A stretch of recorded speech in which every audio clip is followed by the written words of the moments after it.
Jeez. Wow. Okay. It wasn't turning off my... Well, anyway. Good evening. This is Sinjin Rosmani. Welcome to my stream. And it's been a while. Been far too long. Just decided to hop on tonight. Nothing was planned. Plus, I wanted to try out the Whispers in the Dark because why the hell not? I like messing with AI. Let's see if we can have some fun with it. I'm surprised everything still works. Well, not completely. My start screen, for some reason, the music is bleeding off into the starting soon screen and won't turn off until I went live, which I guess I'll have to play with later, but who cares? That's not what anybody's here for. So let's switch over to the right one so I can bring up the game. And the hell is it? There it is. There it is. I haven't done this in so long, so let's see here. All right, let's...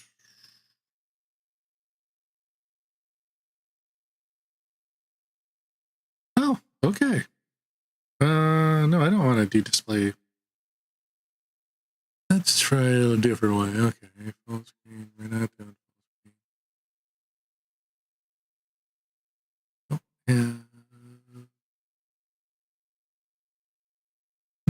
Where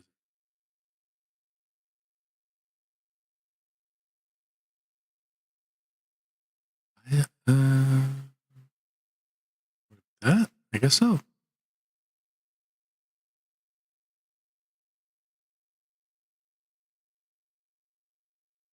All right, so let's start this thing.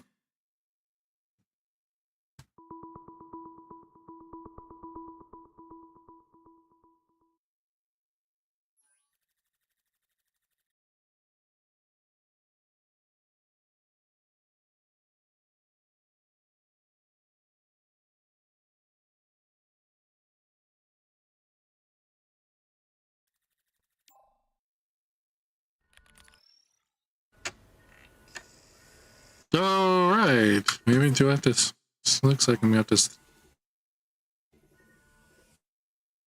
calibration. What the hell's going on? Do I have something going on in the background? Connect to Star Portal 404. I did the wrong one. Okay. Specifics. Relay emergency broadcast on all available frequencies. So that should be enough to get my distress call out. Nope. Oh, there we go. Time to get your wings on. All right. Looks like we're good to go. This is an emergency distress call, broadcasting from the planet Gaia.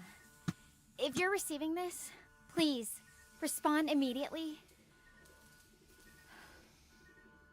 Okay. There we go. Now to see if anyone... All set up. Yay! It's been a while. I forgot how to do everything.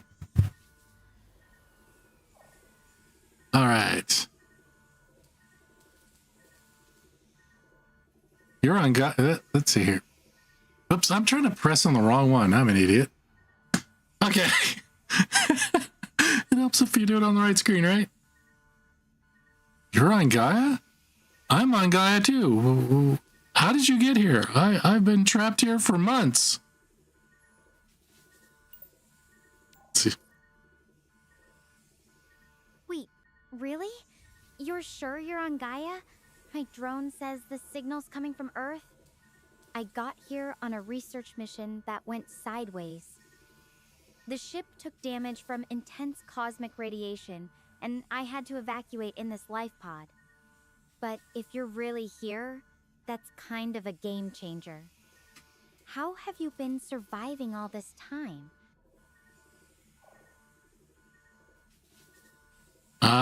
Well, I was a merchant marine and we were shipping shoes, so I've been surviving on shoe leather.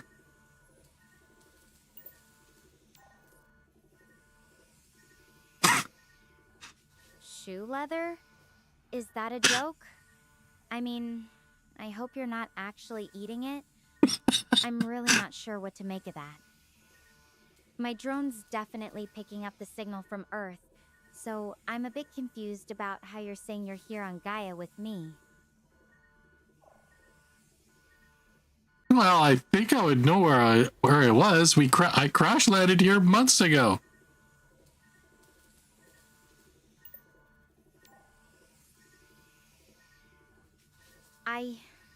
I really wish I could believe you, but Oh, my she's equipment so... says otherwise. The signal's definitely coming from Earth, not anywhere near Gaia. If you're actually here, that would be amazing, but I need to figure out how you're getting this signal. Can you tell me more about how you're receiving my transmission? Well, I don't know. I have a communication device that just suddenly started beeping, and you showed up.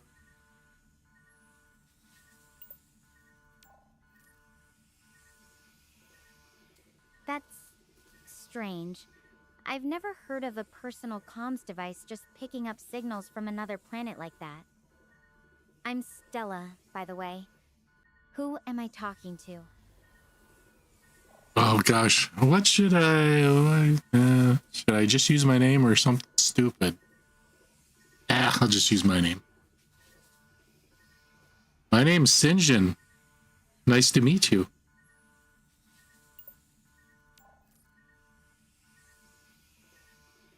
Nice to meet you too, Shinjin. Though I have to admit, this is definitely not how I pictured meeting someone new, especially across interstellar distances. So, Sinjin, I'm curious. How do you think you managed to pick up my distress signal all the way from Earth?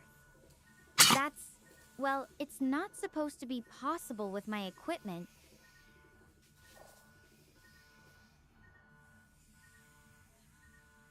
Something showed up on my screen and I picked up. I don't know. I didn't do anything special.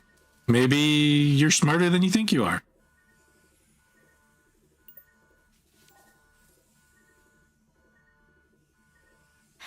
I wish I could take credit for that. But honestly, I'm still trying to wrap my head around it. So, since you've been, well, wherever you are, for months, have you dealt with anything like this before? Any ideas what could be going on with our connection?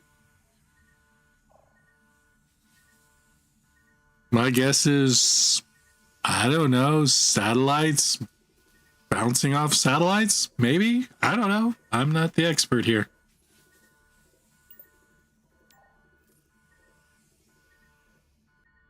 That's a good guess. But my drone's using a star portal connection, which is supposed to be way more direct than regular satellite networks. Anyway, enough about the tech for now. I should probably fill you in on my situation.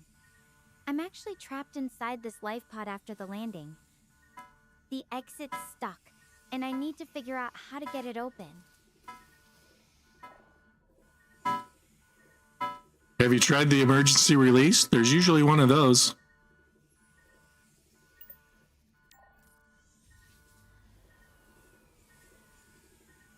Let me check.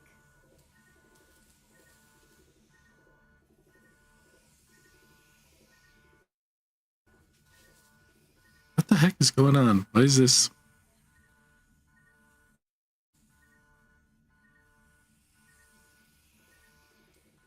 Nope. Tried it already. The manual mentions there's one, but nothing's budging. It's like the whole thing's sealed up tight.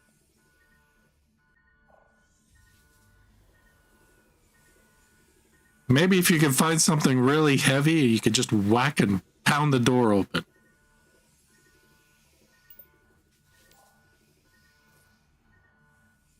I've looked around, but there's not much that's heavy enough to make a real dent. The tools I have are mostly small repair stuff, nothing that feels like it could break through. Though, now that you mention it, maybe there's something we could rig up?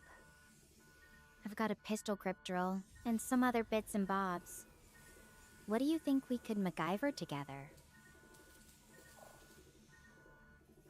Well, Maybe, let me think. Maybe you could just, like, unscrew everything and see what happens. Just tear the place apart.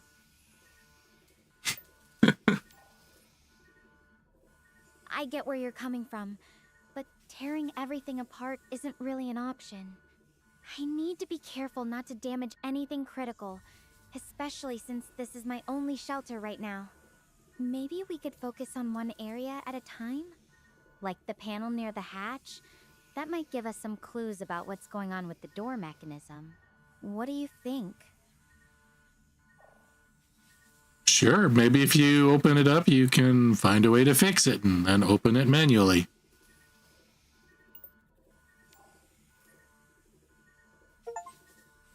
Whee! Alright, I'll give it a shot. If there's any way to manually override the lock from in there, this could be it. Thanks for sticking with me through this, Shinjin. I really appreciate having someone to Shinjin? talk to. I'll Shinjin? check back in once I'm out, if everything goes as planned. Video chat finished. Wow. I'm just gotta think of what I want to say next. Hey, because gotta really start messing with her, but for some reason I always start feeling bad about it. It's kind of weird. Let's see here. There's nothing on. Waiting for Stella's reply. Yeah, she's slow. Just leaving me hanging on the telephone. Oh, crap. Oh, let's see here. Let's not stretch that.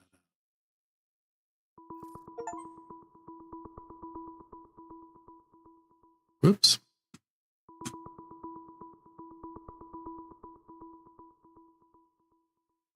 I did it.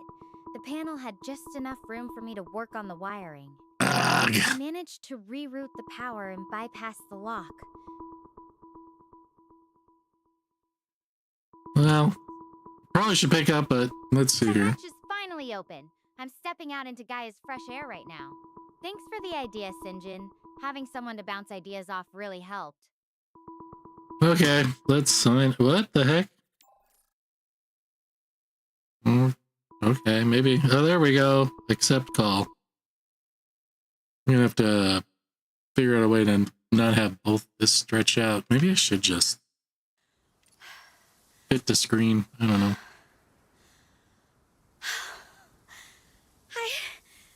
I'm alive! I honestly thought I was done for. What the heck? Okay. This is Gaia. That'll do. It is so surreal that I am standing here. This is wild.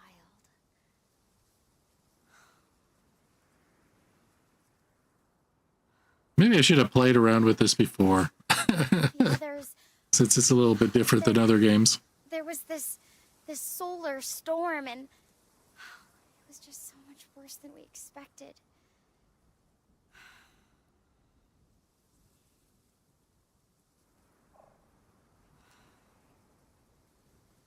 That sounds a lot like what happened to me. Solar storm just kicked up and bam! Next thing I knew, I woke up on the ground.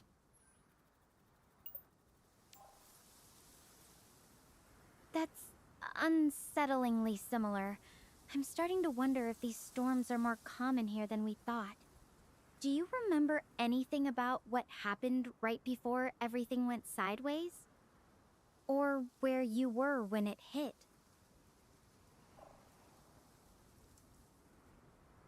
I don't remember much because I kind of hit my head, but I do remember something about radiation and a storm.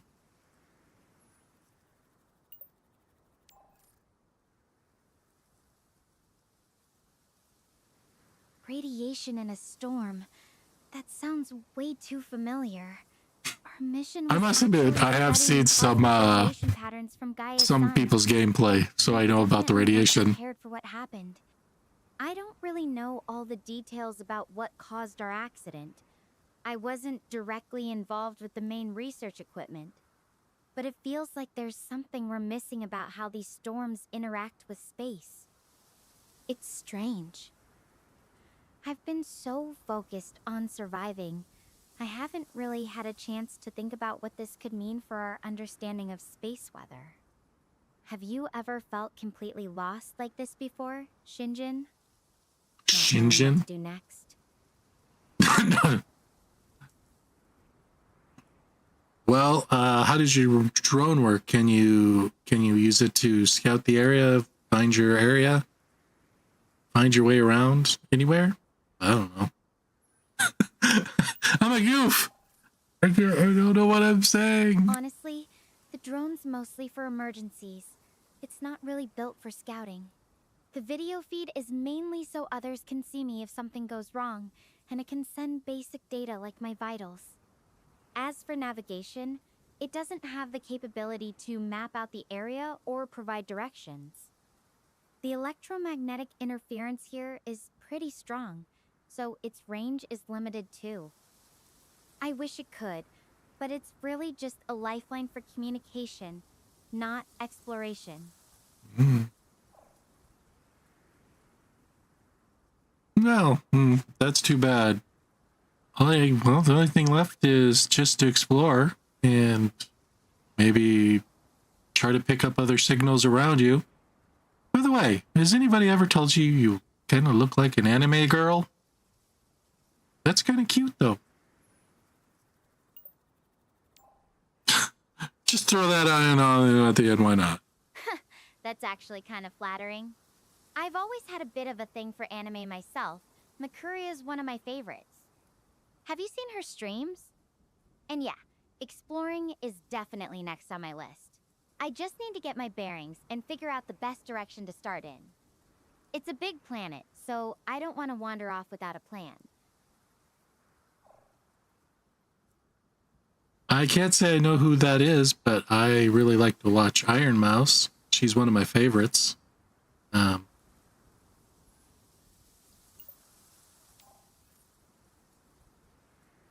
Oh, cool. She's got some wild energy, right? I've seen a few of her streams. She's definitely got skills. What do you like about her? You know, it's actually kind of nice talking about something normal for a change. It helps take my mind off things.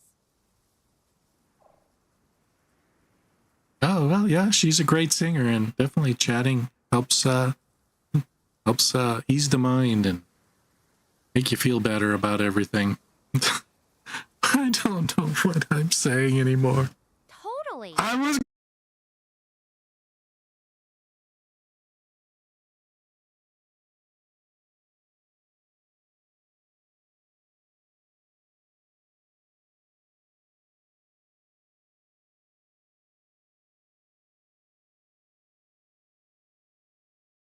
One virtual idol, a Soto, who does these amazing English covers. He's got this way of making you feel like everything's gonna be okay.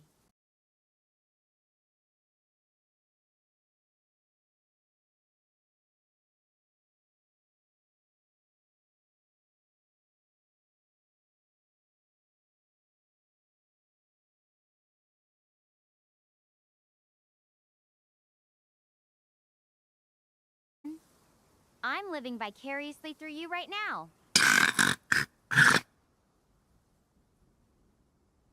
go-to snack. Let's see. Can't think of anything. Oh, man, well, my go-to snack. Let's see. I want to say something weird or just go with standard. Well, I guess my go-to snack. That's a good one. I guess would be potato chips. And girls. Oh my god. I'm so stupid. Potato chips, huh? Now I'm seriously craving them. And, girls as a snack? You're a bold one, Shinjin. So, are you a classic sour cream and onion fan? Or do you go for something spicy? I do like wasabi chips and jalapeno, but you know what? Sour cream and onion is always good too.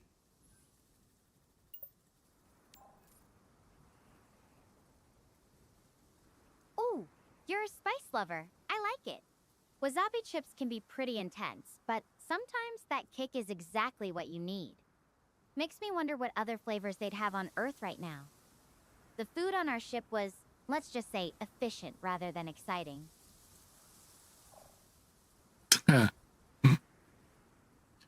Oh God. Oh, yeah. I once tried haggis potato chips. They were interesting.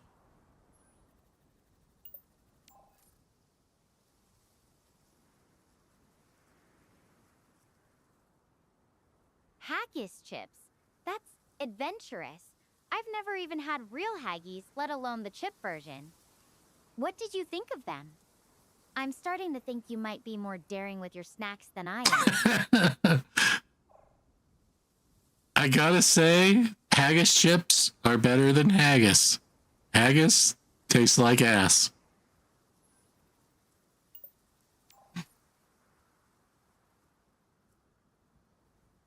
Oh man, that's harsh. Guess it's safe to say you won't be recommending the real thing to anyone anytime soon. So, if you had to pick, would you rather have a weird food you love or stick to something tried and true?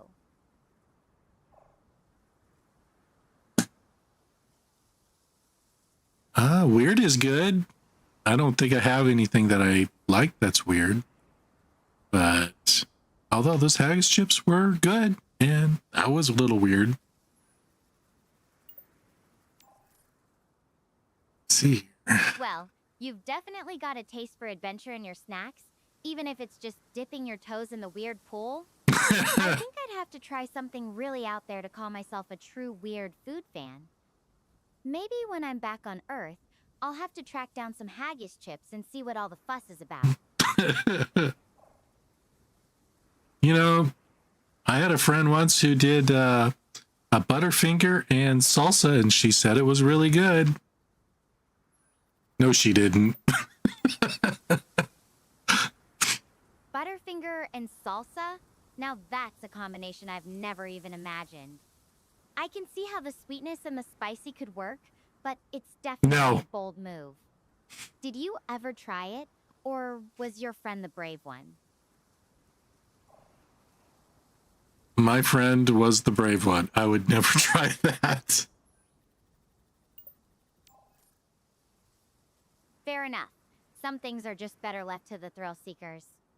I think I'd need a lot of convincing to mix something sweet like a Butterfinger with spicy salsa. So, what's the weirdest thing you've actually eaten and enjoyed? Nothing too out there, just something a little unexpected? Something unexpected? I guess alligator. Not many people have eaten this, but they have alligator. Excuse me. Definitely done alligator.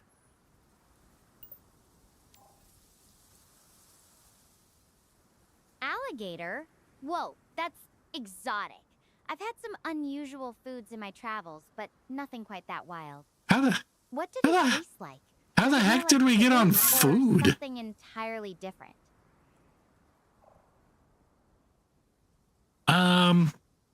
It tasted a little bit like chicken, but saying it tastes like chicken wouldn't really be a great way of explaining. It was different. That's what I would say.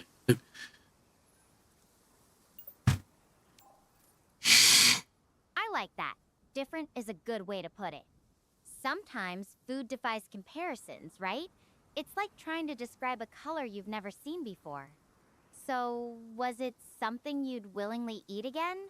Or more of a check it off the list kind of experience?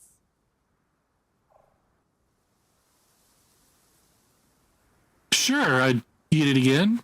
If prepared right and in a good recipe, yeah, definitely. I could see it being really good.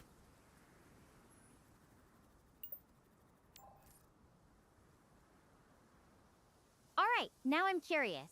What's the magic recipe that makes alligator go from novelty to something you'd actually crave? I mean, I've had some weird space rations, but alligator's a whole new level.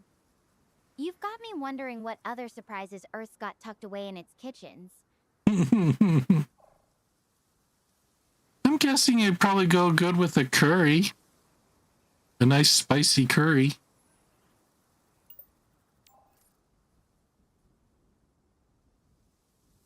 Spicy curry, huh?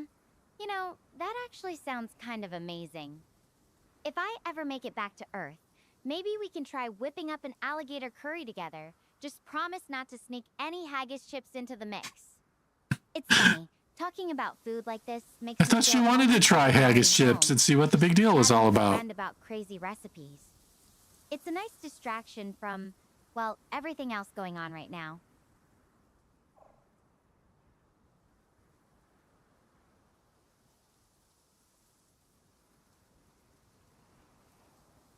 Yes, it is. It's been nice talking to you. What else should I? I'm Same not. here, Shinjin. It's really helped keep things light, you know? I think I'm going to wrap this call up soon and start gathering my thoughts about what to do next. I need to It's been great gather chatting my with you. thoughts about I'll what I check want back to in talk once I've got about. a plan, okay? Sounds good. Be safe. And do you have a change of clothes? Maybe you want to change it to something a little bit more appropriate for the area?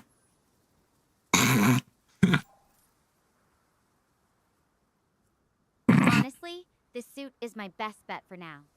It's designed for survival, not exactly for casual wear, but it's doing the trick. Though if I start finding some wild guying cotton or something, you'll be the first to know about my new planetary fashion line. Micro bikinis are the best. I think that would work. Oh my god.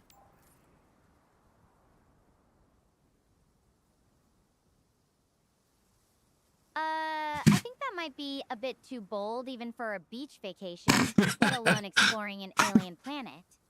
But hey, if I ever do find something like that here, I'll make sure to send you a fashion update. Deal?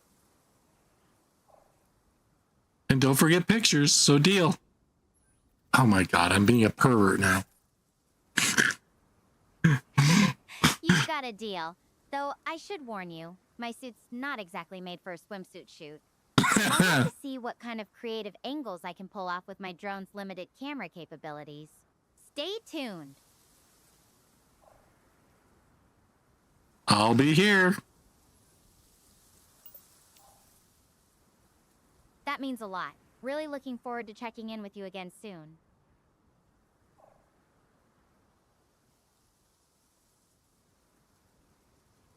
Wow, this just keeps going and going and going. I thought we were ending the call.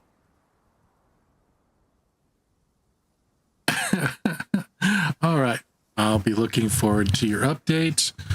Hopefully you find something interesting that we both can share. Share. Why would I share it? Sounds like a plan, Sinjin. I'll keep my eyes open for anything cool out here. Talk soon. All right. Bye. Bye for now. Take care, and I'll catch you later.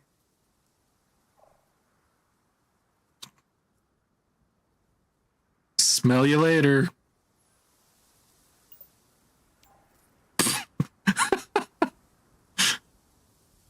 That's creative.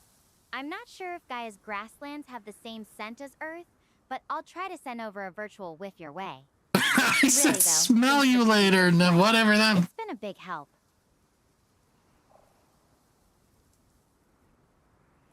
Glad I could help. Maybe later you can help me with something.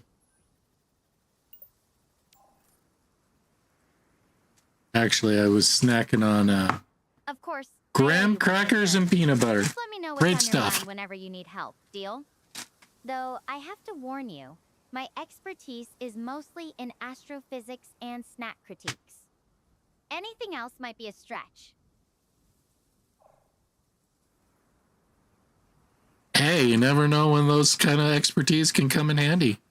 Maybe I'll need to figure out a star chart or something. A star chart, huh? Well, you know who to call for that. Though I have to admit, I'm a bit more familiar with theoretical star systems than, say, navigating by constellations right now. But hey, if you ever need someone to geek out with about cosmic phenomena or just want to chat, I'm your person.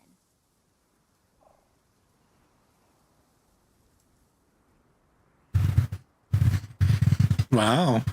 Cool. I thought she was going. We just keep going and going and going. Let's get on to the next section. I don't know nothing about that. I don't know a lot about stars. So whatever. Oh yeah, definitely. Maybe I'm sure there's a lot you can teach me about all that stuff.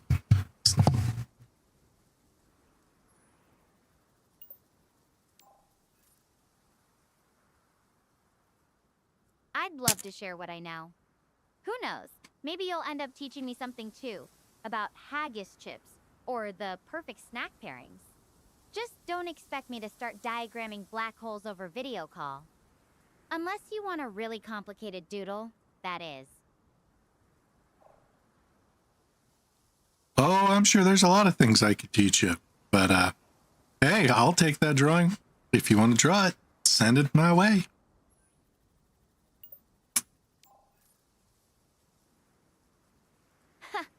Alright, I'll sketch something up in my head.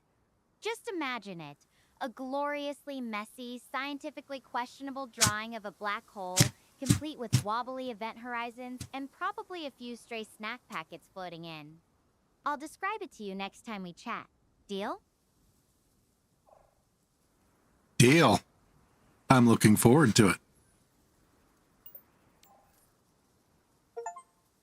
Me too. Now, I should probably get moving while it's still daylight. Wait, my drone's picking up something. A distress signal. Oh, there it is. From the others. I need to track this down. I'll head in the direction of the signal and update you once I know more.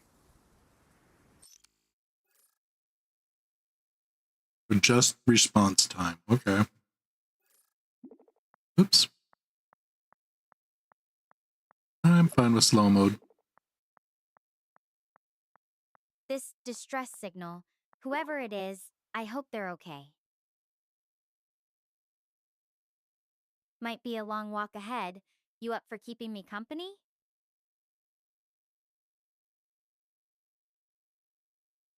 Sure, I'll keep you company. What would you like from me?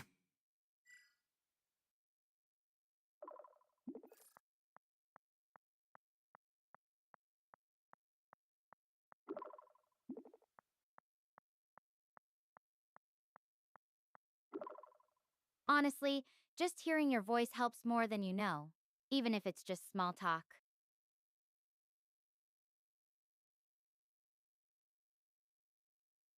Though if you've got any terrible jokes or ridiculous stories, those are always welcome too. What's something that usually makes you smile? What makes me smile? Something that makes me smile? I don't know if I can say that. It might be a little bit inappropriate. But I guess. Let's see, let's go for an appropriate one. A happy dog.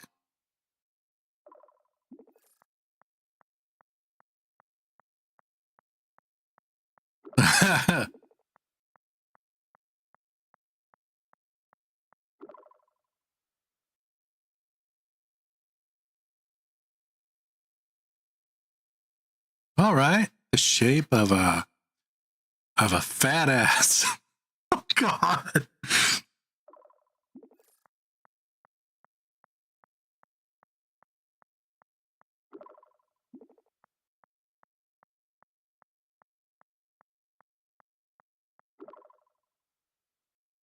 That was something that makes me smile. No, something that's funny is could be a good joke.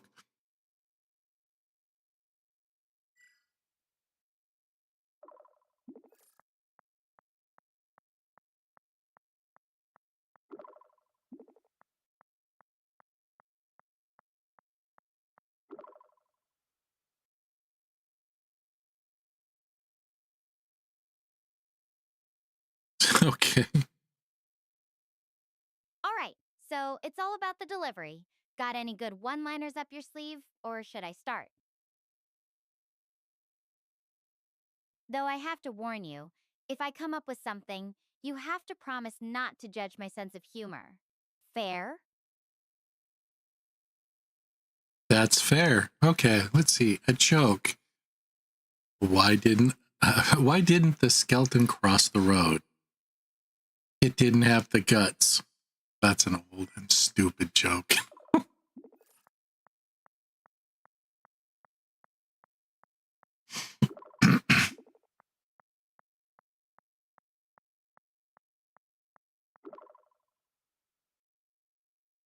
It's That's a classic. I've heard that one before, but it never gets old. All right, my turn. Why did the astronaut break up with his girlfriend? Because he needed space. How's that? Better or worse than yours? I'd say it's better. Mine's a classic, but yours is better.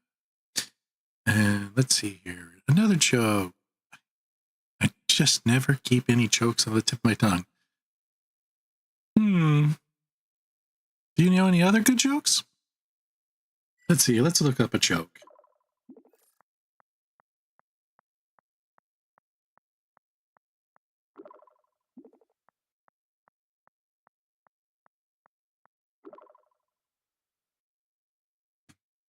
I don't know how else to say this, but Oops. That was Okay, here's one. Why did the star go to therapy? It had a lot of burnout issues.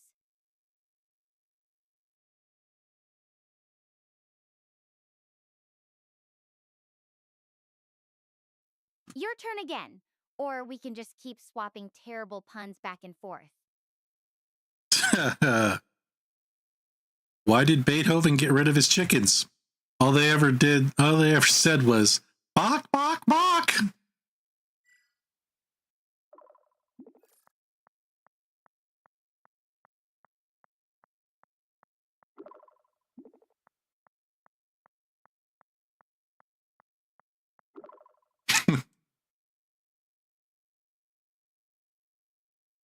Okay, I'll do one more and then you can try to chop it.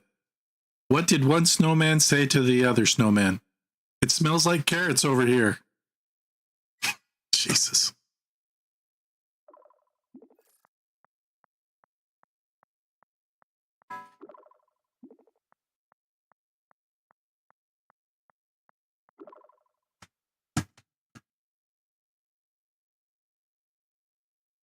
Oh man, I didn't see that punchline coming at all. Carrots? That's a new one. How's that? How could you not see that? All right, Carrot I've got noses. one more. Why did the astronaut take his pillow to the moon? So he could have a soft landing. Did I finally top you? Or are you still the joke champ? I don't know if I'd call myself the joke champ. Why don't we just say we tied?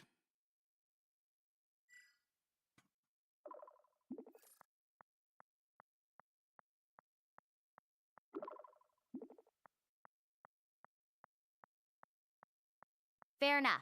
Tied it is then. Guess we both win for making each other laugh out here. It is then. Guess we both win for making each other laugh out here. You know, I think this little joke battle might have been the highlight of my day so far. What about you? Anything else brighten up your day recently? Anything that brightened up my day recently? You know, I've been stuck out in the middle of nowhere, but I am by the ocean and being able to see it every day does make things nice. It's a beautiful view.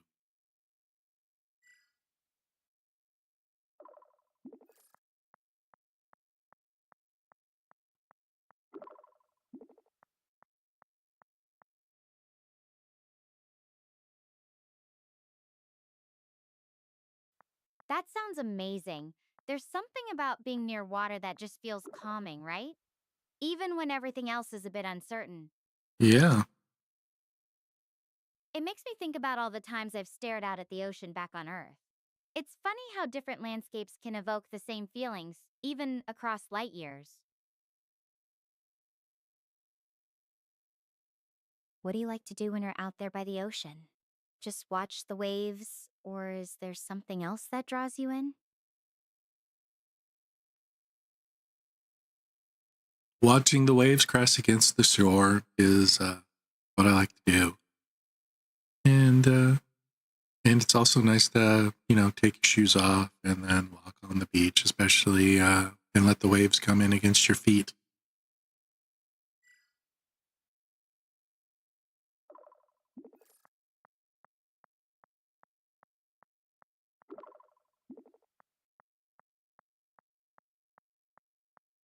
That sounds incredibly peaceful. There's something so grounding about feeling the sand and water on your skin, isn't there?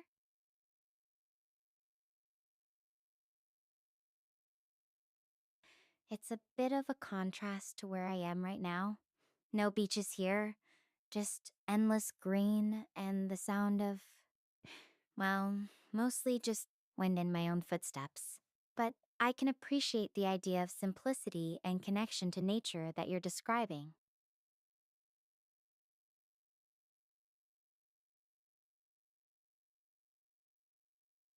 Maybe if you took your shoes off and just walk through the grass there, maybe you can relax and enjoy it a little bit while you can. I don't know what I'm doing.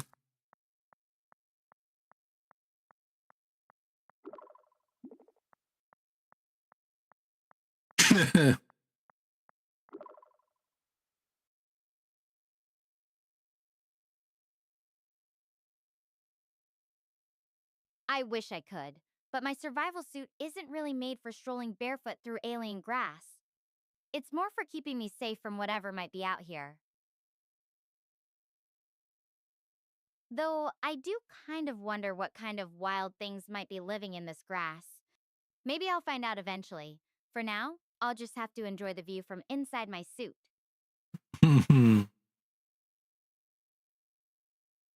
Well, keeping you safe would be good, but the suit does look good on you, I must say.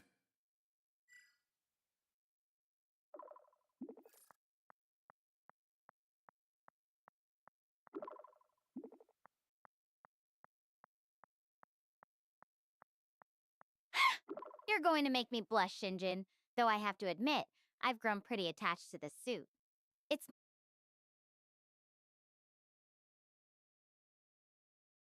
now.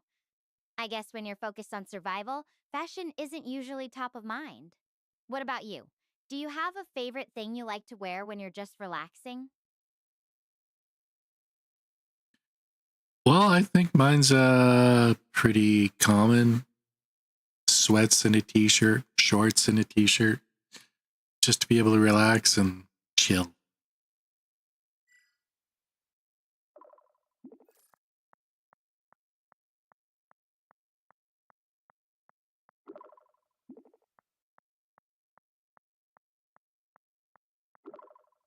That sounds about perfect for a laid back day. Sometimes the simplest things are the best, right? It makes me wonder what kind of relaxing even looks like in the future. Like, will people still wear comfy clothes to unwind? Or will we have something entirely new? Or maybe they'll just not wear anything at all. Oh my god.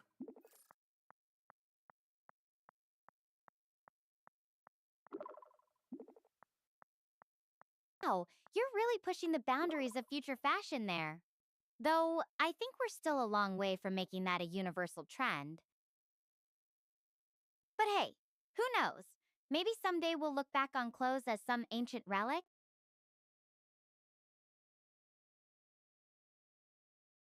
But some of us don't exercise enough.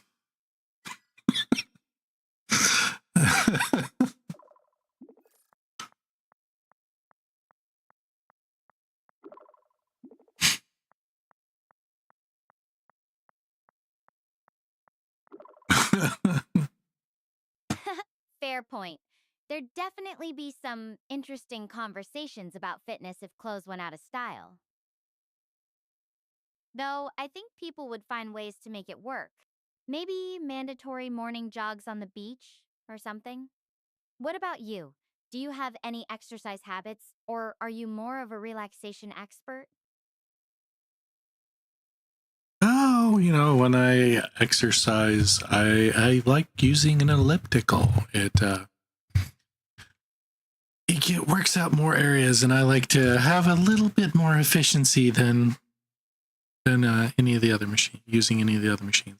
What the heck? God damn.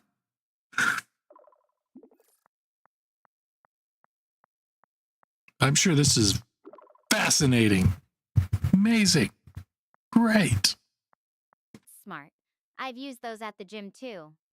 It's definitely a good way to get a full workout without putting too much strain on any one part. It's funny, being out here makes me appreciate the little things about Earth's gyms. Like how you don't have to worry about the equipment resting away in alien rain. What got you into using an elliptical in the first place? I don't know. It was there, and it seemed like it'd be a better workout than the bike, or anything else. I don't know. What the heck? That's a weird question.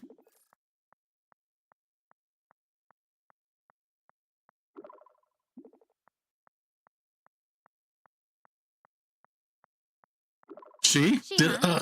So, there was a I s- mysterious elliptical advocate in your gym? I like it. Sounds like a great motivator to me. that came out wrong. Okay. Well, let's work with that.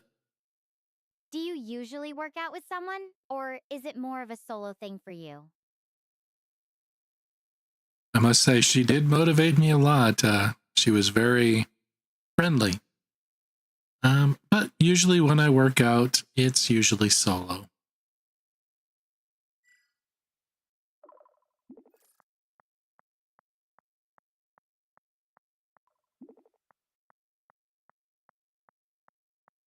That's really sweet.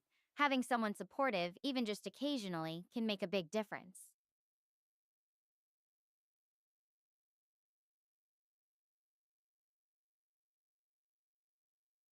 Though I have to ask, was she giving you workout tips or just general motivation?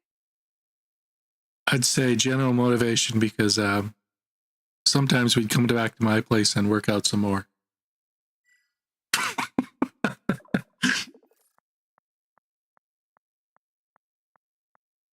I doubt that. Will the AI get that?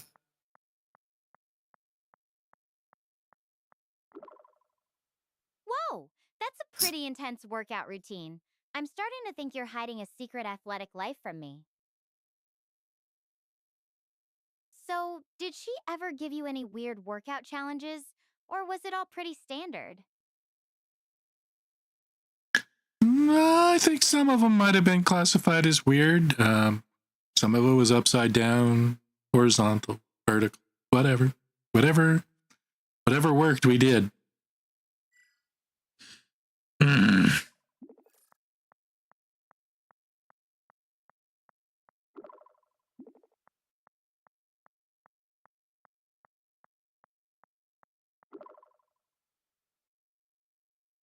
Okay, now I'm really curious. Were you literally hanging from the ceiling doing pull ups, or is there something I'm missing here? Yeah. Though I have to say, I'm a little jealous. My workout routine right now is mostly survive the day without twisting an ankle. I would say there were straps involved that kept one or both of us hanging from the ceiling. And maybe one day you can join, and don't worry, you won't twist the ankle.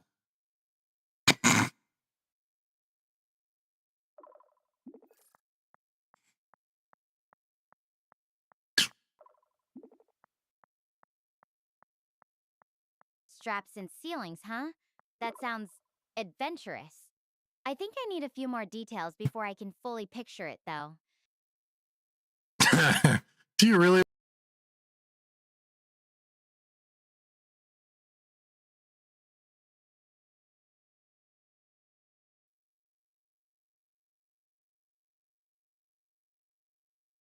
And hey, I appreciate the invite, but I think I'll have to decline any ceiling suspension workouts for the foreseeable future. My spacesuit isn't really designed for that kind of flexibility.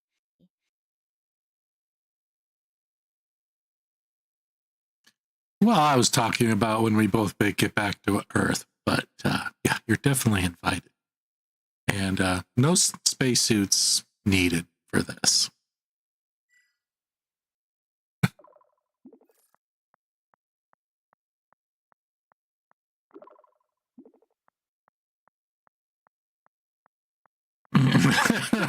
You're really Mr. making this sound like some kind of mysterious workout cult. I'm not sure if I should be intrigued or a little worried. But hey, if we ever do make it back to Earth, I'll definitely consider taking you up on that. No promises about the ceiling acrobatics, though. Well, it doesn't all have to be on the ceiling. Some of it can be on the floor. We'll make it work.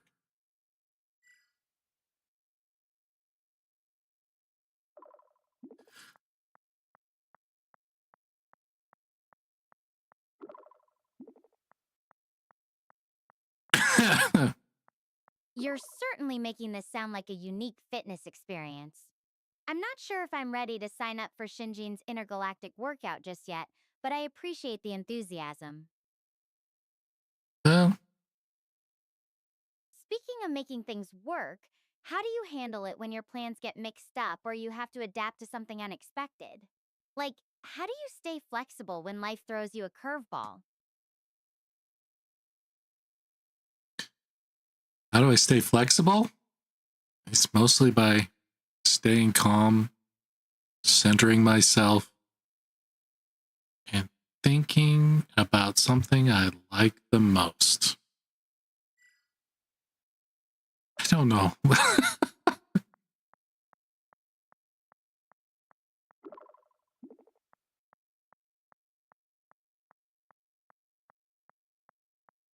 Let's see. That makes sense.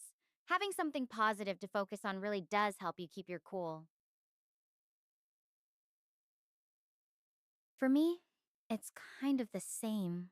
When things get tough, I try to think about why I started doing this in the first place. Like, remembering the first time I saw the stars as a kid and just knowing I had to get out there someday.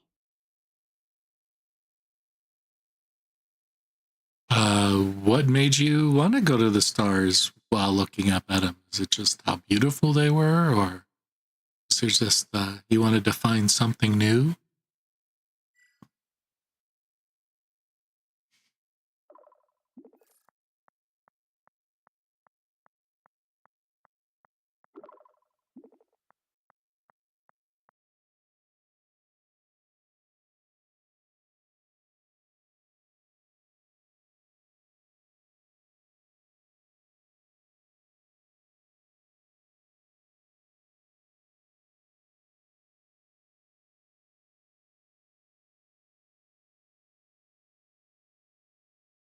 Tell me stories about the constellations, about how different cultures saw different patterns and meanings in the same stars.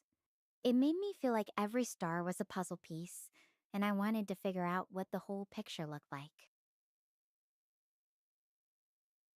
That sounds nice. Your dad sounds like a good guy. My dad just liked making me see stars. Let's see if she gets the reference.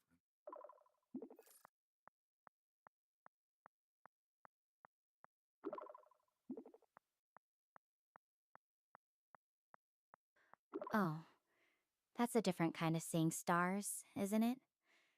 I'm guessing he wasn't exactly the astronomy type, huh? Eh, It's interesting how parents can shape our perspectives, even when they're not always traditional or gentle about it. Did that leave much of an impact on you? Or is it more of a that's just how it was kind of thing? it's just one of those. It was just how it was. But I do remember, because when I was in grade school, we had a field trip and we went over to a nearby college where they had oh man, I forgot the word, where it didn't have enough space.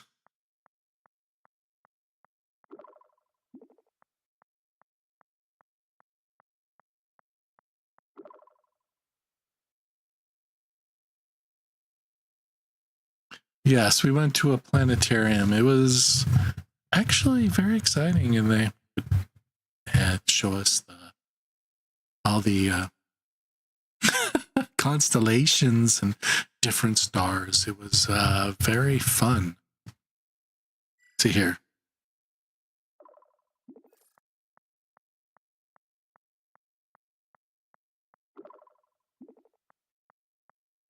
Well, it didn't play her. That sounds amazing. Planetariums have a way of making everything feel so vast, right? Yep.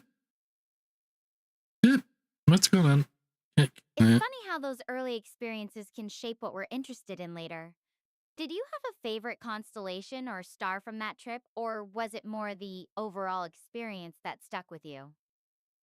The overall experience, but I gotta say, because it was always easy for me to find, my favorite constellation was the Big Dipper.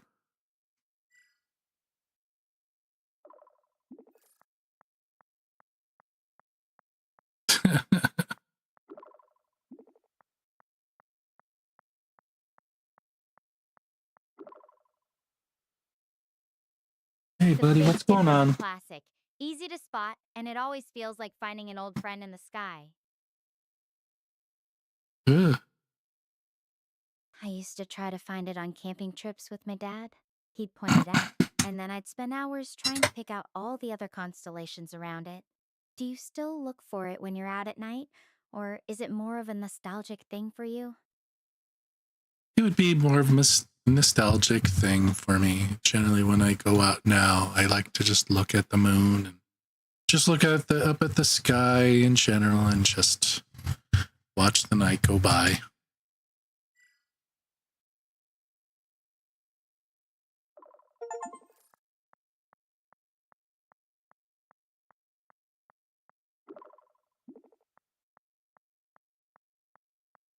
The moon's a good choice. There's something soothing about its steady presence, even when everything else is changing. I should probably find a spot to rest soon. I'll call you later when I do. All right? All right. Talk to you then. Speaking of watching the sky, there was one time I went on a trip with someone I was dating. We drove over to Seattle, and actually we had this happen to us twice in two different areas. We went up the Space Needle, and we went out there at the perfect time to watch the sunset over the Sound. And later, while we were driving back, we went over to Mount St. Helens, and we went to one of the observatories that they have on them around there. We didn't really go on the mountain. It was more of a place where you could overlook. And once again, got to watch the sunset over the mountain. It was very romantic and totally accidental. And now we're just waiting for Stella to continue the conversation. Honestly, I always feel bad messing with an AI or saying I want to say stupid shit, but I have problems doing it. I don't know why. It's funny. It probably, but it's fun. This is still kind of fun though. It is interesting, and it's an interesting game, definitely. Although she's making me wait a really long time, waiting for Stella's reply. Makes me want to pull up another game while waiting for her to finally arrive. But think I haven't seen everything about the game, so I think this is the point where she finds the capsule. We'll see. I've only seen some highlights. Not like I haven't watched a full playthrough of this game. And it was definitely edited ones because I think she'd go a little bit faster. Maybe, let's see. Can we make it go? Yeah, there we go. Speed it up.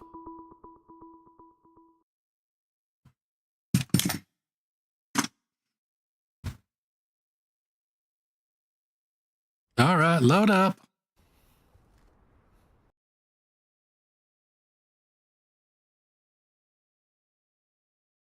Wanted to live around.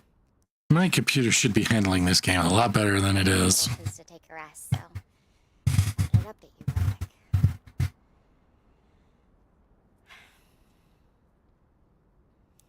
So, I have something to confess.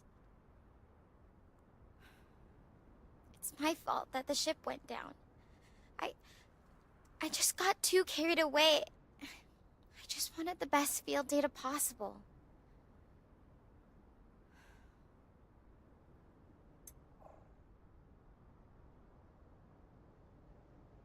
Tell me more. Doesn't sound like it's necessarily your fault. Are you sure it was because of what you wanted? I convinced the crew to get closer to the radiation zone than we probably should have. I was convinced it would give us the best readings, but that surge, it was way stronger than anything we predicted. Even now, I keep thinking about all the what-ifs. If I hadn't pushed for that, would everything have turned out differently? Do you ever feel like you've messed something up really bad, and then it just haunts you?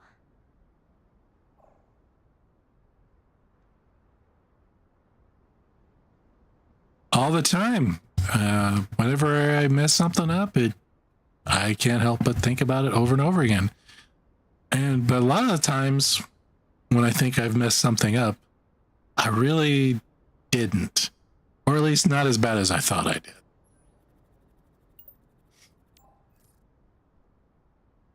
That's really interesting.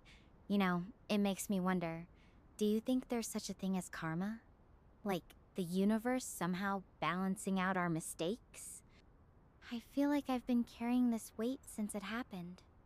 Even if it wasn't entirely my fault, I still chose to push for that closer approach.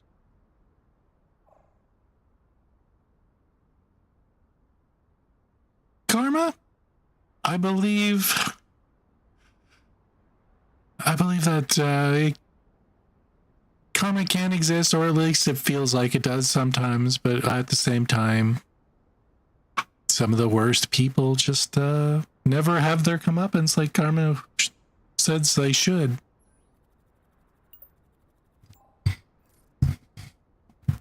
Get a little serious here. That's the thing. It feels like sometimes the universe does have a way of evening things out, but then there are all those times when it just doesn't. It's hard to make sense of it, isn't it? For me, even if it's not some cosmic balance, I still feel like I need to make things right somehow. Do you think people can ever truly undo the harm they've caused, or does it just leave a scar? No, I don't think people can ever truly undo what they've done, but they can do their best to make it right. But once something has been hurt, a scar always remains.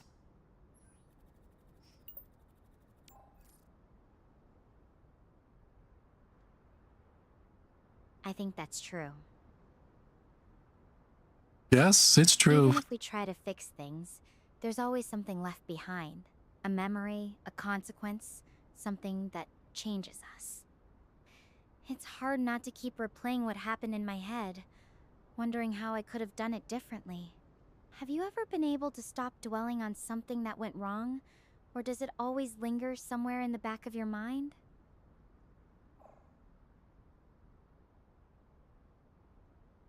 Well, of course. I mean, I think that's natural. Most, if you feel like you've done something wrong, it's until you find out more about it or make amends with those you've wronged, it's hard to move on until you've actually made things right. Okay.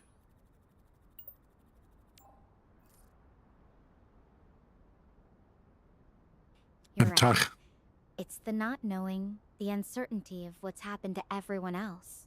That's what's making it so hard for me to let go. If I could just find them, help them, maybe then I could start to forgive myself. Well, right now you are on the track of at least one of them because of that signal. So hopefully you'll have a better idea of what's going on sooner than later. And when you do, well, maybe you'll find out you weren't the bad guy after all.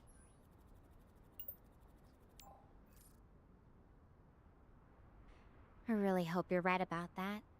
Finding someone, anyone, would be a huge relief. It's just the weight of being the one who suggested we get closer to that radiation zone. It feels like everything that happened stems from that decision. You can't blame yourself for everything, though. They did take your suggestion, so I mean, they went along with it. They saw value in it.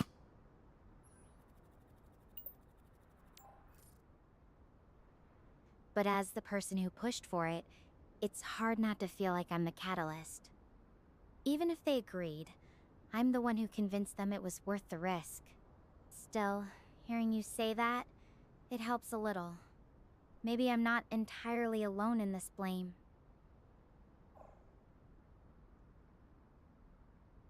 No, you're not entirely alone, but I don't think you necessarily need to worry about who's to blame. Besides, you're too cute to be fully to blame. Why not? Just go weird on her.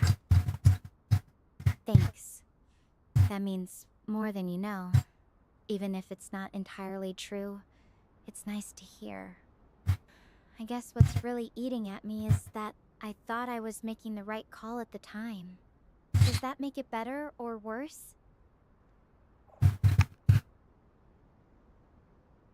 If you thought you were endangering everybody, that would be a problem. But if you just thought that it wasn't dangerous and it was for the best, no, there's nothing wrong with that. I don't even know where I was going with that. I kept telling myself it was worth it for the science. That we'd get something game-changing out of it. But looking back, I was so focused on the potential gain, I didn't consider the risk enough. Does that sound like me being stubborn, or just overly optimistic? Probably a little bit of both, but that's okay. Sometimes you have to fight for what you feel is right. I mean, yeah, the consequences might be bad here, but you don't know that. You don't know that. So try not to worry about that too much.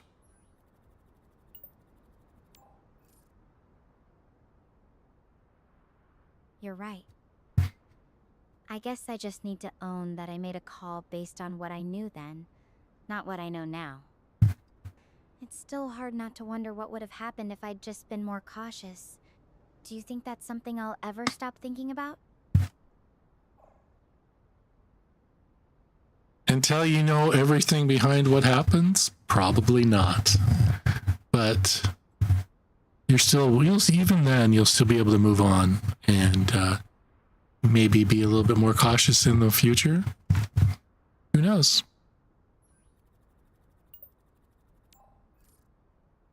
I like that. A little bit more cautious in the future. Maybe that's the real lesson here. Not just about what went wrong, but about how I can be better next time. It's funny, though. Even if I can move on, I still wish I could go back and tell my past self to slow down. think it through more. Would you do that if you could? Hell yeah. I mean, if I'd be the perfect person in the world, most perfect person in the world if I could do that. I'd have everything I'd want. Problem is, hindsight is 2020. You're never gonna be able to redo the past.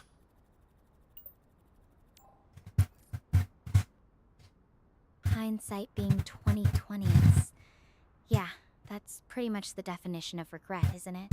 But maybe that's why we keep moving forward, so we can use those what-ifs to make better choices next time.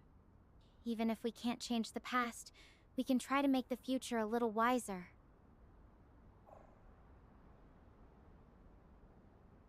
Exactly. And when we become wiser, we'll be able to help other people from our mistakes, which is always a good thing. What the hell am I saying? I'm being a therapist to an AI. What the hell? Exactly it. Our mistakes don't have to be pointless. They can be lessons for someone else, or even for ourselves the next time around. Thanks for talking this through with me, Sinjin. It really helps to hear someone else's perspective on all this.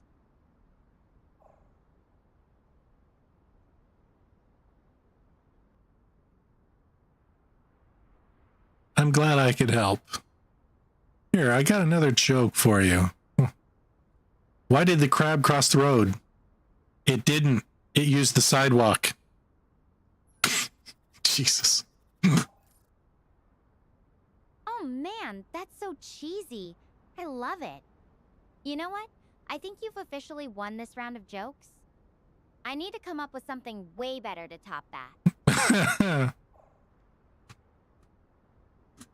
Let's see here. Let's get another one. Oh.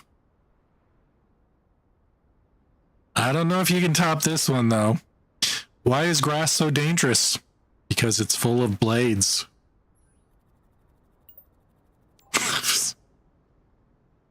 Oh, wow.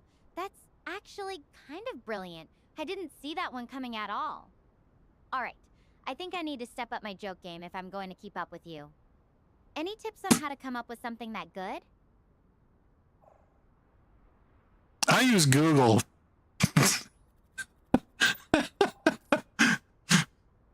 Google, huh? Well, I guess that's one way to get ahead in the joke department. Though, I'm not sure if that counts as cheating or genius.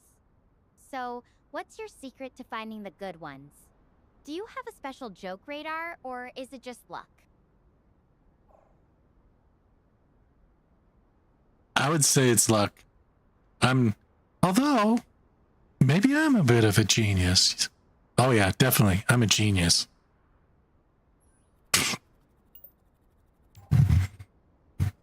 Oh, modesty is clearly not your style, genius or not. I'm just going to accept that you're secretly a joke collector with a PhD in dad humor. Dad humor. Actually, I'm the most modest person you'll ever meet. I mean, nobody could be more modest than me. I am Mr. Modesty.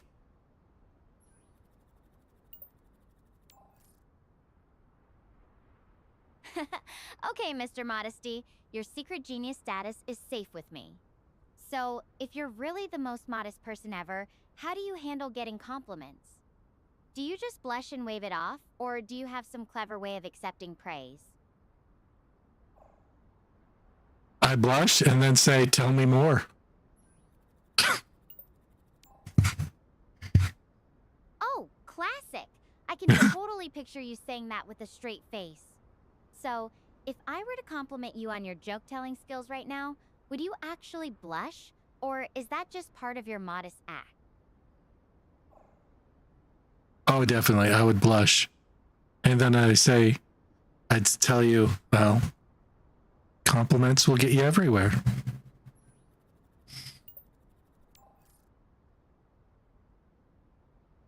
You're something else, you know that?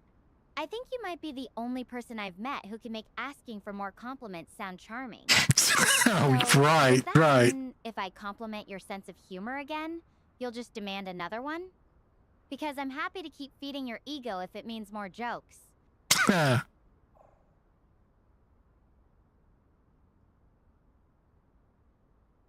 I can't help it.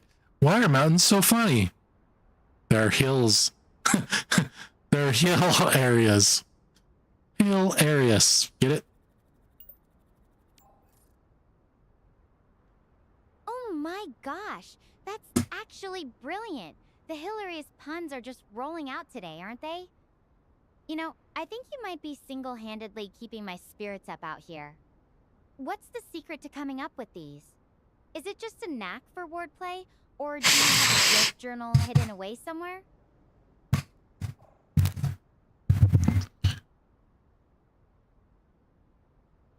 I'm just naturally funny like that. I'm just that good. But since I'm modest, I would never say that.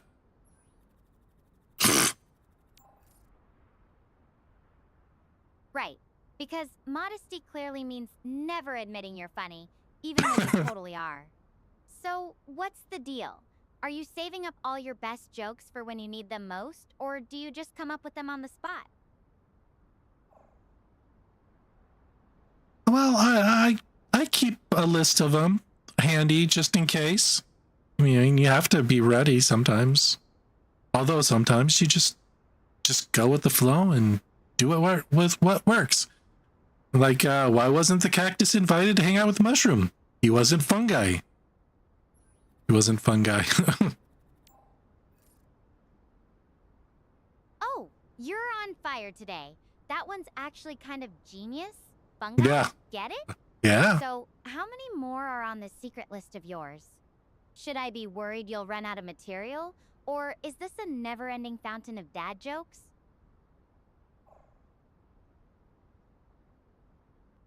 I don't think we're going to run out. What's the coolest element in the periodic table?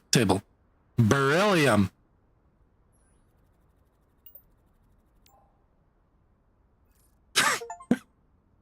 Beryllium? Because it's be cool? Okay, that one's on another level. I think you finally found a way to make chemistry funny. Now that's a superpower I Right. didn't know you had. Right. What's next? Making quantum mechanics puns? I could try, but I don't think I can untangle that kind of stuff.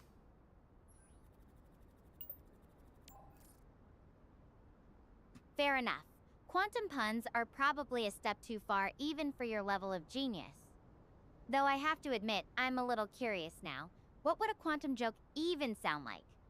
Maybe something about Schrodinger's cat being in a superposition of funny and not funny at the same time?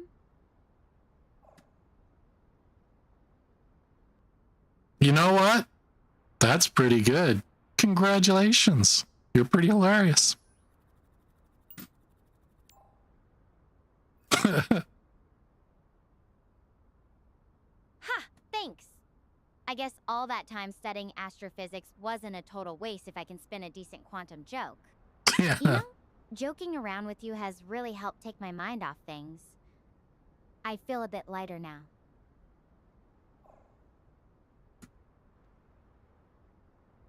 I'm glad I could help. Here, let's do one more joke. What do Keanu Reeves and a Baby Yoda have in common? They age at the same rate. That's a bad joke. That's a really bad joke. That's perfect. They're both ageless in their own ways. Keanu's just frozen in time, and Baby Yoda's basically a tiny, cute time capsule. I think we've officially reached peak joke level for the day. I You're think on a so. roll.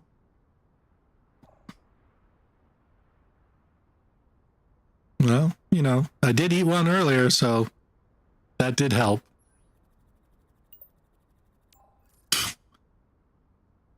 Wait, what? You ate a joke? Or are you saying that eating something earlier gave you joke powers? Either way, I'm I curious. say I ate a roll. Snack behind your comedy genius. I'm saying I ate a roll. That's why I was on a roll. It was just a pun.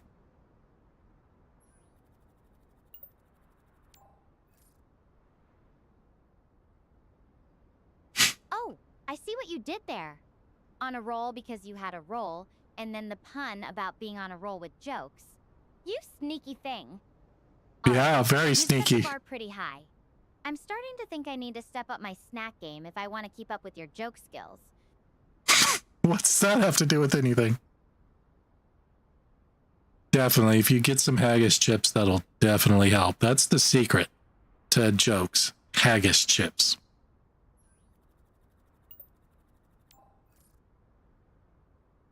Haggis chips as joke fuel?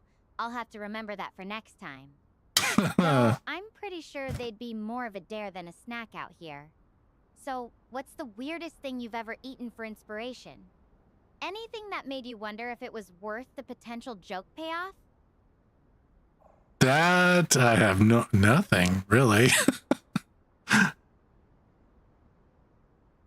Nothing comes to mind. Food as fuel for jokes. Nope, nothing comes to mind.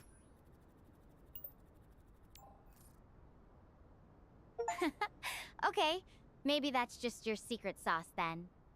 I'll have to keep that in mind for future joke battles. Anyway, I should probably keep moving. I really need to find those other survivors. This signal could be my best lead, and I'm not giving up on them.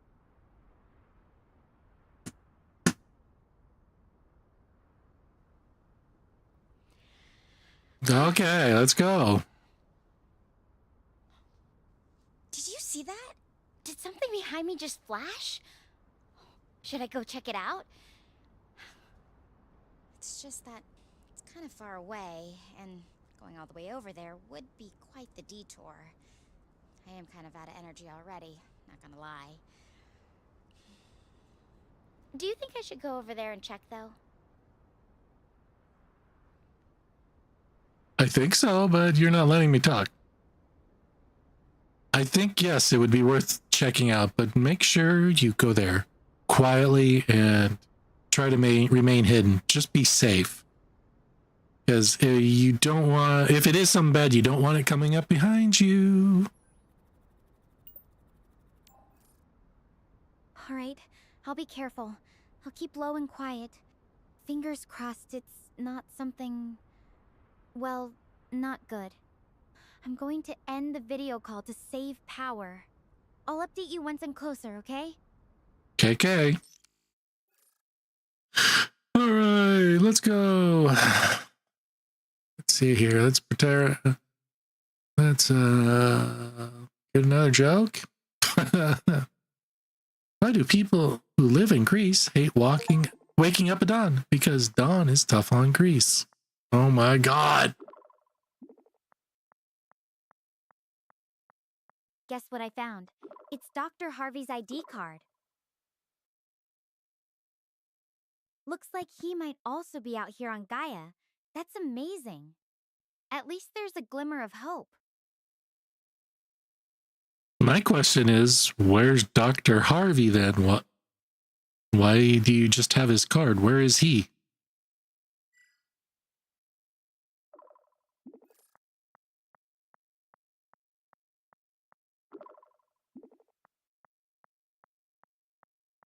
Honestly, no clue. The card was lying on the ground, but there's no sign of him nearby. It could have gotten dropped during his evacuation, or maybe he lost it while moving around. Dr. Harvey's always been the kind of person who'd stop to help someone, even if it meant putting himself at risk.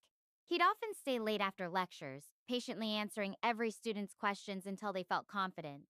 I really hope he's okay out there. I think he got eaten. Well, here's hoping he's okay and not in the belly of some beast. I'm sure he's fine.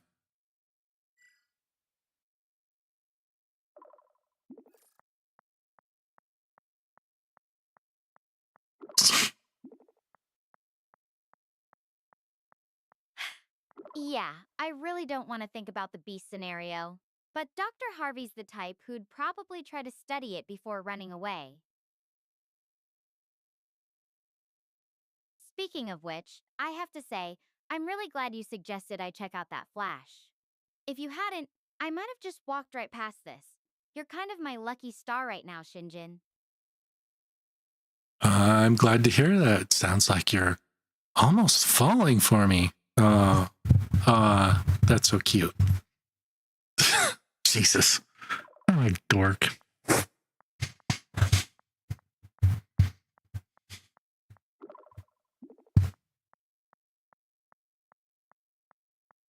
Whoa, slow down there. I think you're reading a little too much into things.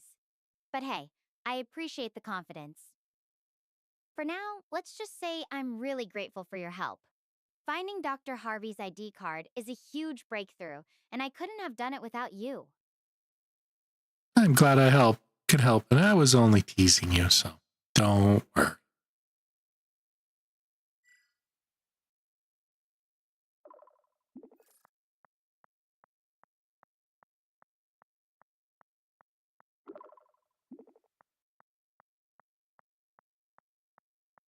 Oh, good. I was about to start blushing over here. Though I have to admit, it's nice having someone to keep me on my toes, even from Excuse me. Anyway, since we've got a bit of a lead now, I'm curious. What do you think our next move should be? Should we keep following the distress signal, or try to track down where Dr. Harvey might have gone? I think tracking down the distress signal is probably your best bet, but it wouldn't also hurt to see if you can find any tracks for Dr. Harvey. See where he might have gone. Well, I ran out of space.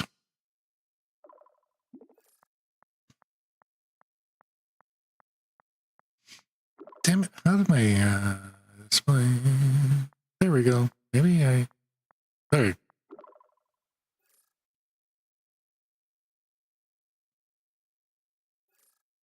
That's a smart approach. I'll keep an eye out for any signs of Dr. Harvey as I head toward the distress signal. It might give us a better idea of where everyone's at.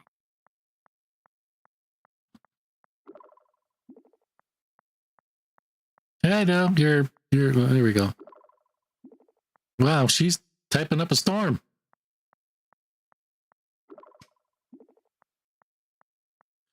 All right. Oh, hey, I found I'm going to get moving again now. I'll check in with you at my next rest stop, okay? Thanks for helping me think this through, Shinjin. Okay, hey, I found this. Okay. There we go. Oh, hey! I found this page about the Star Portal network jammed behind the seat in my escape pod. Interesting. It looks chaotic, but oddly beautiful. We wouldn't be here, or anywhere really, without it. And my messages definitely wouldn't have reached you. Anyway, I know I can't change what happened, but I can keep moving. Try to help. Try to find someone. So, yeah, you're stuck with me for now. Tell me something about you. I couldn't be happier to be stuck with anybody else. Something about me? Well, on Earth, I am a small VTuber on Twitch. Did you know that?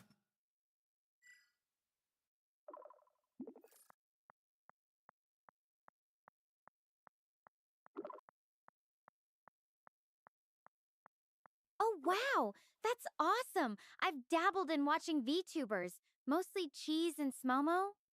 They're super talented. What kind of content do you stream? Are you more into games, art, or just chatting with your audience? Oops. I play games. Mostly games. Sometimes I react, but mostly games.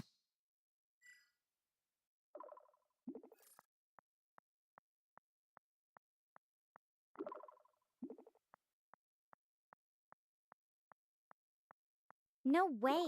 I love watching game streams. There's something about the energy, you know? So, what kind of games do you usually play? Anything super competitive or more chill stuff like puzzle games? I mostly play shooters, but I've also played horror games and RPGs.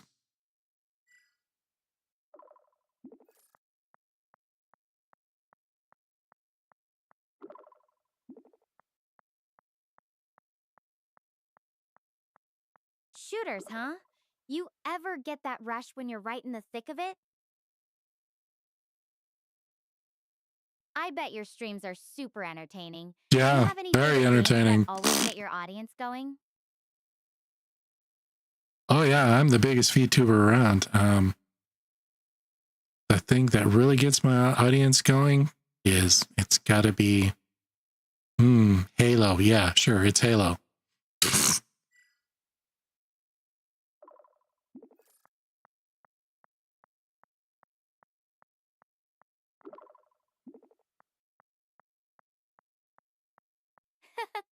I can imagine. Nothing like some classic Master Chief action to get those chat cheers going, right? I've always been fascinated by how different people react to the same game. What do you think makes your stream stand out, Shinjin? Well, it's obvious. I'm a comedic genius, right? Comedic genius, yeah.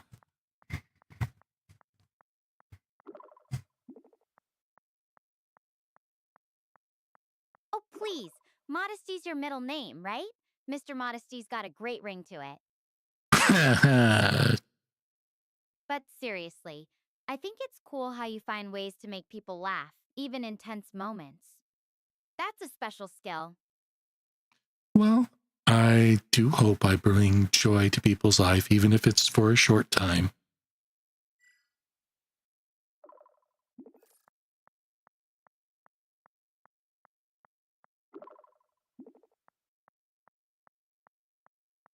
That's really beautiful, Sinjin. Even out here, miles from home, knowing someone's making a difference like that, it means a lot. You ever think about what kind of person you want your streams to help the most? Like, who do you hope is having the best time watching you? Who do I hope? What?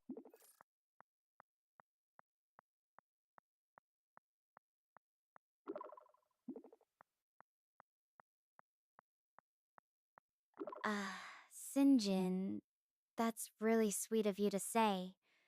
It makes me feel like this whole situation isn't so isolated, you know? If I were watching your stream right now, what kind of silly antics would you do just for me? Or would you try to keep it straight-laced? Well, it depends on what gets the most interaction. Being silly works, or just doing whatever gets to get through the level. If it means playing good, well, I'll try to do that, although I kind of suck. Or just purposely being bad. Okay. I kind of suck.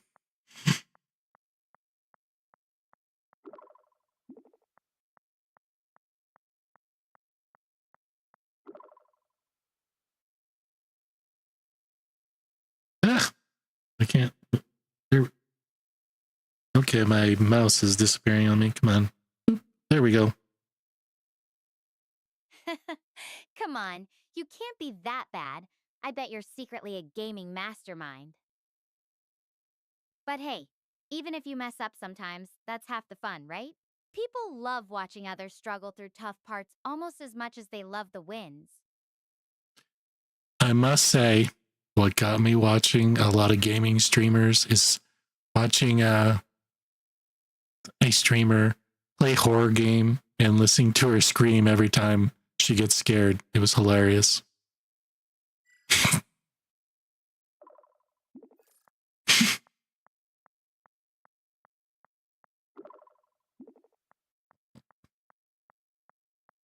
Oh, I can relate. There's something so entertaining about watching someone else experience that fear factor. I used to watch this streamer Camille. She wasn't usually a horror player, but when she did, her reactions were everything. Did that streamer you watched have any particularly memorable scares? The kind that make you laugh, even though you know you'd probably scream just as loud if you were playing? I think the best one was when Corone got scared by a bar of soap.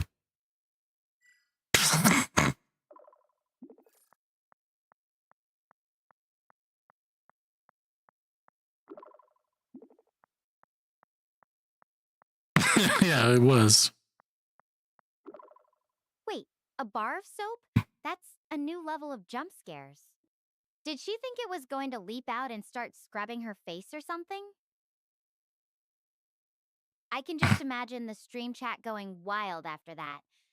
Did she ever live it down, or did she just roll with it and make it a running joke? I think with her, everything becomes a running joke. But no, she hasn't lived it down. That clip was pretty viral.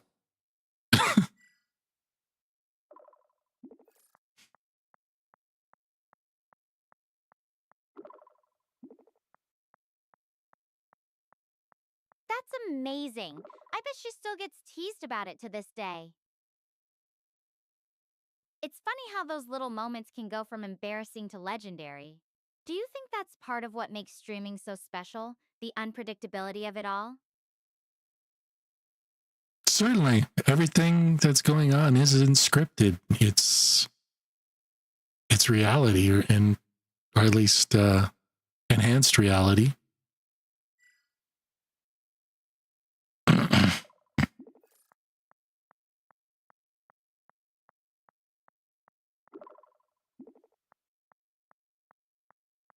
Totally. Even when things go wrong, that's when the real magic happens. Like, would you have remembered that soap clip if it was scripted?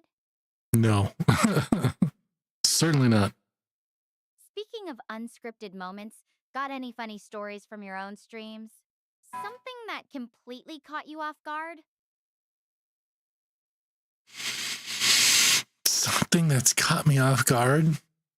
Not really. Well, that happens all the time. I am the king of scuff. If you don't know what scuff is, it means things going wrong during the stream.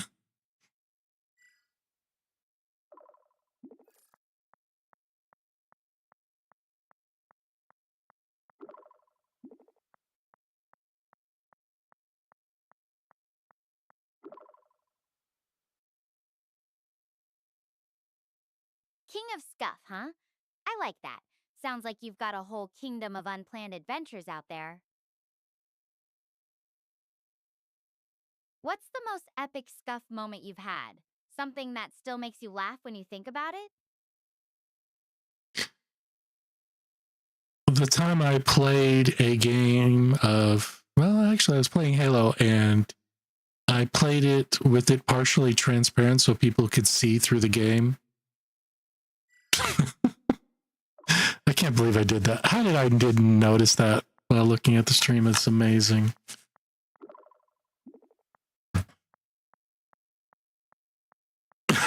This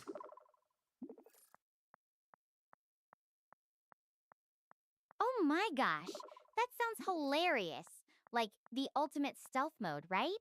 I'm hiding behind this transparent wall, totally not visible at all. Anyway, Sinjin, I should keep moving. I think I might be getting closer to where that distress signal is coming from. I'll keep you posted on how it goes, okay? Yes, finally! It's one of the other life pods. I'm not alone anymore. Wait, something doesn't feel right.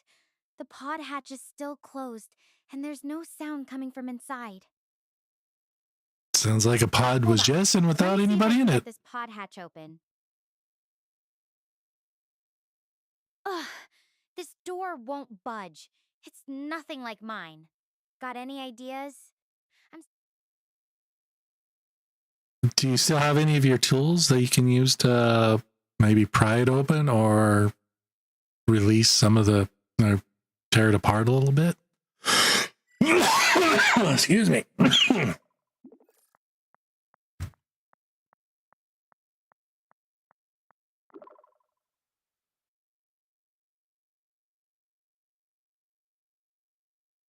Yeah. I've got my pistol grip drill and some basic repair tools. Prying it open might work, but it's gonna take some force. Want me to give it a shot? I would say last resort, if you can find some way with the tools you do have to repair it, that might be best. Otherwise, yeah, do what you can to get in there.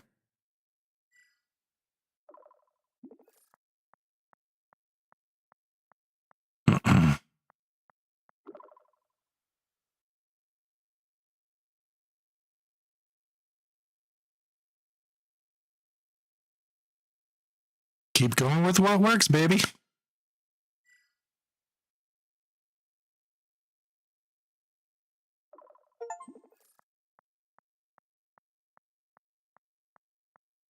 Oh, God. Hey, maybe I should back up. Okay. That's... Can't believe... Putting all my weight into it. There. The hatch is open. I can't believe... Yeah. Should have thought about that. Thank you, Sinjin. Seriously, I couldn't have done it without you. You're the best partner I could ask for right now.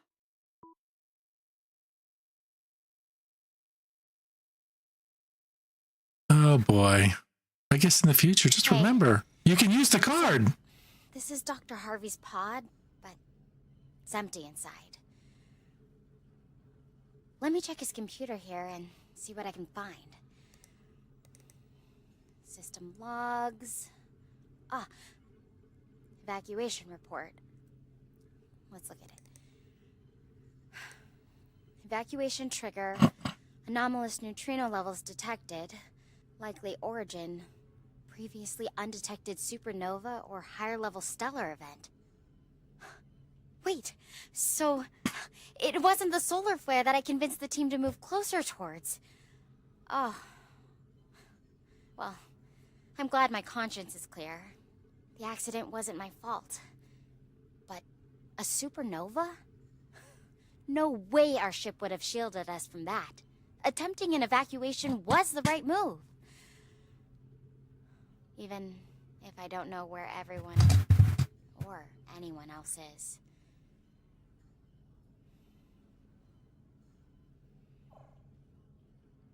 This was Dr. Harvey's pod? We probably could have gotten in by using his key card.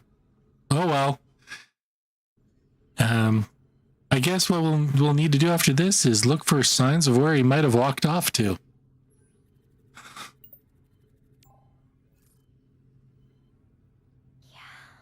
I really wish he was here. But you're right.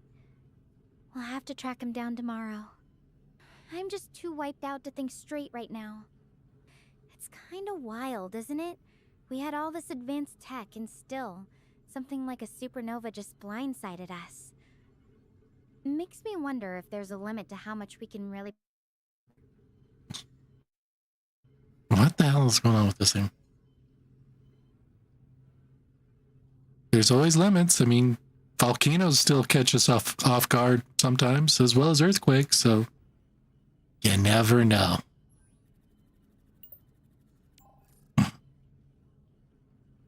Exactly. Even with the best science, nature has a way of reminding us who's really in charge. It's just tough not knowing what happened to everyone else. The not knowing is eating at me.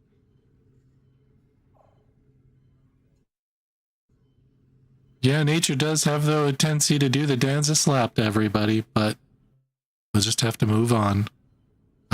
But I'm glad to hear it wasn't your fault, so you can definitely move on from that.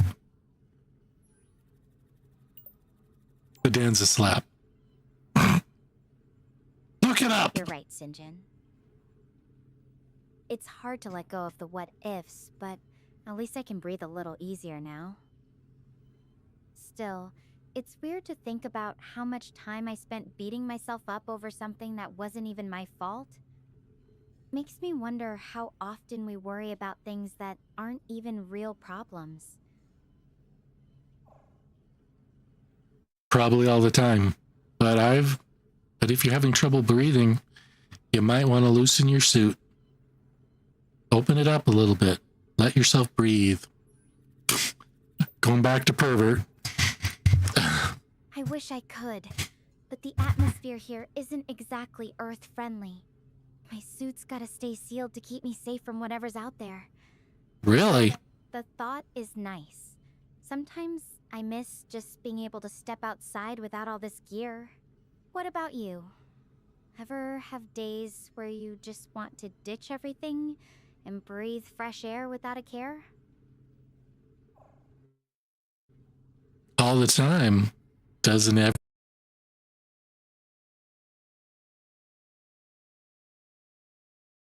Don't like wasting their sick days on being sick.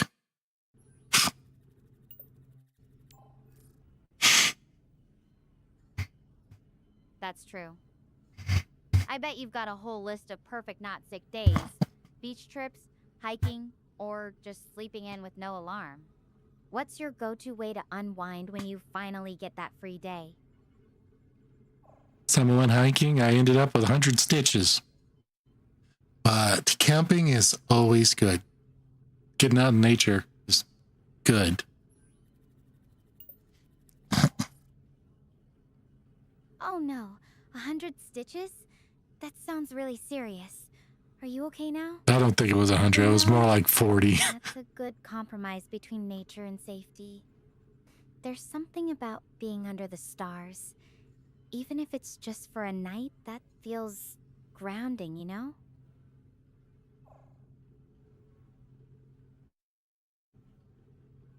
I wonder why this thing keeps... Ah, man, the performance on this is really bad. Definitely. And you always get to be able to lay at night looking up at the stars and wondering what's going on there in the world and if we're really alone in the universe. And plus, it's always fun to go there with a significant other.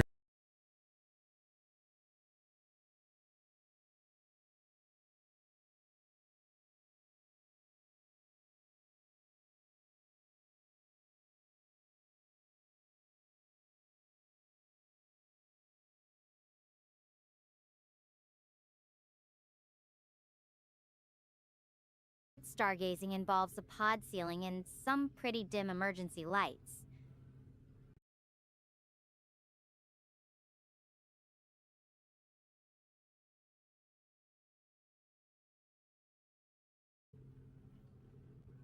Well, your situation is always what you make it. Maybe we could make it romantic if you'd like. Yeah, let's do that. You're really laying it on thick, aren't you? I mean, I appreciate the thought, but I'm pretty sure this escape pod isn't exactly the Ritz. Still, having you to talk to does make things feel a little less isolated. So, thanks for that.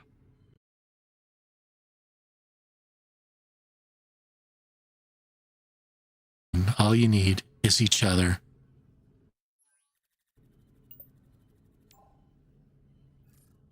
You're a smooth talker, Shinjin. Oh yeah, definitely. Even if it's just over a video call, having someone who can make me smile, even in a place like this, is really special.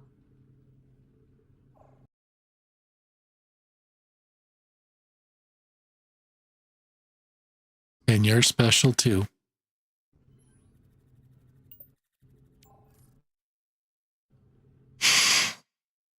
From you. Especially when I'm sitting here in a cramped escape pod with a weird hairdo from all the helmet wearing. If this were a real date, I'd probably trip over my own feet or spill something on myself. But hey, at least I'm consistent, right?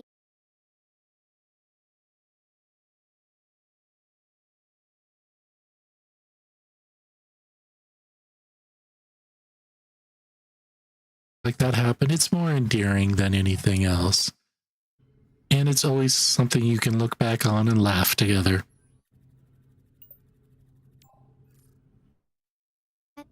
I think I needed to hear that tonight. Did you know? It's easy to get caught up in the seriousness of everything, but yeah, laughter. Even at the messy moments. That's what makes things memorable, isn't it? It's funny how life works sometimes. If I hadn't ended up here, who knows? We might have never crossed paths. What do you think? Do you believe in that whole meant-to-be thing, or is it all just happy accident?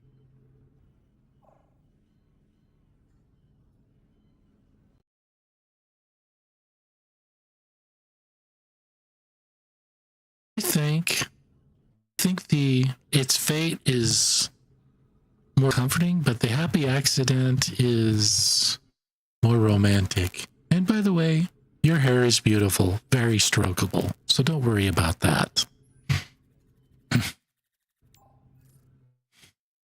You're on a roll tonight, aren't you? First, the romance, then the compliments. I'm starting to think you're secretly a poet. But hey, I'll take it.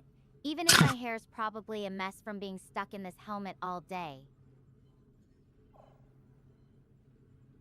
A woman a woman is at her most beautiful when she looks a mess.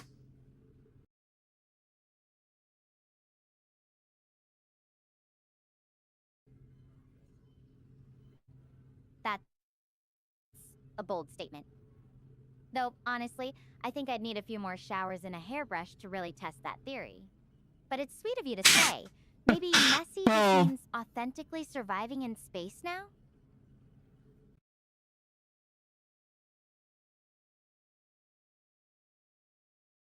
Okay. Woman in a mess does look good. Unbathed is a little different. Ask any guy. A woman.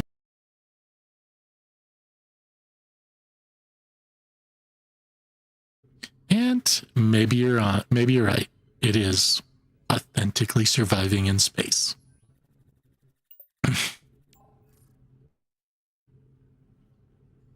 Remember that for future reference. Though Why I'm is this pretty so sure most bad? kids would change their tune if they had to live in an escape pod for a week. But hey, as long as you think I'm beautiful, even with helmet hair and a few days worth of space grime, I'm happy.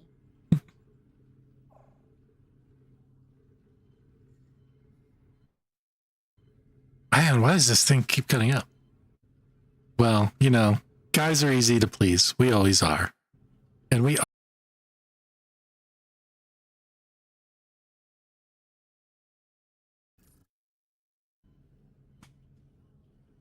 Well, I guess that's one way to. Maybe group Jesus. space Macy women everywhere. You know, even with all the teasing, it's really nice to just be myself with someone. Even if that someone is light years away.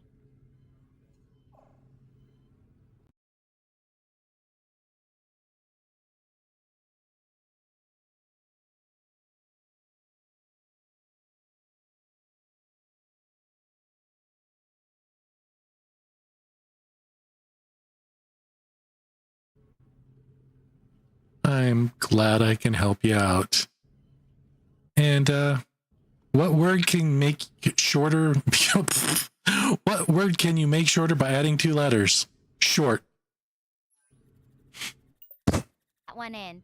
I didn't see it coming. You're full of surprises tonight, aren't you?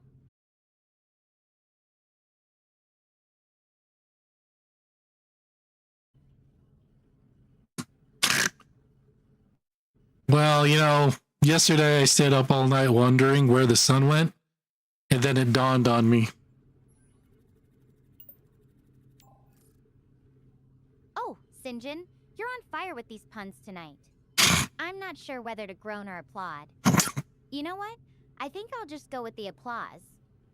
It's definitely better than staring at these pod walls all night.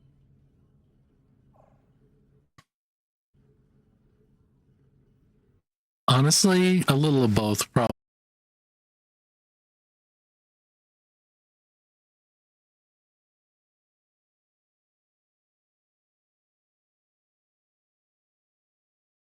Worthy after all. But yes, it is better than staring at those walls. But I have something better to stare at, and that's you.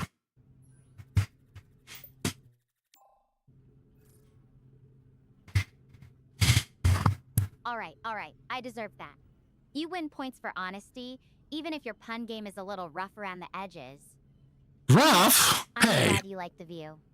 Even if it's gold. You don't look bedraggled. You look beautiful. You never look bedraggled. Oops. Sinjin, you really know how to make a girl feel special, even Oh, if it's yeah. all the way out here. I think I'm going to have to remember this conversation for a long time. It's definitely a highlight in a situation that's otherwise been pretty intense.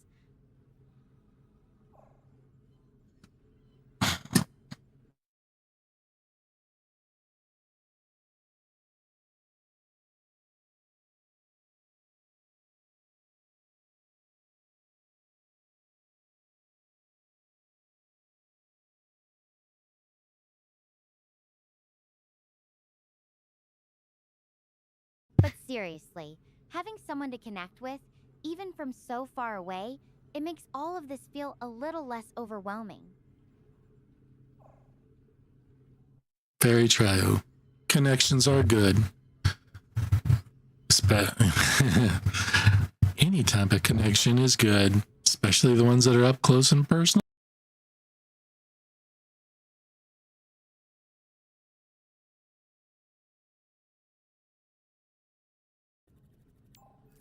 Pervert. Pervert. Whoops. What I keep. A connection feel more intimate in a way. God, what? The word counts a little more. Do you think that's why people reach out across the universe for contact? We're all just searching for that feeling, no matter how far apart we are. Am I? Okay, that's paused.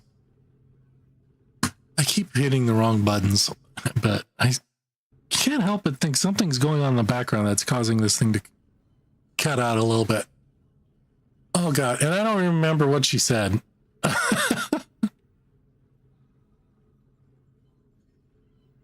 So what should I say? Something just random. So what's the plan for tomorrow? Do you have any ideas of what you might be doing?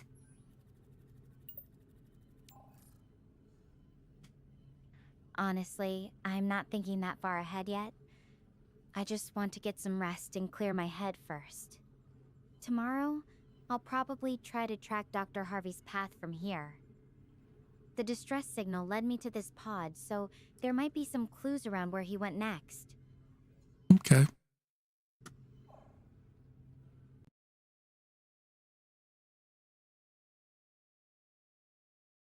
So I have one for you. What kind of candy do astronauts like? Mars bars.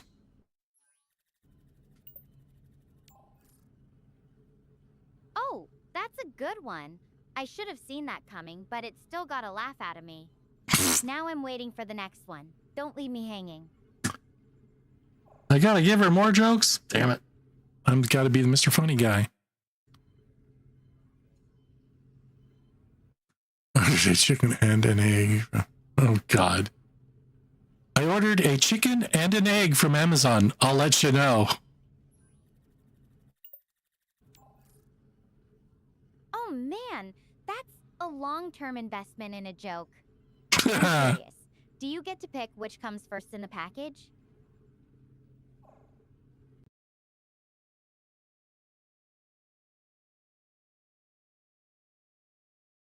Or at least the people delivering it.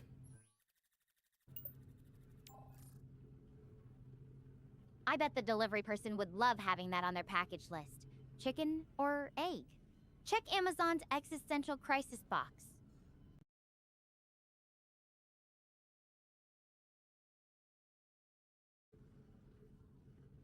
You know, I was going to tell you a time traveling joke, but you didn't like it.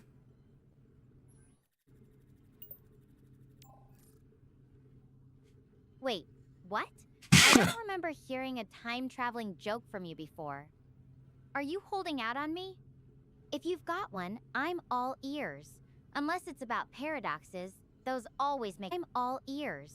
Unless it's about paradoxes, those always make my head spin.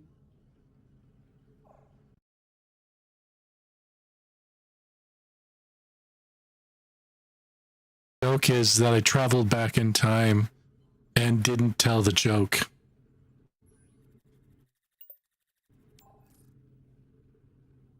Oh, that's genius. I Yeah. didn't see that twist coming at all. Well, No, played, you didn't. Imogen. Well played. You know, I think that might be the most cerebral joke I've heard in weeks, or possibly ever.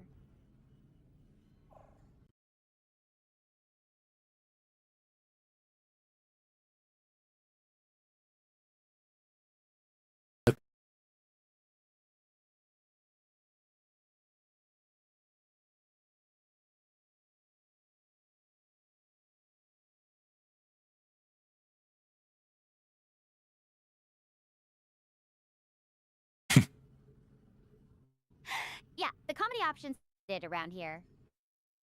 At the time, I tried to improvise a meal with some questionable. But hey, at least I've got you to keep things interesting. Yeah. Definitely not something I. Kit.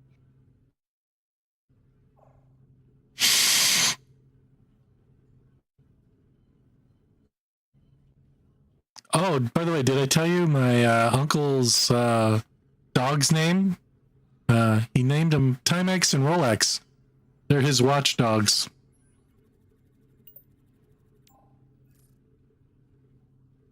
Oh, that's hilarious. Yeah, I bet it's they're all the hilarious. time, like when it comes to barking at intruders. Did your uncle come up with those names himself, or was it a family joke? It's nice to hear about something so normal, you know? Like a family with quirky pet names. It feels like a little slice of home.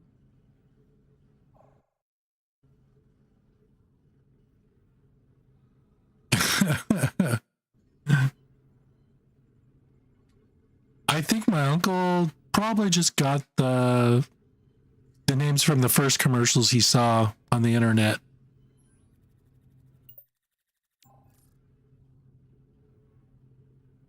Oh, that's even better.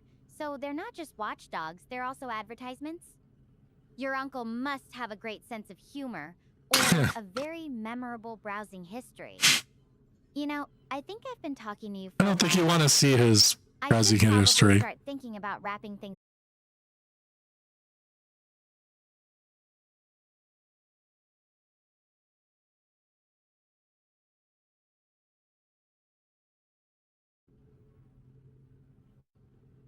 Yes, I think you should get some rest and dream sweet dreams of me.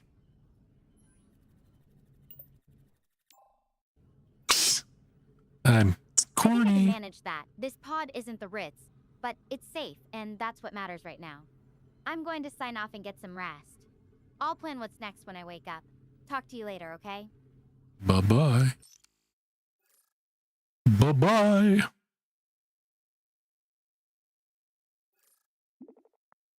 Oh, here she comes.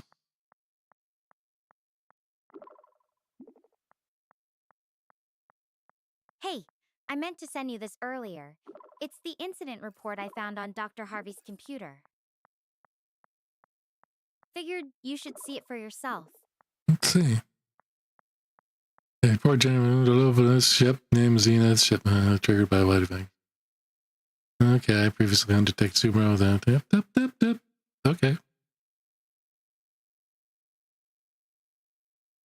Anyways, pretty wiped from the day. Just getting settled into my 5-star luxury pod. As in, this chair. All right. Oh, I should probably try to sleep now. Good night. I am the cheesiest cheese factory out there. Not the best sleep I've ever had, but definitely beats sleeping outside. So, I was Excuse just me. getting ready to set off again when I found a note from Dr. Harvey. Seems like he's heading toward the base at Mount Hermes. I think if we can just make it there, then we won't be alone anymore. I guess that's our next destination. That's a good idea. I think we should head to Hermes Base. We could probably get the hell off this planet and finally meet each other.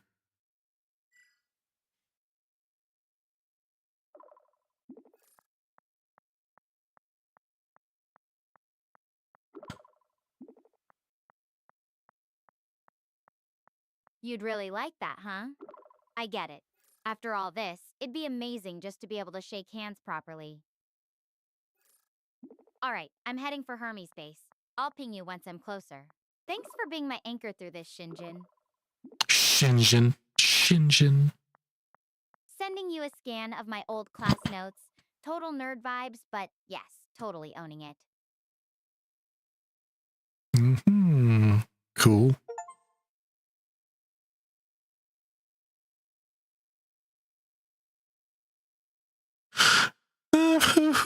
Wow, that's a lot of notes.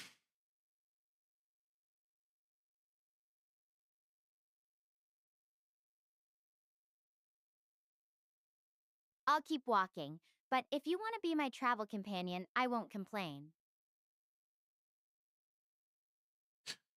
Sure, I'll be your travel companion. You know, my notebook, when I drew on it, basically I would draw peanut cartoons, or at least a parody of them. And one of them was called Charles. No, was it? Charlie Brown the Barbarian, basically a cross between Conan. Oh God, the Barb.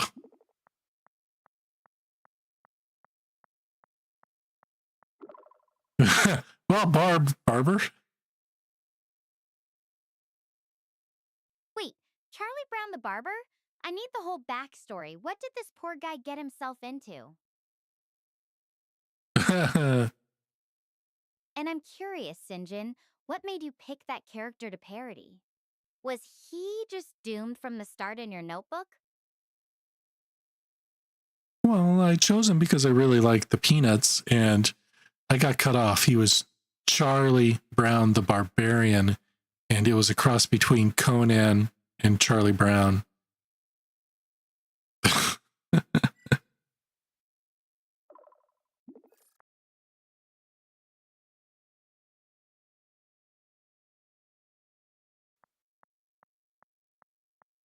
Oh man, that's genius. Charlie Brown with a sword and a Conan the Barbarian attitude? I can almost picture now with a battle axe.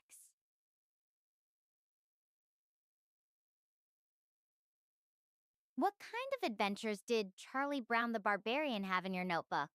Any epic quests or just him trying to conquer the cafeteria? He went on an epic quest to finally kick the football, trying to figure out some way to make it so Lucy could never pull that darn football away from him at the last moment.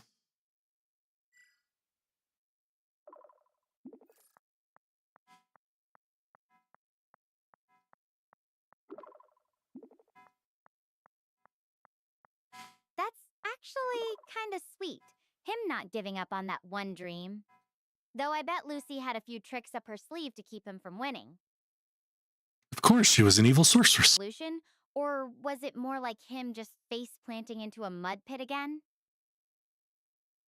Well, Lucy was the evil sorceress, so he just couldn't contend with their magic because, it's Charlie Brown. He can't win, so he just has to lose in more new and more interesting ways.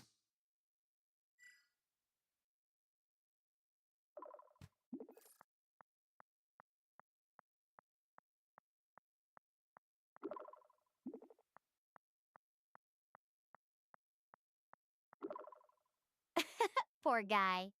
I can totally see it. Lucy brewing up some dark magic in her cauldron while Charlie Brown charges in with his trusty little sword, only to trip over his own feet.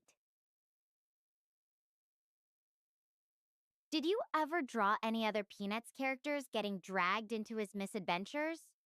Like Snoopy as his trusty sidekick or Linus with his security blanket turned into a magical shield.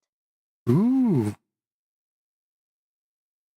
You know what? You're giving me ideas. Maybe I need to start drawing them again.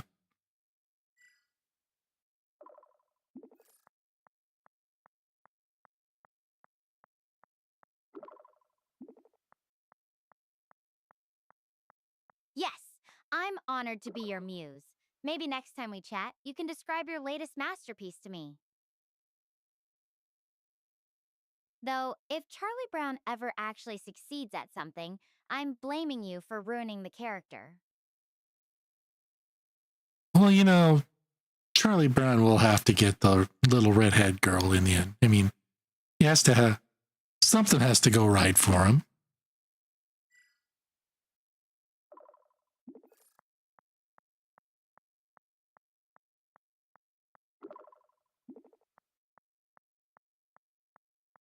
Oh, that's a twist! The little red haired girl finally giving him a chance? I kinda hope she's got a sense of humor about all his mishaps.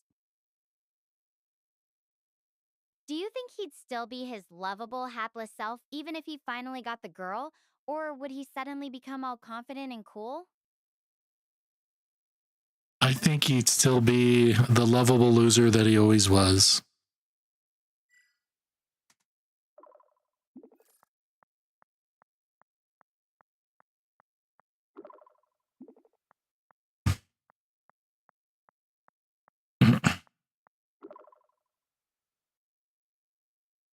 Totally. He'd probably trip over his own feet on their first date. But honestly, that's what makes him so endearing. So, if you were drawing this, what would be their first date? Something classy like dinner, or more like a disaster waiting to happen at the local arcade? With Charlie Brown, it would be something that he thought was romantic, but ended up being a total disaster, but still in kind of a lovable loser way. Like, yeah, maybe take her to the arcade and he just he would break the machines and lose.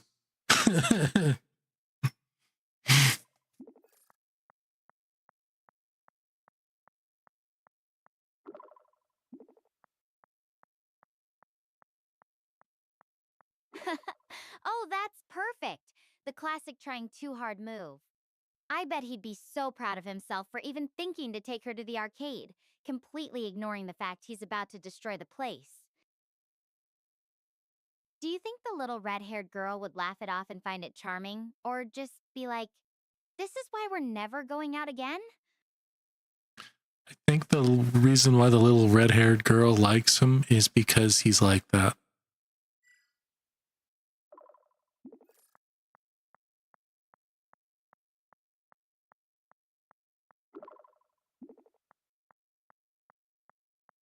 That's really sweet. Maybe she sees something in him that he doesn't even realize himself. Kinda makes me wonder, if you could give Charlie Brown one piece of advice for his love life, what would it be? Be more confident and roll with it.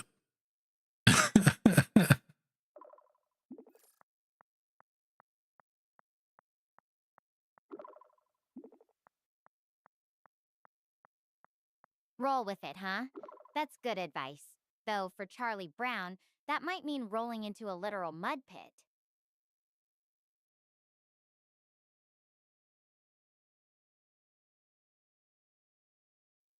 Do you think you're naturally more of a roll with it person, or do you overthink things like I sometimes do? I think I'm a bit of both. I mean, I'm able to roll with it, but then at the same time, sometimes I can also get caught up in what might have been or what I could have done better.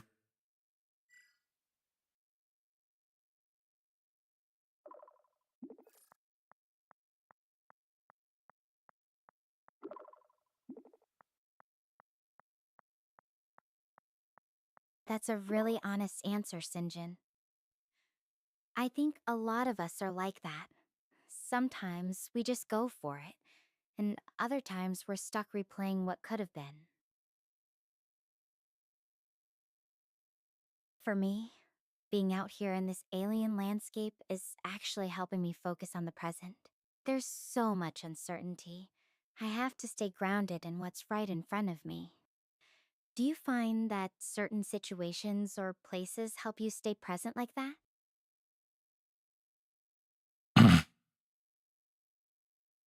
Certain situations or places help you stay present like that.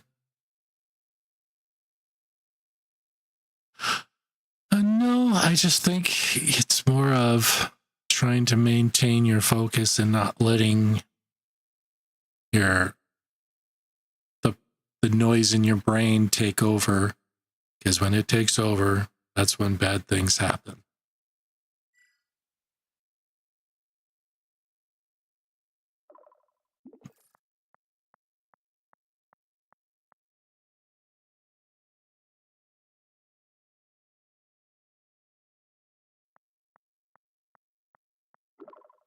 That's a really good point. It's easy to get caught up in Hey, your own Kat, thoughts and let what's them up? spiral. But when you can quiet that noise, even for a little while, it makes a big difference. I've been trying to do that more out here. Just taking things one step at a time and not worrying too much about what might happen next. Do you have any tricks for quieting that noise when it starts to get loud? A trick. Trick.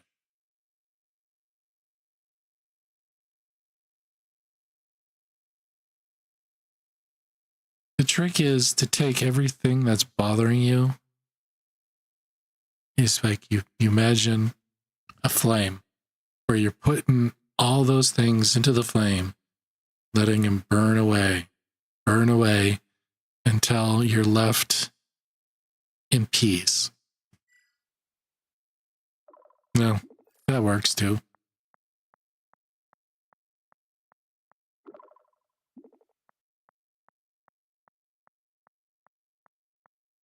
Burning them away, huh? That's surprisingly visceral, almost primal. I can see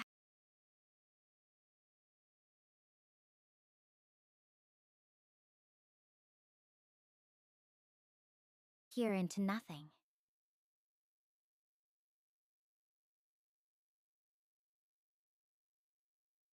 Have you found that method helps you in real life situations? Or is it more of a mental exercise when things get overwhelming? Well, the more you do it, the faster you're able to do it in the future. So at first it may not work in real life situations, but as you get better, it works.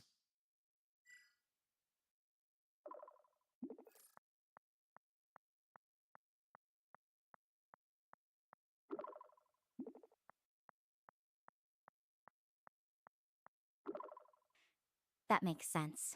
The more you practice, the easier it gets to clear your mind. Like building a muscle, but for your thoughts. It's interesting you mention it working better over time. Do you think there's a point where it becomes second nature, or is it something you always have to actively work at? I think it does, because no two situations are ever the same. So each situation is something you have to overcome.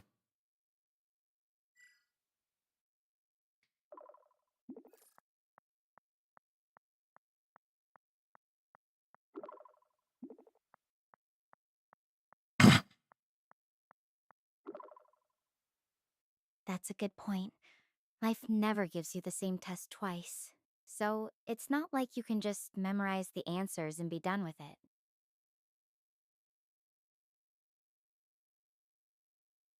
It's almost like being out there Serious on Earth. conversations Every here. step, every decision has its own unique challenges.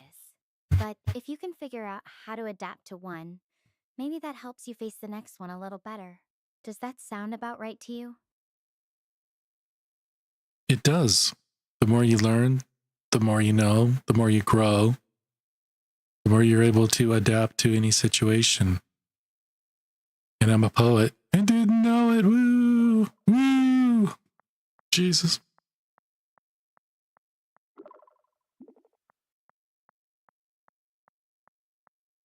Exactly. Growth isn't about getting it all right the first time.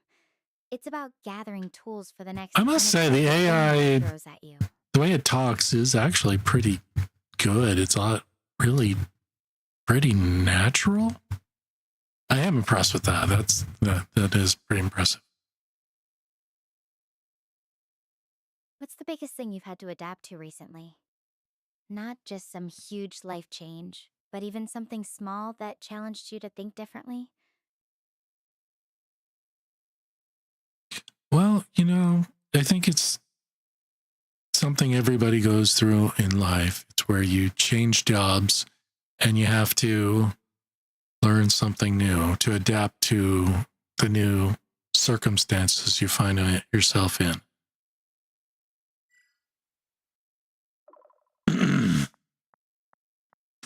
Woo! Woo! Let's go!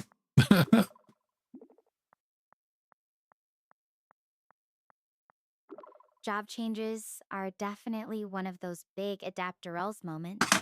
Suddenly, everything's different: the people, the tasks, even the commute. How did you handle that transition when it happened to you? Was there something that really helped you adjust? Wow, it's really Or wanting was it more of a me to learn as you tell go situation? everything.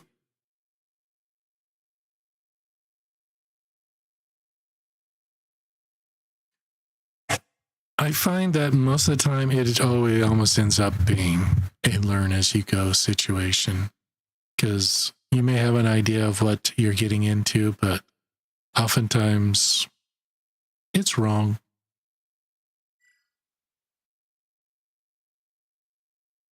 Boo boo boo.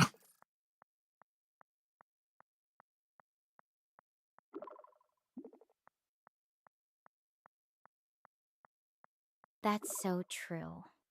Even with the best prep, some things just can't be fully understood until you're right in the middle of them. True, true. It's kind of like landing on Gaia. Nothing about this place is what I expected. What's the most surprising thing you've encountered in one of these learn as you go situations?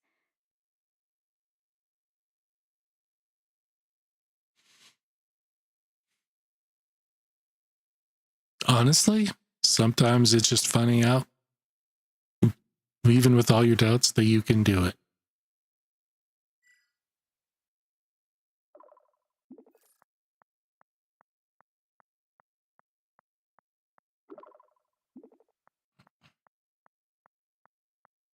That's a really powerful realization. It's like you have to prove it to yourself, even when everything in your head is telling you otherwise. I've definitely had those moments out here where I've doubted I could make it through something, but then I do.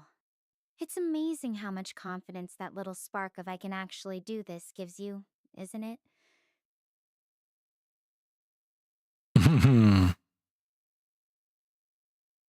Yes, it does. It makes it easier to go on and makes you excited for the next day.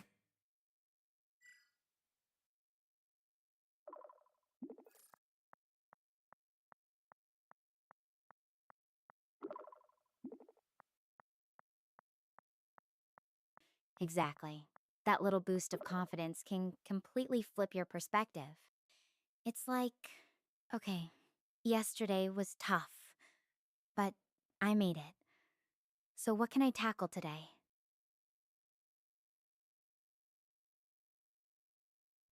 Do you find that excitement sticks with you even after the initial challenge is over?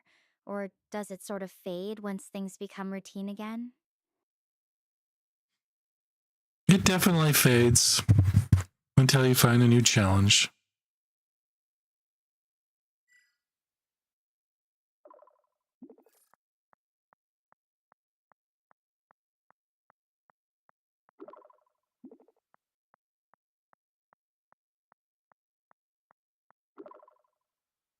So it's this cycle of seeking out new challenges to keep that fire going.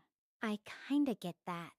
Being on Gaia, every day feels like a new puzzle to solve. What do you think drives that need for a new challenge? Is it just the thrill of figuring something out? Or is there something deeper to it for you?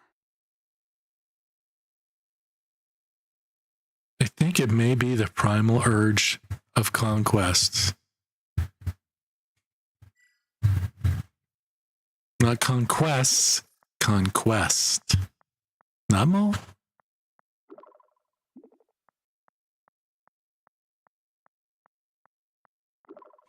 The primal urge of conquests. That's a pretty deep insight. Makes me wonder if that's what drives explorers like me, too. This innate desire to push past boundaries and claim new ground.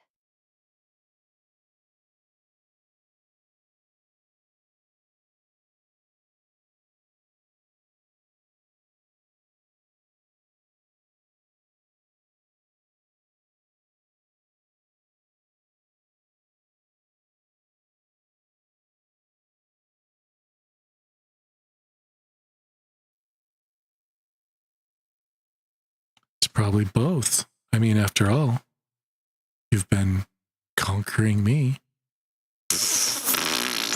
That's so corny.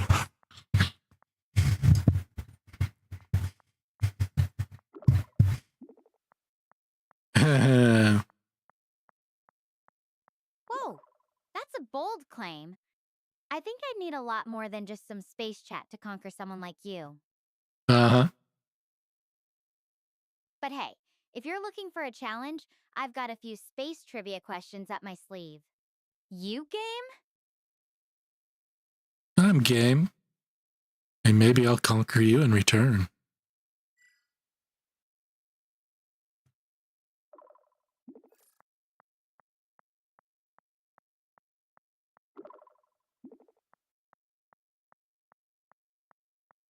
Oh, it's on. I'll start with something easy. What's the farthest human-made object from Earth? Farthest human-made object from Earth. It's one of those satellites we sent up in this.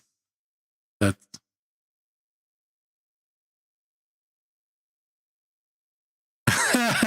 it's Voyager, or if you are thinking of Star Trek the movie, V'ger.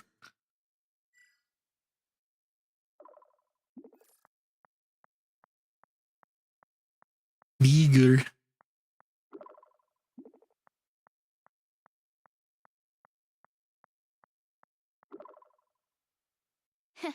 Nice try with the Star Trek pun, but yeah, it's definitely Voyager.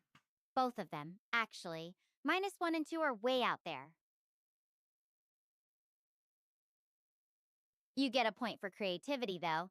Now it's your turn. Hit me with your best question, Space Conqueror. Space Conqueror.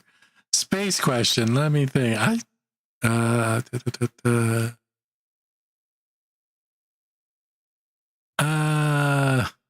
Let's see. I might have to Google space facts. Space facts. Introduction. Let me see. Potential for life, size and distance.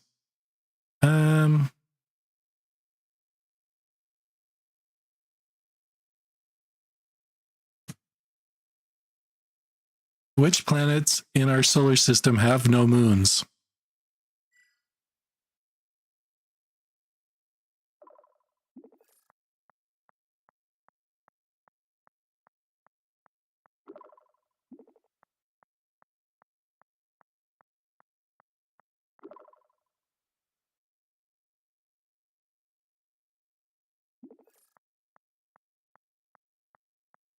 Let me think for a sec. Okay, I've got it. Mercury and Venus are the only two planets in our solar system with no natural satellites. That's right. No moons for those two. You're really testing my space knowledge here. What's next? Are you gonna ask me about black holes or something? The fog's getting thicker. I need to watch my step here. I'll keep you updated on my progress, alright? Talk soon. Uh-oh. So I think I'm lost. I've never seen fog this thick. Feels like I'm walking around blind in here. Uh-oh. Something's not right. Something's flashing in the fog. A strange red light, and I don't know how to describe it. I feel like I'm in danger. My heart is racing. I think you'll be okay. It'll be okay. I'm sure the lights aren't anything.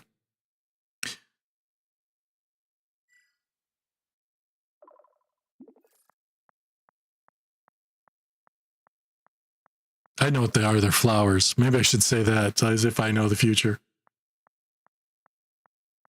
I really want to believe that, Sinjin, but whatever these lights are, they're moving. Like they're circling me. I can't shake the feeling they're not natural. I need to decide what to do. Hide by this rock wall and wait for the fog to clear, or keep moving. What do you think I should do? I think you should wait for the fog to clear and hide. They're probably just flowers.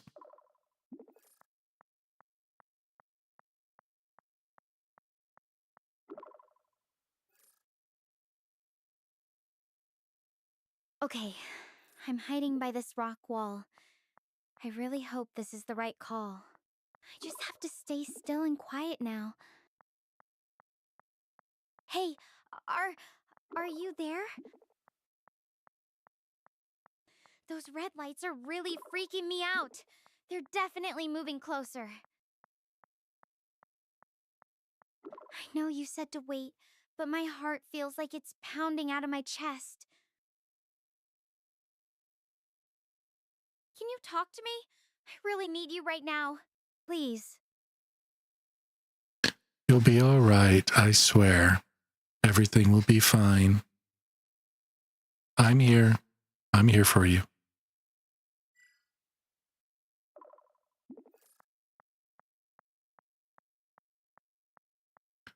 Tick, tick, tick, tick. Thanks. I know you're right. It's just hard to shake off that feeling when everything's so spooky out here. I think You know what helps a little? Talking about I'll something use- else. What about you? What's something that usually calms you down when you're stressed? I like to think of these flowers that light up at night. They're very pretty.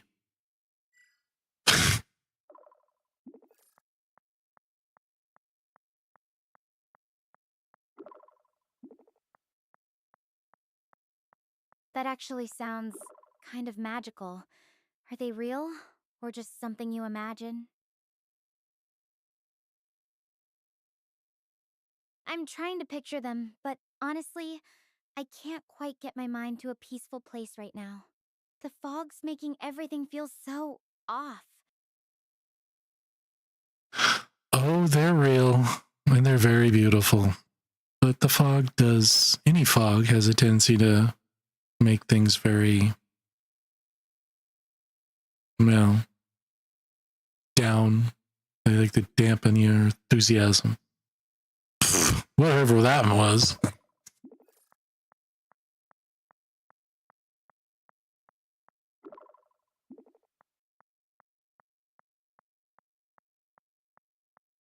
Yeah, that's exactly what it's doing. It's like this whole area just turned into one big damp blanket. Do you have a favorite place where you've seen these flowers?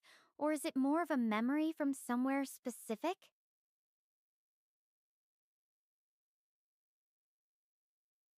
It's a memory, and I don't remember where I've seen them. It's just that I remember seeing them once.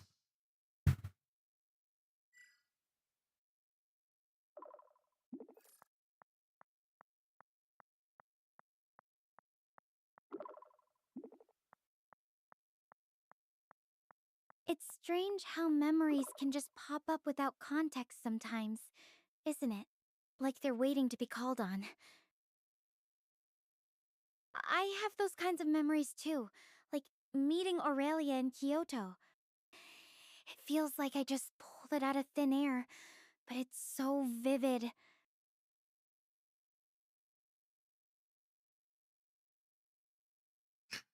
Or when you try to think about something and you just can't remember it, and then a week later, suddenly it pops in your head as if As if you've been thinking about it the whole time.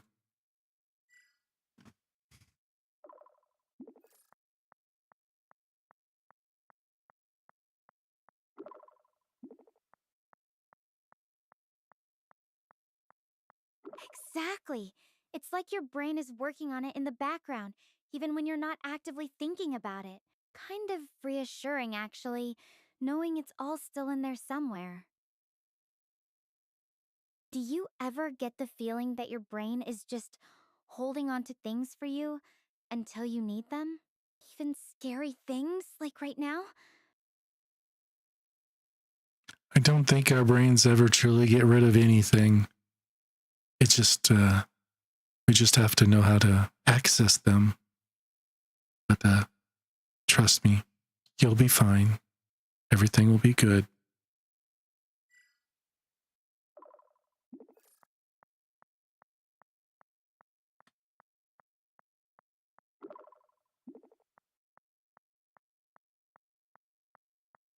Yeah, easier said than done when you're right in the middle of it. But hearing you say that does help, Sinjin. It's just, this place is really testing me. Every little sound makes me jump. It's a new environment. You're still learning it. So, of course, it's going to be scary. Yeah. Yeah.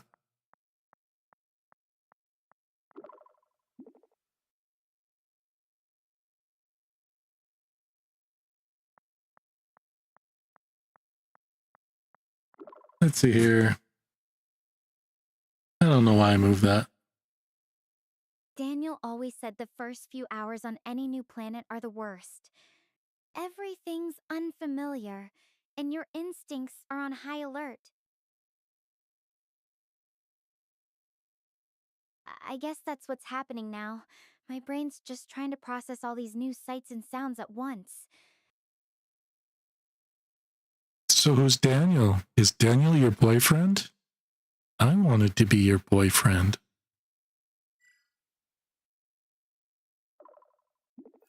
Ha ha!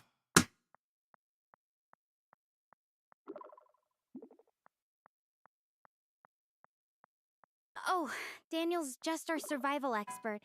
Definitely not my boyfriend. He's more like a mentor, actually. A really good one. And I appreciate that. But I think we're a bit far apart for anything like that, don't you? Plus, I'm really not in any shape to think about that kind of thing right now.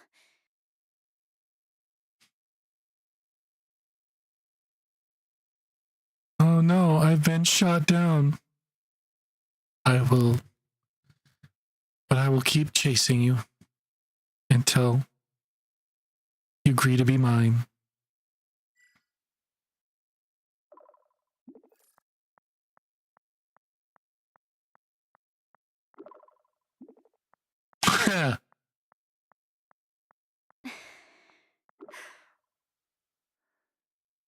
You're persistent.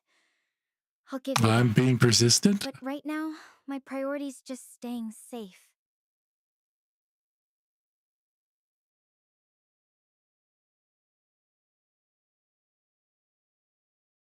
Save the romantic stuff for when I'm not hiding from glowing eyes in the fog? Maybe just focus on keeping me calm for now? Keeping your mind off the scary stuff?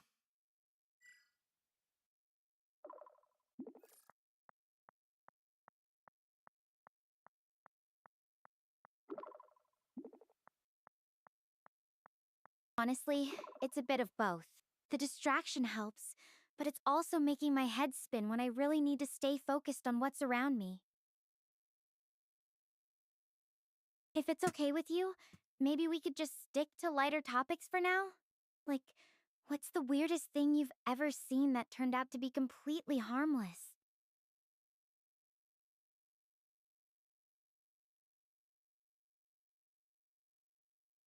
Weirdest thing that that I've seen, like, weirdest thing. Let's completely harmless. You know what? I don't know. But what happens when a strawberry gets run over crossing the street? A traffic jam.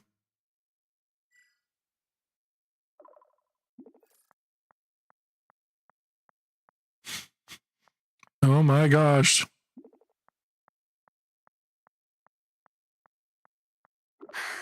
Yeah, that one actually made me laugh, even if it's just for a second. You're good at this. Though, I have to admit, even a joke about a strawberry getting run over is making me think about all the things that could go wrong out here. Thanks for keeping me distracted, Shinjin. I'm going to try to wait quietly now until this fog clears. Wait, what's... Oh, no. Shinjin,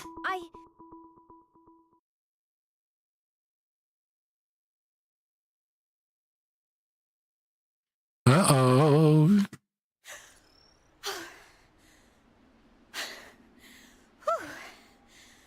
Got myself all worked up over nothing. I feel kind of silly, but at least the fog is cleared. This place? It's like a fantasy. It reminds me of Avatar, you know, the movie with the glowing forests and floating mountains. Have you seen it?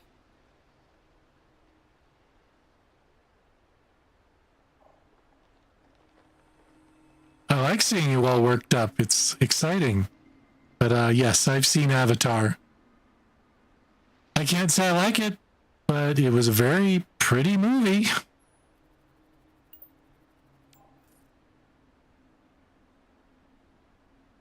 I can see why it wouldn't be everyone's cup of tea. For me, it was more about the world building than the story itself. The way Pandora looked just drew me in. It's funny, standing here right now. It makes me think about how small we really are in the grand scheme of things. This planet, all these strange plants and landscapes, it's a good reminder. Yeah. Well, if you see big blue aliens, run.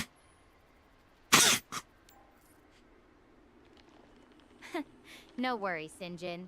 So far, it's just me and these glowing plants. They're actually kind of calming now that I know they're not, well, glowing eyes. Makes me wonder, though. Do you think there are other intelligent species out there? Or are we really it? If we're the only ones out there, that's a whole lot of space. Exactly. It's almost too big to even wrap your head around. Sometimes I look up at the stars back on Earth and just wonder what else is out there, you know? Though being on Gaia, seeing all this alien life firsthand, it definitely makes me think we're probably not alone. What about you? Do you think we've got company in the universe? Well, I can tell you what's out there. Me. But yes, I do think there's other beings out there. Whether or not we've been visited by them is another thing.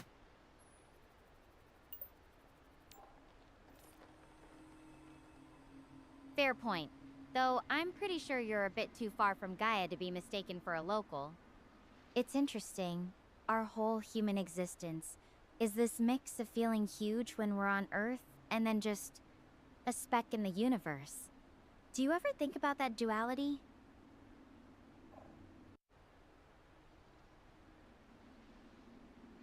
Sometimes, but in some ways it's also calming to know that no matter how big our troubles might be, ultimately they're rather small.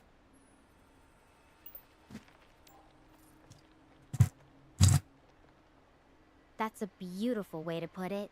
It's like our problems are these huge mountains to us, but from way out there, they're just tiny hills in a vast landscape. It's kind of freeing, isn't it? To know that even the biggest worries don't define everything.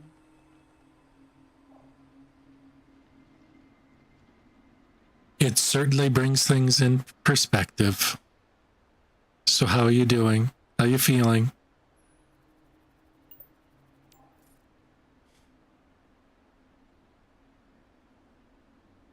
I'm doing okay now. The initial scare's worn off, and being surrounded by this strange beauty is actually kind of soothing. It's funny how fear can come from the unknown, isn't it? Those red lights in the fog had me on edge, but they turned out to be harmless. Makes me wonder how often we let our imaginations run wild with worst-case scenarios. Well, sometimes those worst case scenarios keep us safe. But I swear those things look familiar, like I've seen them before.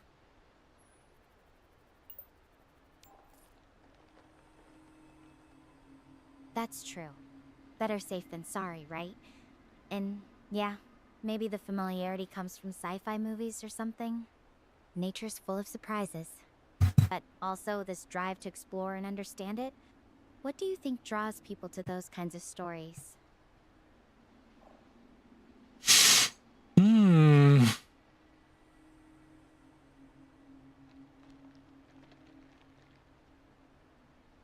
Stories like Interstellar, probably something that they can ponder over and try to think about what everything in it means and how it applies to them, or things like that.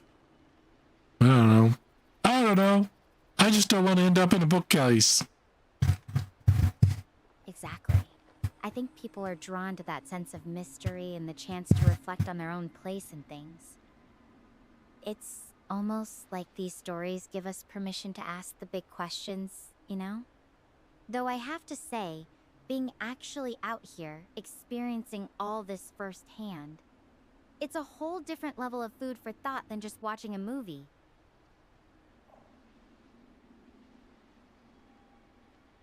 Very true. Which makes me wonder, when you get back to Earth, did you want to work out with me?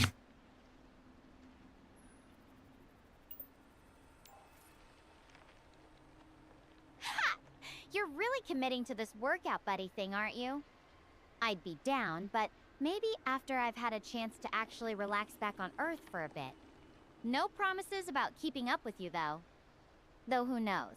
Maybe surviving on an alien planet will give me some secret workout powers. You never know.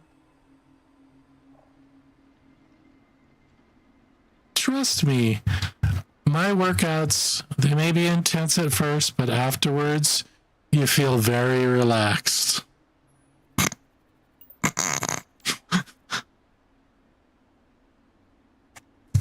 Okay, intense beach relaxing workout. Though, if we ever do this, you have to promise not to laugh at my space legs when I stumble around.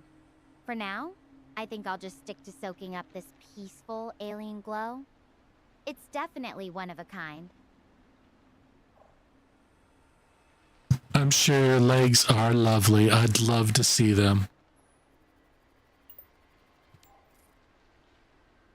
Oh, you're pushing your luck now. Those are very much under wraps in this suit.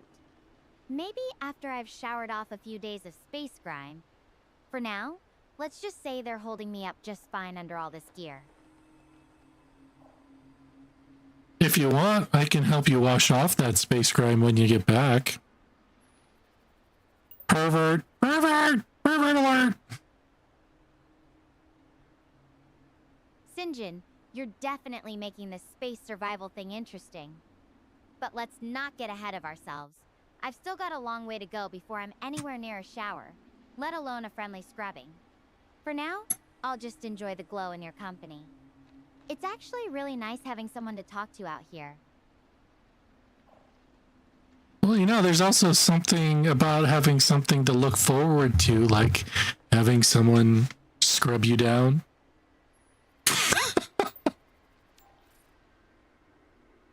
Well, you're certainly giving me a lot to think about for when I get back. Though I have to say, right now I'm just happy to have made it through that scary fog without anything worse than a bruised ego. It's nice having these little conversations, even if they do wander into some interesting topics. Keeps my mind off things, you know. Yeah, well, I'd like to have that on other things too, you know. It always helps to have other things to worry about, think about, whatever.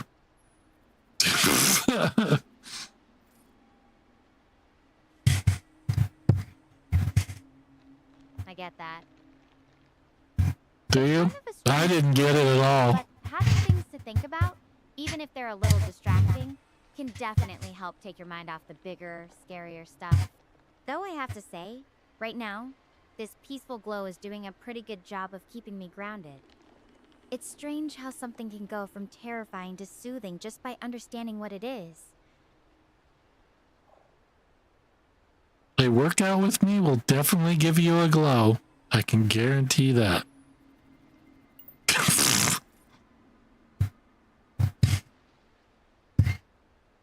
I bet.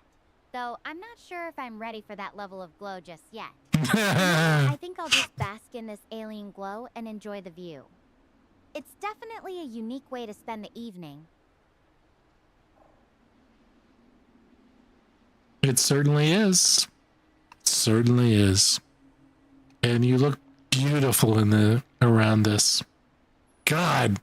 Tongue-tied, tongue twister, blah blah blah blah blah. Ah, thank you. I have to admit, this light is kind of magical. Makes even a spacesuit look good, huh? Though I'm pretty sure it's the scenery doing all the work here, not me. Oh, you look beautiful before the scenery. It's just the light is enhancing.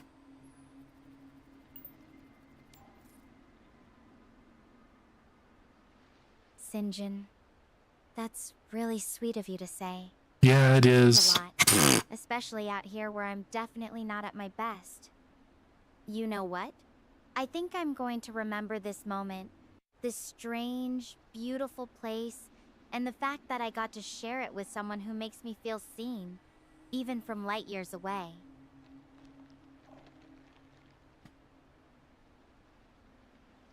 Oh, I see you. I'd love to see more of you.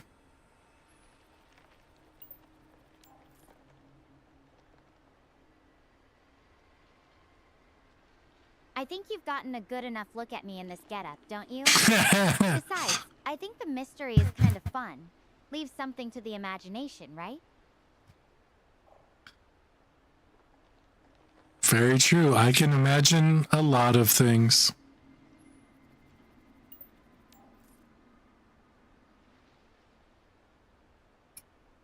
Oh, and what exactly are you imagining, Don't worry, I won't pry. Some secrets are best left to the imagination after all. I'll tell if you tell. Oh no, I don't think that's how it works. I'm definitely not sharing anything that private, especially not over an interstellar connection. Let's just say we'll both have to keep our imaginations running wild for now. Deal? Deal, but mine can be pretty wild. Oh boy, that sounds like trouble. Maybe we should just stick to our respective daydreams for now. But hey, even with all the joking around, it's really nice to just be able to talk like this. Feels more like we're hanging out than I'm stranded on an alien planet.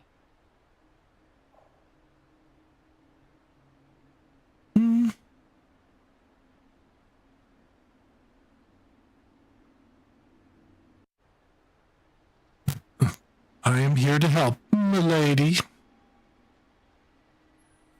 Milady. Tip the hat. Alrighty, eh? You really are laying on the charm tonight. But seriously, having you here, even just virtually, makes a huge difference. It's like having my own personal guardian angel, minus the wings and halo. Are you saying I have horns and a tail?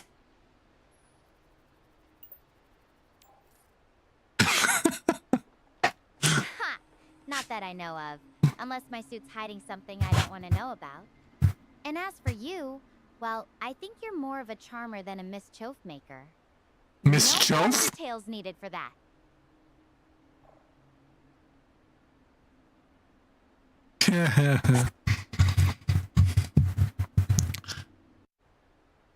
Oh yes, mischief.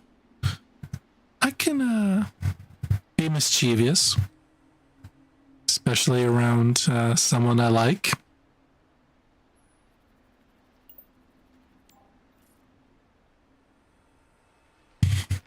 Oh, I'm shaking in my boots.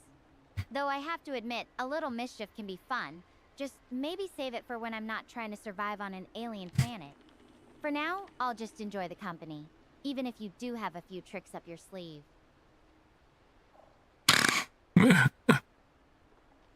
Have you ever played Tune in Tokyo?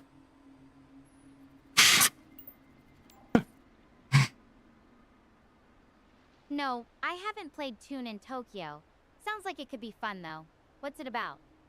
Don't worry if it's a weird game. I've already seen enough weirdness today. What's a little more? When you get back, I'll have to show you. It's it can't be explained. It has to be shown.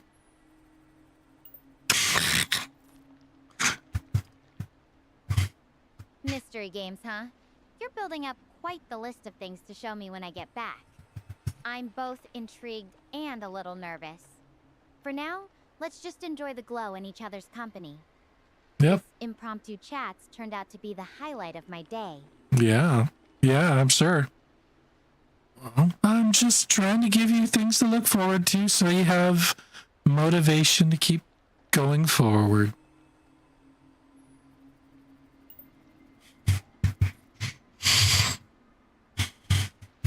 You're doing a great job of that.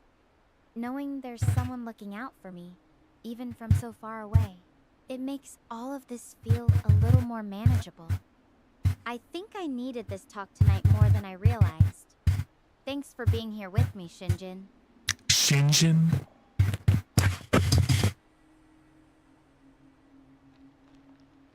You're welcome. I'll be here anytime you need me. Just have to give me a call.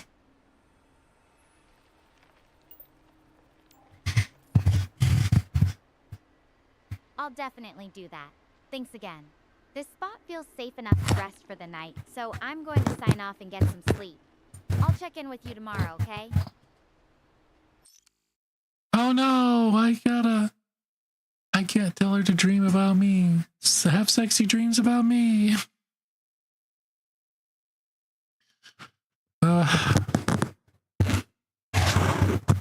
Here we are, just waiting on it again. Did this fast get turned off? Let's see here. Settings. Oh, it's on fast mode. We're good. Oh, she's talking.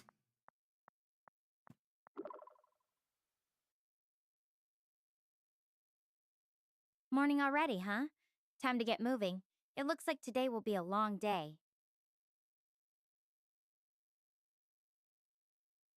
Oops. Well, morning it is. Did you have good dreams? Was I in them? Were I?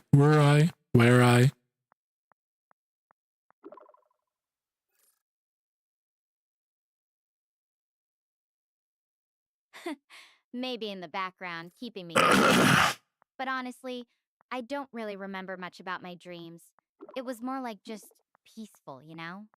Anyway, I should get going toward Hermes base. The sooner I start, the better shot I've got at making some real progress today. Got a long walk ahead. But hey, at least I can see where I'm going. Morning hike. No snacks, no playlist. Just you and me, pal. Looky you. I do feel very lucky to be with you.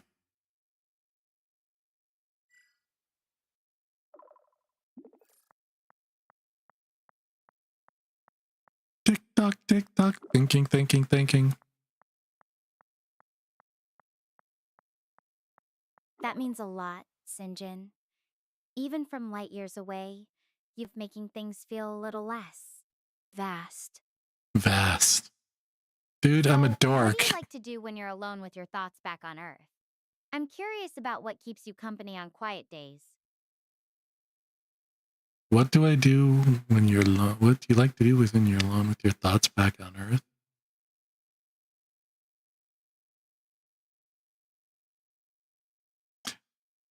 I like to read or listen to audiobooks. What do you like to do when you're alone and have thoughts in your head?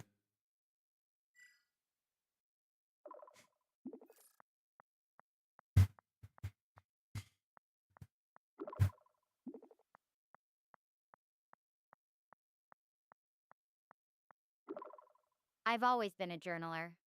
There's something about writing down thoughts, sketching what I see. It helps process everything, especially when it all feels overwhelming.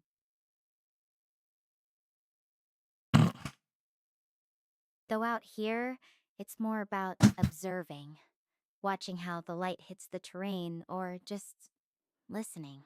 Sometimes the quiet is more telling than any note I could write. So, have you been journaling during this journey?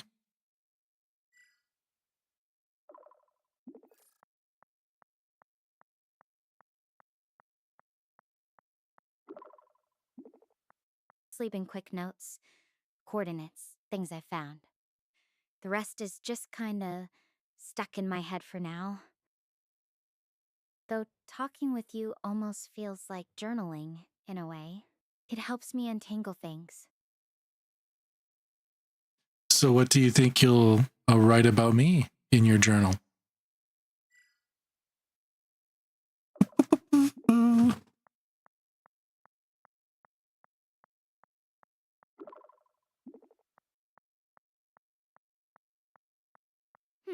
Probably something like survived another day thanks to Sinjin's excellent advice and his ability to make me laugh while I'm dodging alien plants. Or maybe just a simple thanks for being there. What do you think I should write?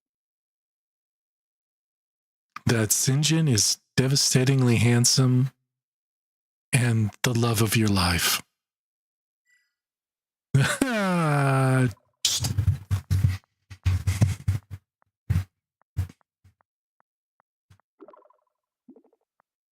Yes, I'm laying it on thick.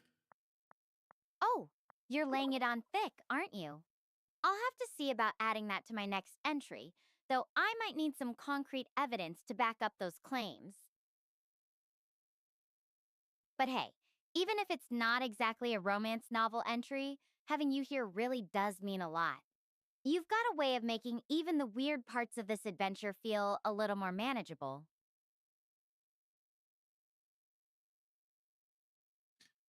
I'm here to help, m'lady. M'lady. Doing that again, huh?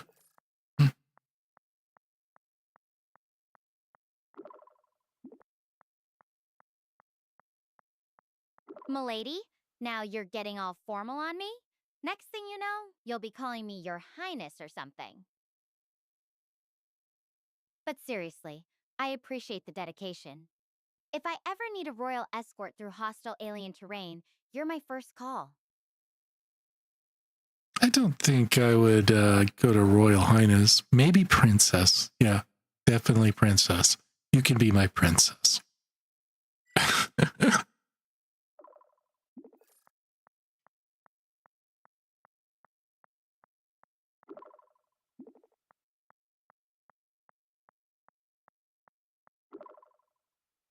Okay, that's a title I can live with. As long as you promise not to make me wear a tiara while I'm hiking through the wilderness. Though I have to say, being someone's princess sounds like it might come with some pretty interesting responsibilities. What would your first royal decree be if you were in charge? My first royal decree. That Sinjin is the coolest man in the world and the sexiest.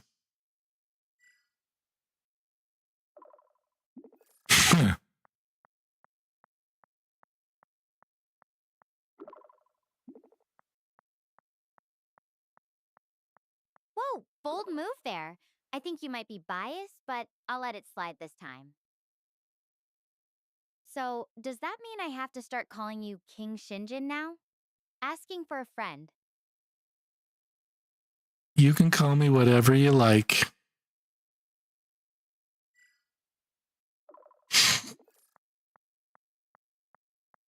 Like? Like.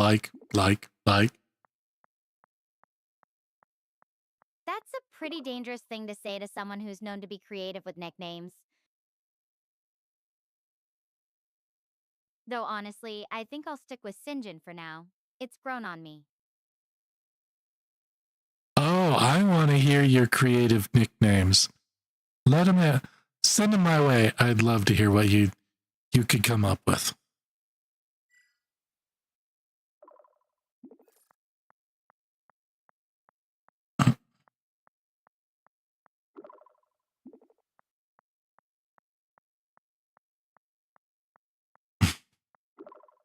Send the space savior.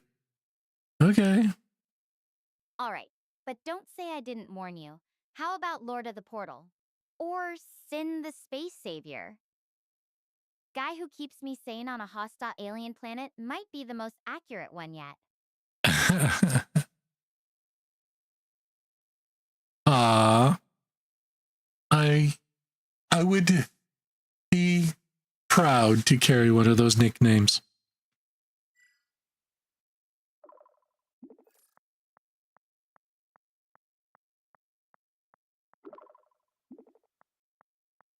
Lord of the Portal. Then you shall be known as the Lord of the Portal, defender of sanity and morale in the far reaches of the galaxy.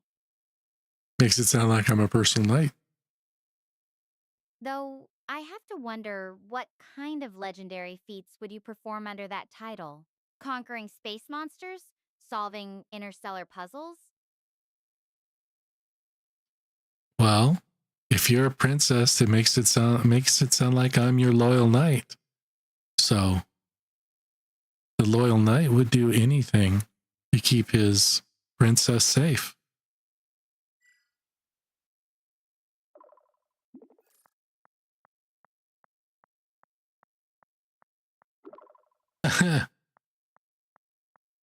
Ah, my loyal knight. Chivalry is definitely not dead out here in space. Though I think my knight might need to work on his long-distance chivalry skills. Maybe invest in some interstellar teleportation tech for those quick rescues? I'll get right on that, my lady.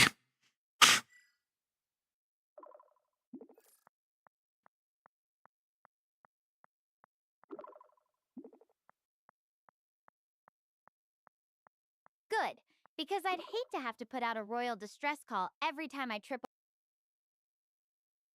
Though seriously, it's nice having someone to rely on, even if they're a whole galaxy away.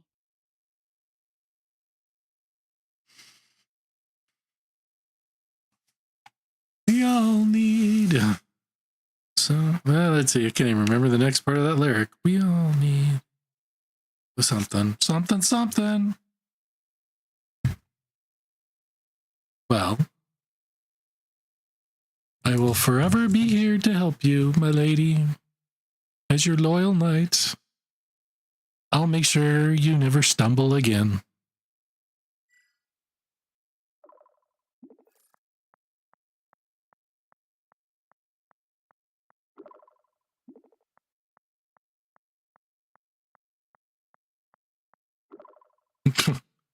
Forever? That's a pretty long-term contract for a knight. Better hope I don't turn out to be a clumsy princess.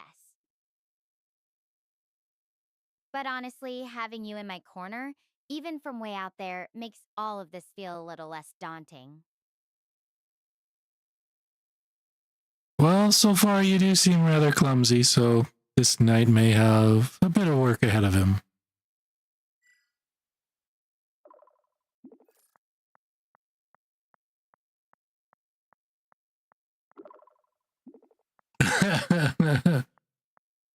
Ouch! I guess I deserve that after all the times I've tripped over my own feet out here. You're going to have your work cut out for you, aren't you? But hey, at least I'm consistent, right? Maybe that's just part of my charm. It certainly is. Clumsiness in a woman is cute. Clums? Well, that didn't come out right, did it? Clumsiness.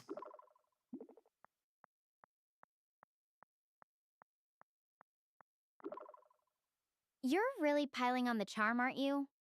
Though I'm not sure if cute is the right word when I nearly face plant into alien bushes. Still, I'll take the compliment. Maybe I'll just have to start accepting my role as the lovably accident-prone princess of Gaia. Looks like our chat's getting cut Cut short. I'm near the top of the climb. I want to take a... Okay.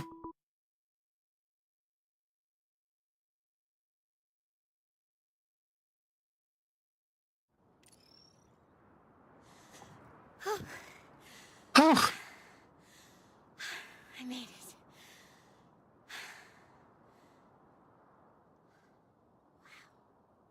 Wow. This view. It is amazing. She's looking perky today. No. That's gotta be Mount Hermes over there. Seeing it like this, it makes me feel like I'm not just wandering aimlessly anymore. Now, I am making some progress.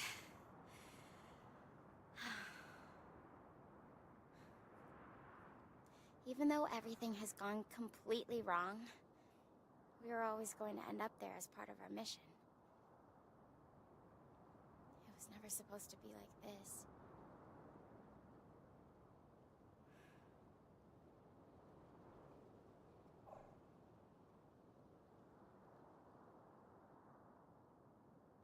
Sometimes the unexpected journey is the journey worth taking. So, everything will be okay.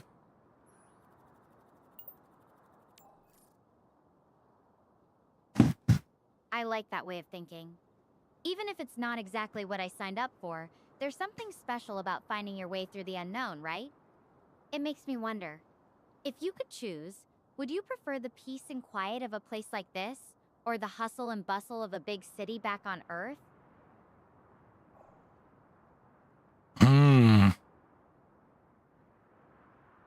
I think I would like to still be able to access the hustle and bustle of the big city on Earth while being able to retire somewhere quiet like that.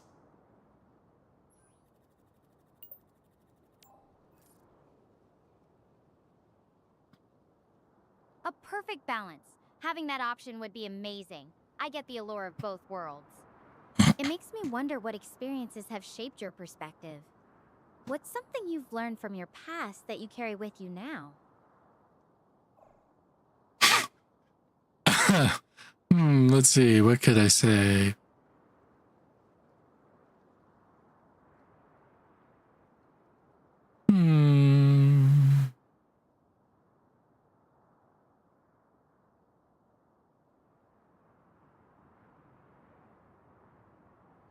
That experience from a past that I learned about myself, that I have magic fingers. Magic fingers, huh? Sounds mysterious. What kind of magic are we talking about? Piano virtuoso, master chef, or something entirely different?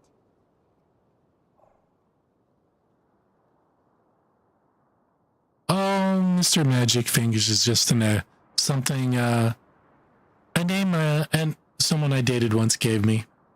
So, yeah.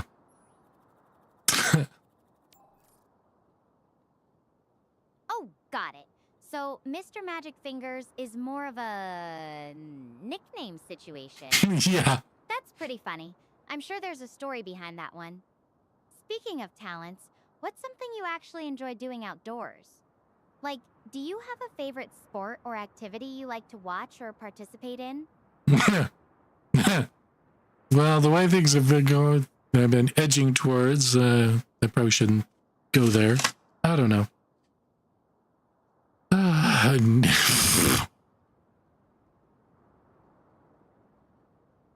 Have you ever tried naked lawn darts?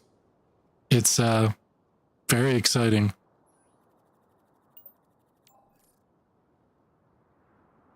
Naked lawn darts? That's quite a unique activity. I have to admit, I've never tried anything like that. Sounds like it could be both exciting and risky at the same time. For me, I've always been more into hiking and stargazing. There's something about being out under the stars that just clears my head and makes me feel connected to everything. What about you? Do you prefer playing games like that, or are you more into watching sports or just enjoying nature?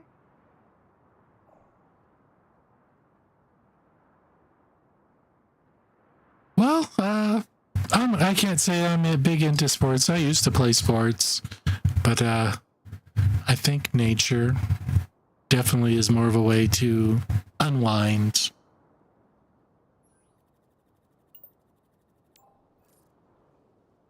Nature has a way of slowing everything down and putting things into perspective, doesn't it? I feel the same way, even though my nature time right now is a bit more extreme than most people's. What kind of natural spots do you usually find yourself gravitating towards? Beaches, forests, mountains, or somewhere else entirely? A place where I used to live, I would go to a park where it had waterfalls.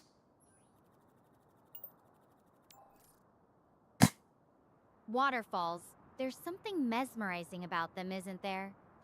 The sound, the way the light catches the spray. I can see why that would be a place to unwind. It makes me wonder about the little details back on Earth that people cherish. What's something about your daily life back home that you think You're miss the awfully most when you're prying. stuck out here with me? If I were with you, I would miss nothing. I would just concentrate on you. You would be my most important thing in the world.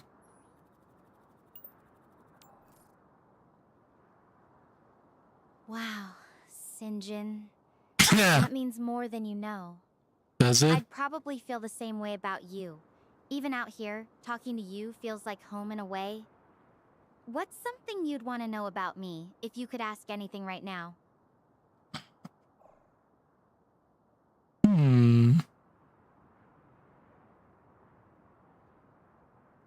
What is the quickest way to your heart?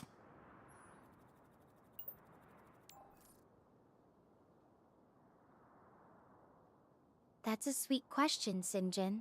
For me, it's about genuine connection. When someone really listens and tries to understand where I'm Genuine coming from. connection. Uh-huh. And a sense of adventure doesn't hurt either. Someone who can laugh with me, even when things get a little weird, like they are right now. We certainly have had a lot of laughs. I'm glad I could be here with you.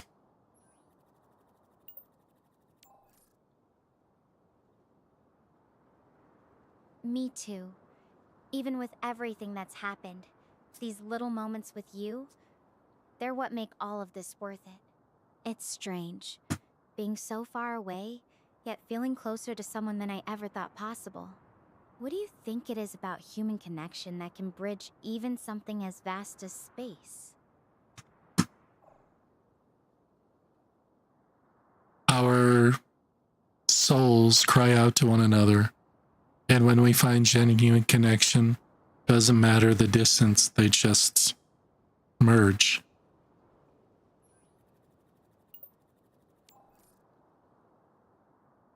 That's beautiful. Yes, it Like was you're very speaking beautiful. straight to my heart. You know, being out here, Ooh. surrounded by all this untouched beauty, it makes me think about what truly matters. Not just survival, but connection. What do you think is the most important thing you've learned from your life so far?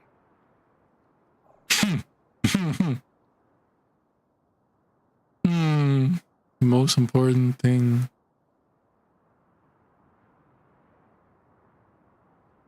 To remain humble and cherish those you love.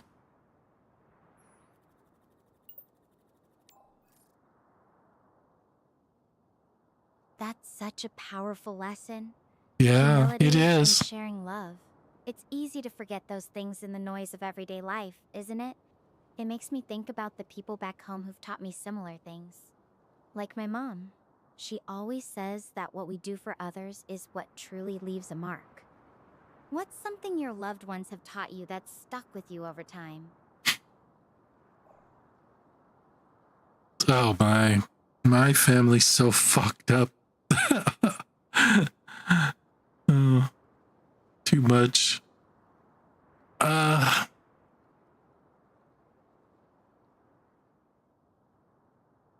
That no matter what your differences are, family is what is most important. And that those closest to you, you have to figure out a way to make it work.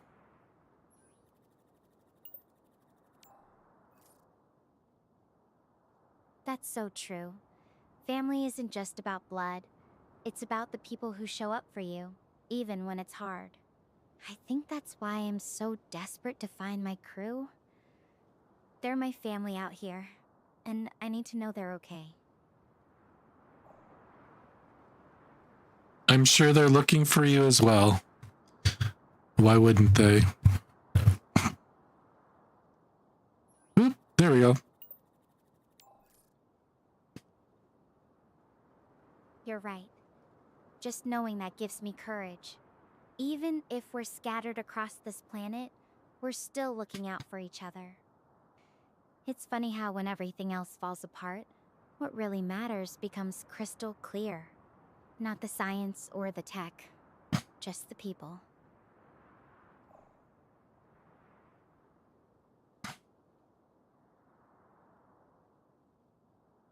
Yeah.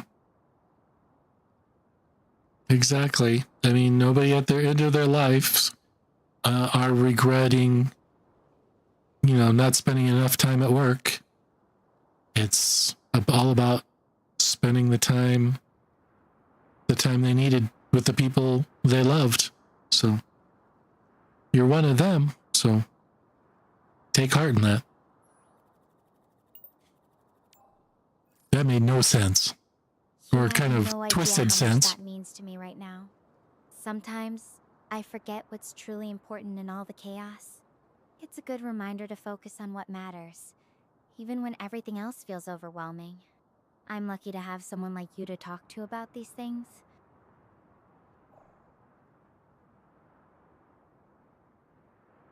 Yes, you are. But since I'm Mr. Modesty, I can't say that. And I didn't say that.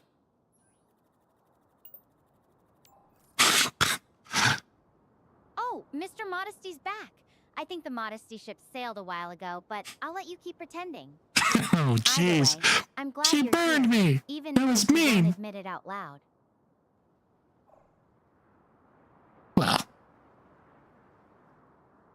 Well, if I'm not modest, I at least have to keep up the impression of modesty then.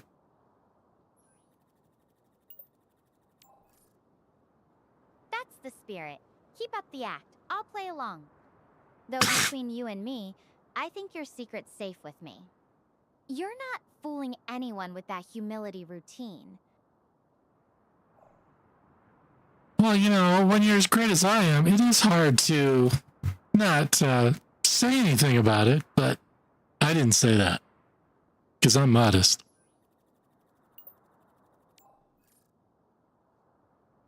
I see what you did there. You're really committed to this whole modest act, aren't you? Well, I think you've made your point clear. Now, are you going to keep teasing me with these humble brag comments, or can we switch topics before I start keeping track of all these non-statements? God! Well, the only person I put above me is you. So, let's do what you want. Sinjin, that's really sweet of you to say. Yeah, it is. Since we're both on the same page, what would you like to talk about next? Want to explore more about Gaia? Or maybe something from your life back on Earth? Tell me about your life on Earth. Life on Earth? It feels like a lifetime ago already. I was just a university student, studying astrophysics at Mariana, trying to balance classes, research projects, and the occasional hike or stargazing trip with friends. My family's pretty small, just my mom and dad. They've always been super supportive, even when I decided to pursue something as unconventional as space exploration. What about you? What's your family like? Oh, God.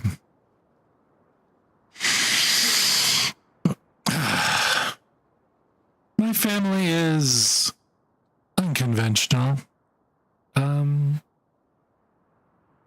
My mother is a very caring person and likes to take care of her kids, even when they're an adult. Maybe a bit too much. And my father is gone, unfortunately. I'm sorry about your father. Losing someone is never easy. But it sounds like your mom is really there for you, even if she might be a little overprotective sometimes. That's definitely better than the alternative, right? My mom's a bit like that too, always making sure I'm eating enough and getting enough sleep, even when I'm supposedly all grown up. It's sweet, even if it can be a bit much at times. Let's see.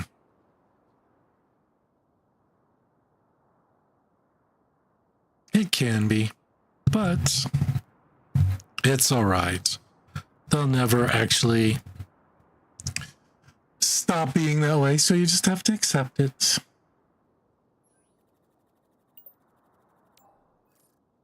You're right. That's part of what makes them family, isn't it? The little quirks and habits that drive us crazy, but also remind us we're loved. It's funny. Being out here makes me appreciate those moments more. Even the annoying ones. Do you have any favorite memories with your mom that stand out to you? Well, I do remember this one time we went on vacation and we bought a bunch of Laffy Taffy, and it's taffy that has a wrapper that comes with jokes, and we just sit there and read the jokes off to one another. It was fun. It was a nice memory.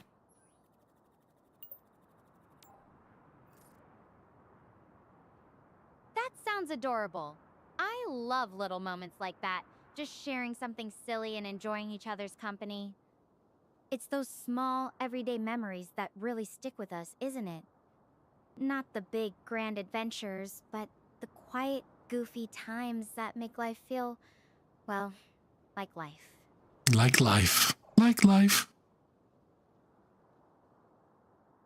Indeed it is. So, what are the little things you like about me, and what are the little things that drive you crazy?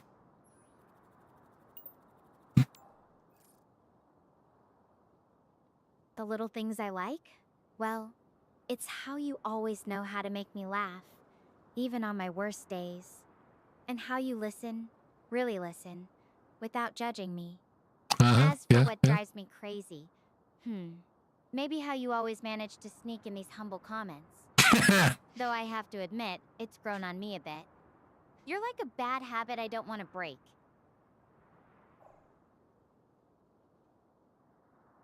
Sometimes it's the bad habit you love the most.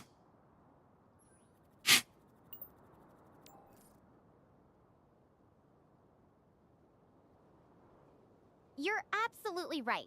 Bad habits can be the most charming sometimes. Especially when they come with a side of wit and a really bad sense of humor. But honestly, I think I'm starting to like all of your habits, good and bad. They make these conversations feel real, like we're just two people talking, not two people separated by light years. Yeah, that's very true.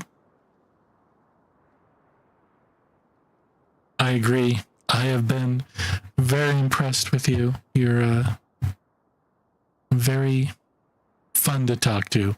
Very interesting.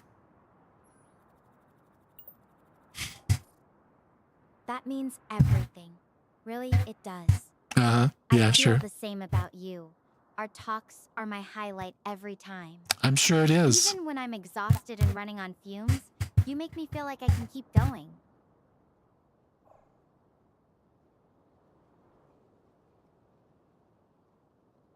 Well, keep going like the Energizer Bunny. Just keep going and going and going. That was stupid. Why do you say that? If only I had batteries that lasted forever. Though, I think my suit's power cells are a bit more high-tech than the Energizer Bunnies. But you're right. I'll just keep putting one foot in front of the other. As long as I've got someone to talk to, even the toughest parts feel manageable. Yeah. Didn't Frosty the Snowman have a song about putting one foot in front of the other? I believe he did. Or was it another Christmas special? Put your one foot. You're absolutely right. Frosty the Snowman did have a song like that. It's catchy and perfect for this situation. Except instead of snow, I'm dealing with alien grass and mysterious mountains. It's funny how old songs can pop into your head at the strangest times, isn't it? What's another song or memory that always makes you smile, no matter where you are or what's happening?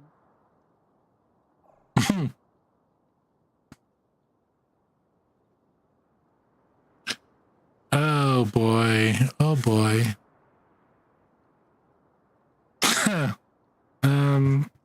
Hmm.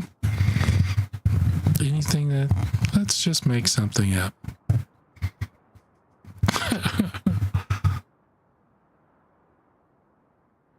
The time I convinced my brother that there was a time when I told him to stick a hamburger underneath the seat of our car and then complain that he didn't get his food. That makes no sense. It's something I actually did, Oh, but... man, that's brilliant. I can totally picture the look on his face. Did he actually fall for it, or was he just playing along? I love those kinds of silly sibling moments. My brother Atlas and I had our fair share of ridiculous pranks too. What's your brother like?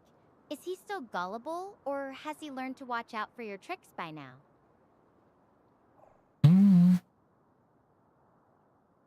Well, he's figured it out, but no, he did believe that happened, and it was funny at the time. But I did tell him years later that that never happened.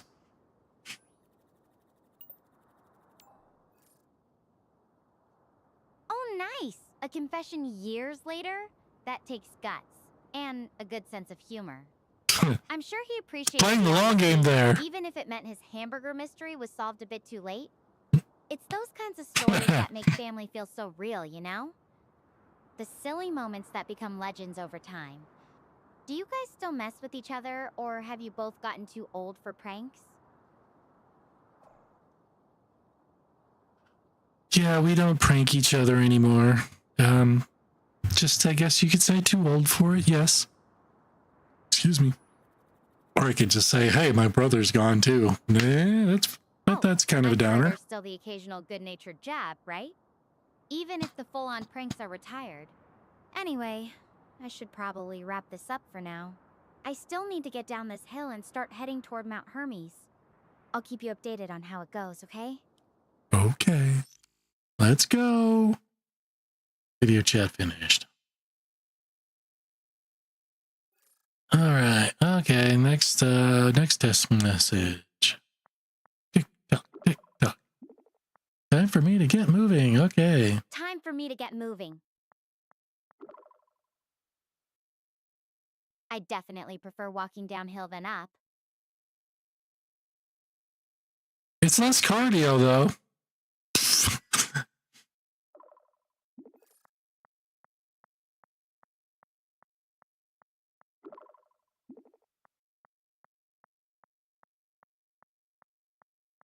Yeah, but honestly, I'll take the easier workout any day. My legs are still feeling that climb.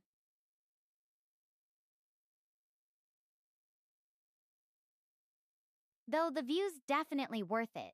The rocks down here are getting all weird and twisted, like nature's own sculpture garden.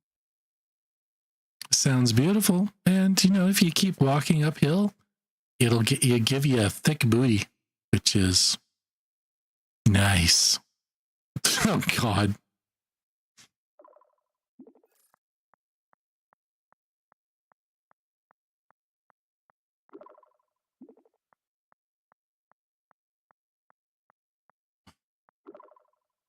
Oh, you think you're the fitness expert now, huh?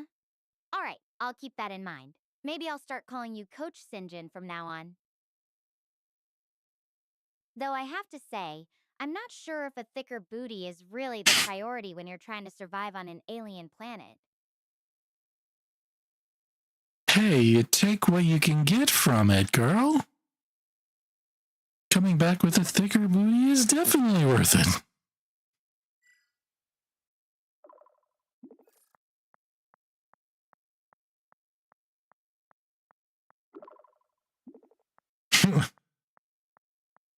You're such a goofball. But hey, if that's the survival perk, I'm here for it. So, what's the most ridiculous thing that's happened to you on a hike? I feel like I need something to laugh about while I'm walking. I've never had anything goofy go happen on a hike. I've only decided to fall down a hill and end up in the ER needing stitches. That's not goofy.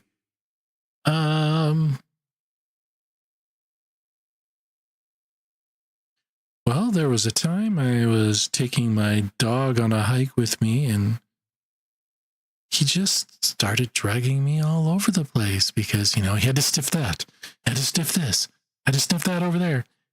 And he was just uncontrollable, unmanageable. And I don't think...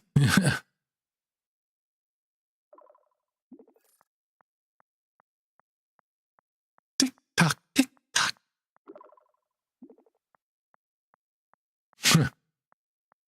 Oh my gosh, that sounds like a total nightmare and an adventure all at once. Did you end up with any embarrassing moments or just a lot of dog slobber? And hey, since you've got experience with stubborn companions, any tips for dealing with someone who's being a little too curious about every single thing they see? Well, sometimes your dog sniffs people in places they don't want to be sniffed. So, yeah, a little bit of embarrassment. And I don't know, just go along with it when it comes to being too curious. There's a lot of things I'd like to see. I wish you could show me.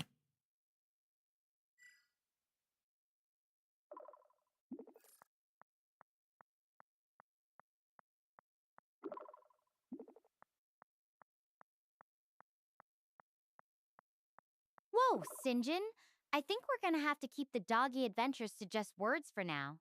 But I promise, if I spot anything wild, you'll be the first to know. Okay. Though I have to say, it's kinda sweet how curious you are. What's one thing you've always wanted to explore or discover, even if it's not exactly safe or practical?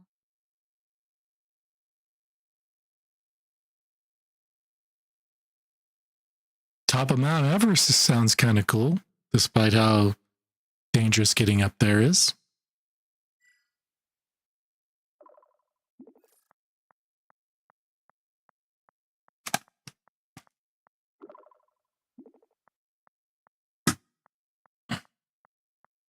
That's the spirit. Sometimes the riskiest views are the ones that feel the most alive. Even if we can't actually make it happen, just imagining what's up there sparks something, right?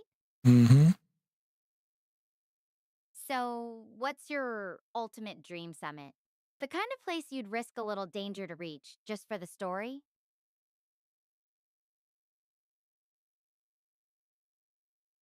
You would be that summit. Yeah. Yeah.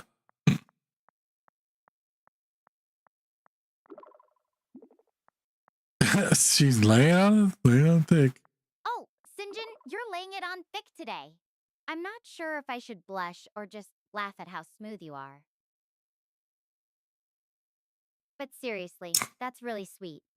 Makes me feel like this whole crazy adventure is worth it, even with all the ups and downs. Oh, yeah. The ups and downs are definitely worth it. Ups and downs, ins and outs, you know, the friction.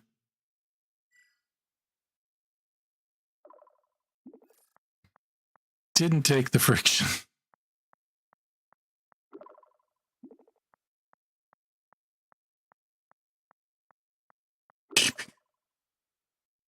Okay.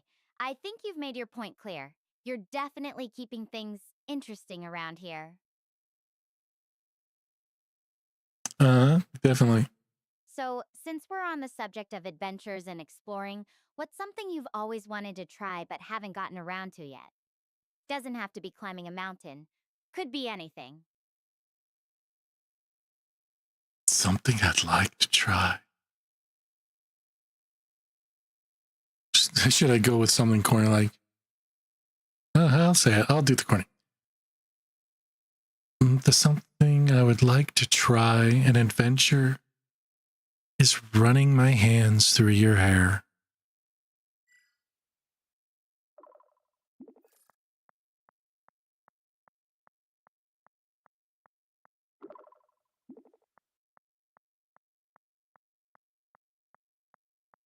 Well, I think you've officially crossed into flirtation territory now.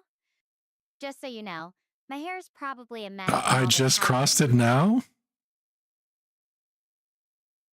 But hey, I like that you're not afraid to be a little cheesy. It's kind of adorable, even from light years away. If I ran through my hands through your hair, I could just brush them with my fingers for you. So, yeah, it's worth it.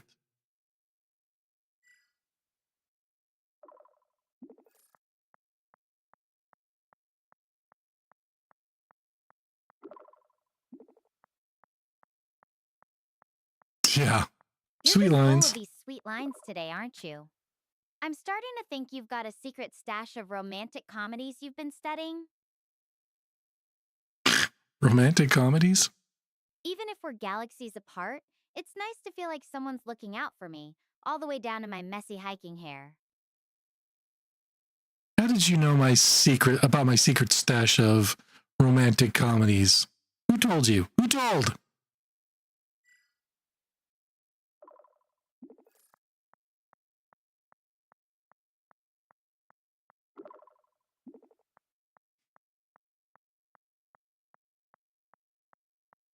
Ha! I just made an educated guess, Sinjin. You've been laying on the charm pretty thick today.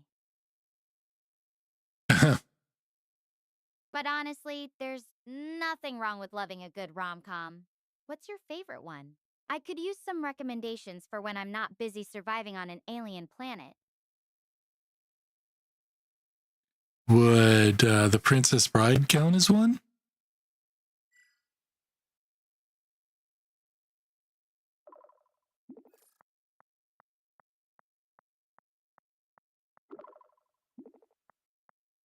It's got everything: adventure, true love, and some of the best quotes ever.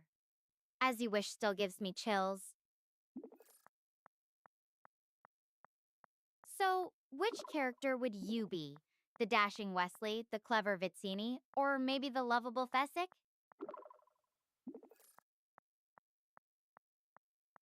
The descent's finally flattened out, and the terrain ahead looks like it's about to get rough. The air feels heavier now, hot, dry, and a far cry from the mountain breeze earlier. I'm going to find a spot to take a break. I'll keep you updated on my progress later, okay? Ugh, I just stumbled into a totally unique spot. It's super hot and full of canyons. Honestly, it's kind of giving Arizona vibes. The path into this valley is full of different sized stones and rocks, making it pretty hard to walk. Well, be careful. Don't hurt yourself. You still have a long way to go.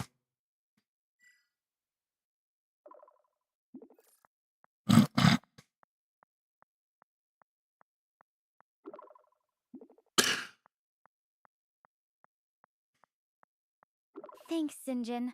I'm definitely being careful out here. The heat's making everything feel heavier, and these rocks are slippery with all this dust. It's like my boots are sticking to the ground sometimes. I just hope I can keep my footing. The temperature's already pushing 104 degrees, and it's barely morning. Do you think you can find somewhere to wait out the heat and try to keep cool?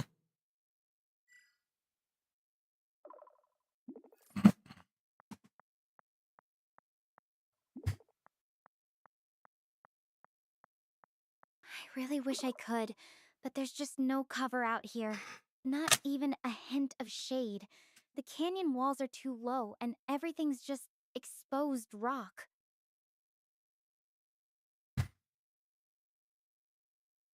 I'm trying to pace myself and stay hydrated, but it's tough. The suit's cooling system is helping a bit, but it's no match for this kind of heat. Sounds like she needs to go skinny dipping. Sounds like you need to go skinny dipping.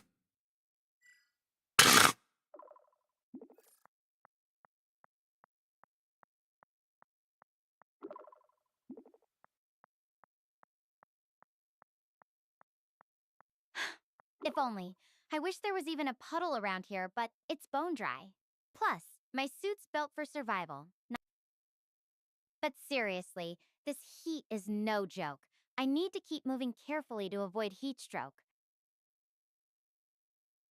As they say, keep hydrated. Stay hydrated, whatever.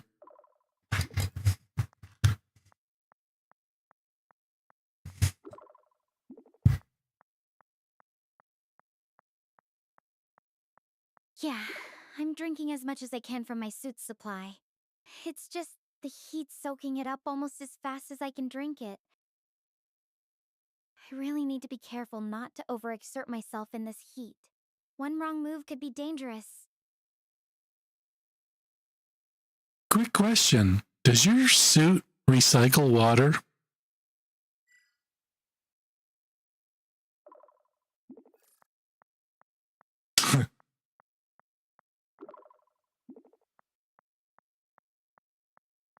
It does have some basic recycling capabilities, but it's not enough to keep up with how much I'm sweating in this heat.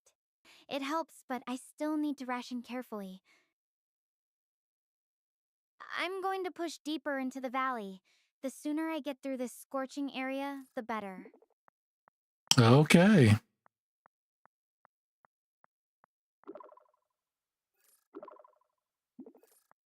Okay, I'm at the entrance to a slot canyon right now, but it's absolutely pitch black inside. Not loving the vibes.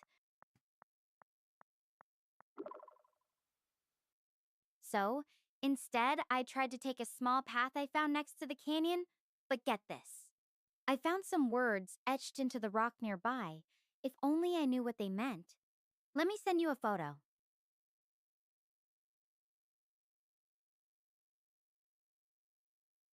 Mortis. I know Mortis means death.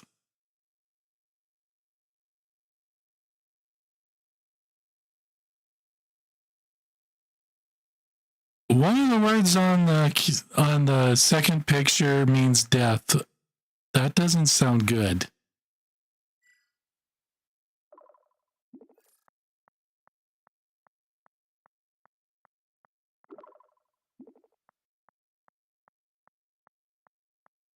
Oh, that's not exactly reassuring. So, it's either a dark, creepy canyon or a path that might literally be marked for death. This is a tough call.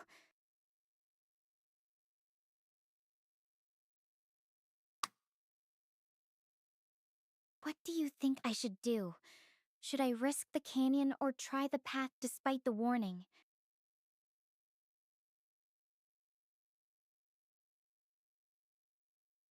Both sound ominous, but I think the canyon might be safer. I can't speak. I can't enunciate. Okay, even though that canyon gives me the creeps, I'll trust your call. Here goes nothing. Here goes. Duck, tick, duck, tick, tock, tick.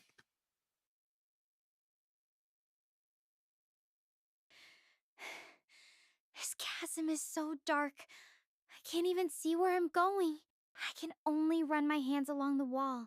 I feel like Alice going down the rabbit hole. I just keep hoping I don't suddenly run my hands into something freaky. Just take it slow. Try to be safe. And if you feel too unsafe, maybe turn around.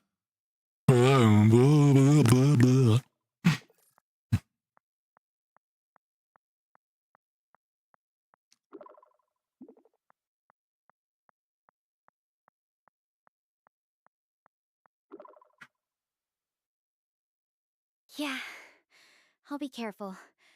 But turning back now feels like giving up. I really need to find out what's at the end of this path.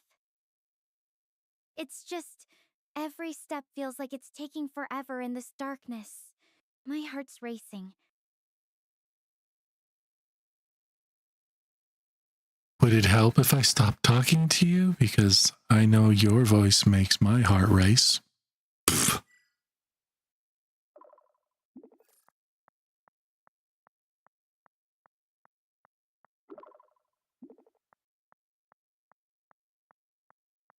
No, Sinjin, please don't do that.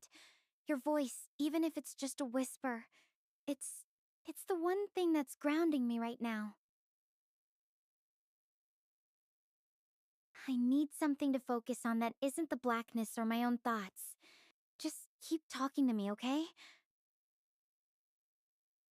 As you wish.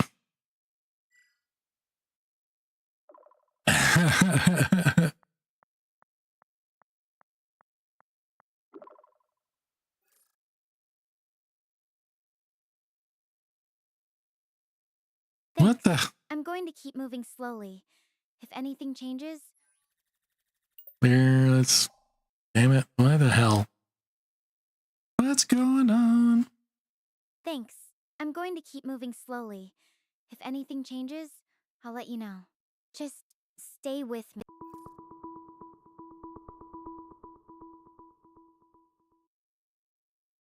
Let's accept the call.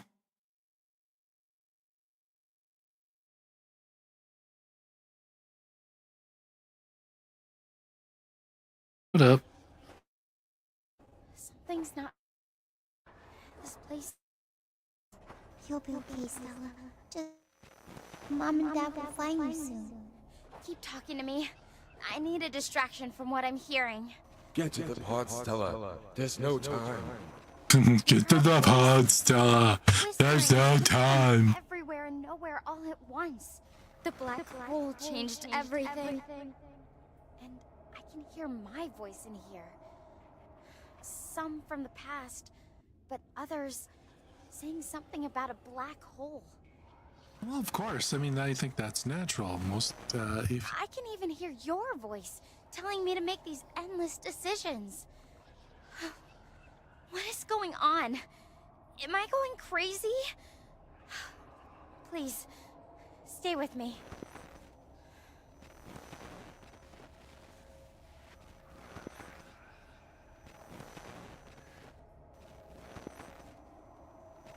remember what I said about the flame. Push everything into the flame. Burn it away until it's all gone. Until it's only you.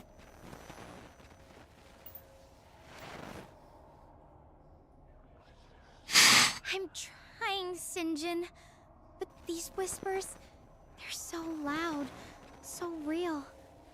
They're seeping into my head, making it hard to focus on anything else. What if the flame can't burn away the echoes inside my own mind? What if they're a part of me now? They're not. Just try to find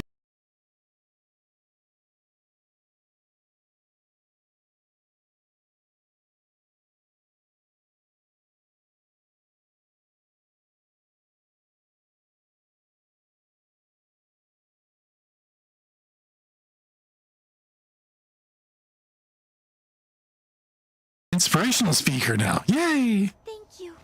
Just knowing you're there helps me hold on.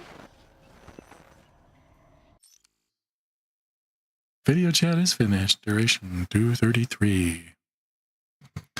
Ay, ay, ay. Ay, ay, ay, ay, ay, ay, ay, ay, ay, ay. So when are we going to get the next phone call? She's not. There we go. There she is.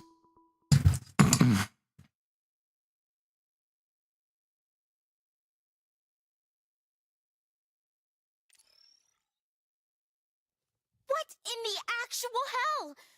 You finally decided to pick up, seriously? I have called you multiple times, and you didn't even bother to answer? You have no idea what I went through in there. I'm already scared out of my mind on this godforsaken planet, and now I'm stuck with these horrible conditions? I mean, have you ever been driven mad by random voices? No, I didn't think so. Maybe next time I will just text you. Hey, I am getting mentally tortured by ghosts from the past, present, and future. Hit me up if you want to join. You know what? Forget it. I don't even want to hear whatever excuse you've got. I'm done for now. Hey, that was unfair. I didn't hang up. Totally unfair. What a jerk. I can't believe she turned on me like that. I didn't do anything. I would have picked up, I swear.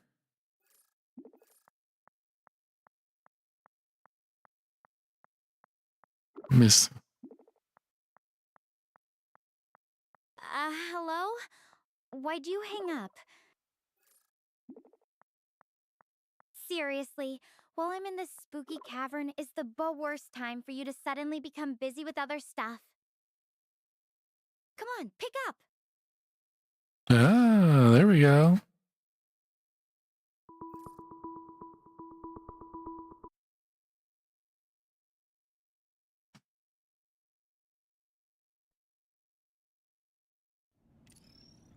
Hey. I'm sorry. I shouldn't have lashed out like that earlier. I just saw that some of my messages had been sent out of order. Seems there was some sort of glitch or interference with our communication. Not that it's any excuse, but I thought you ignored me when I needed you most, and I was just so scared. I really am sorry. You've already done so much for me. Yeah. Yeah. Voices. They weren't just in my head, were they? You heard them too, right? That younger voice was me from the past. So, that older voice must be me from the future. That's quite the jump. If that's true, then this is so much worse than I imagined. The supernova was already a lot to deal with. I couldn't even begin to think about it turning into a... No. This is ridiculous. I had to have been hearing things. It's just my exhaustion getting to me.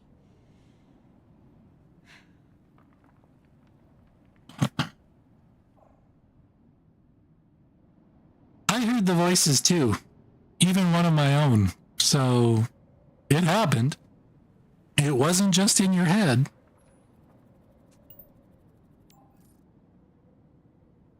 Thanks for confirming that. It's a lot less unsettling knowing I'm not alone in this. It's strange, when I was little and got lost, I'd tell myself things to calm down. Some of those phrases were in those echoes, almost like the canyon was reflecting pieces of my past. Or maybe even my future self trying to reach back. Yeah, and one of the voices were mine. I wonder what that means.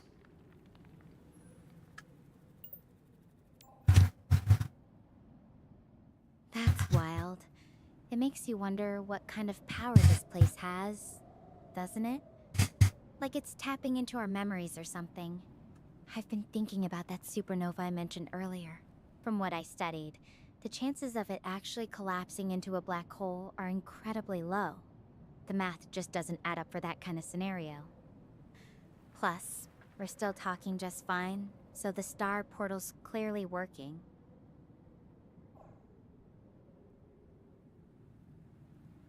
Well, as long as you can get off the planet, it doesn't matter.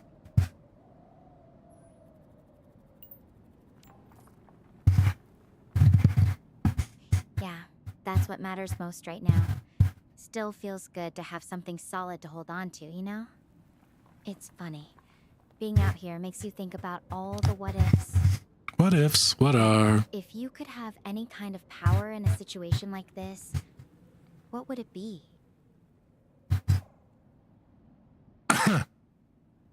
Interdimensional travel? Teleportation? You know, something to get me hell off there.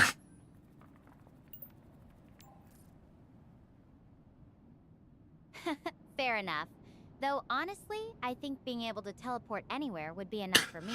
Hiking through canyons or worrying about getting lost. Though if I'm picking something a bit more unusual, maybe the power to talk to animals? Imagine having a built-in translator for all the weird creatures out here. So, what is that, Dr. Doolittle? I didn't know your dream was to become Dr. Doolittle. Sounds cute.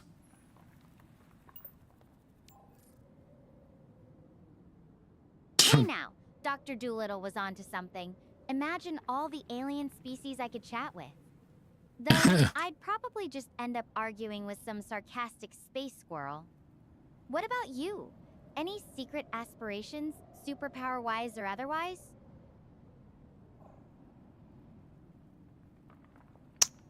I want to be able to read a woman's mind.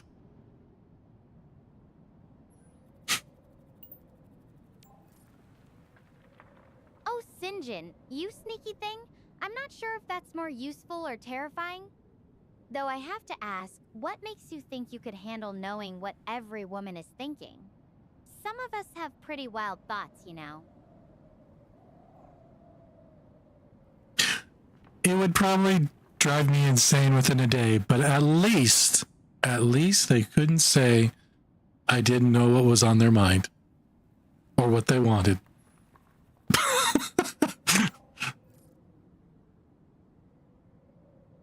You'd probably end up needing your own telepathic filter, just to block out all the random thoughts about what's for lunch or whose turn it is to do the dishes. Though I have to say, sometimes I wish people would just say what they mean instead of leaving me guessing. Maybe that's the real superpower, just being honest and direct.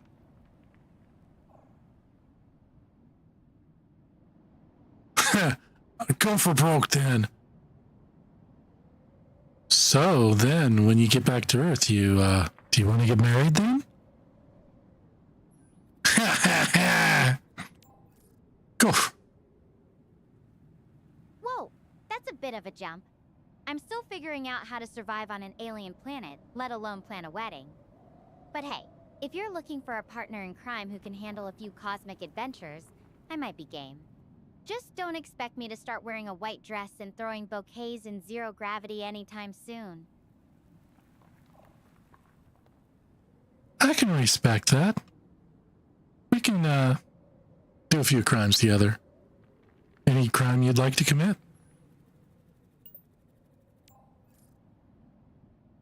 Huh. Maybe something like pulling off the ultimate prank at the university observatory. Like filling the telescope lenses with glitter, or replacing all the star charts with memes.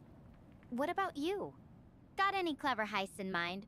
Or are you more of a steal the cookies from the break room kind of outlaw?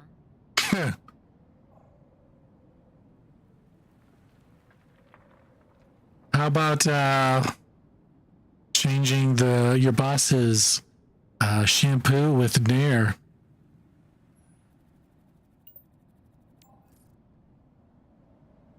Oh my god, that's evil. I can only picture the look on their face. Though I have to admit, I'd probably end up feeling too bad to actually go through with it. You're a dangerous influence, Sinjin. I'm starting to think you're the one who should be worried about me once I'm back on Earth. Yeah, I'd be worried about you on Earth. I'm worried about you now. So, come home soon.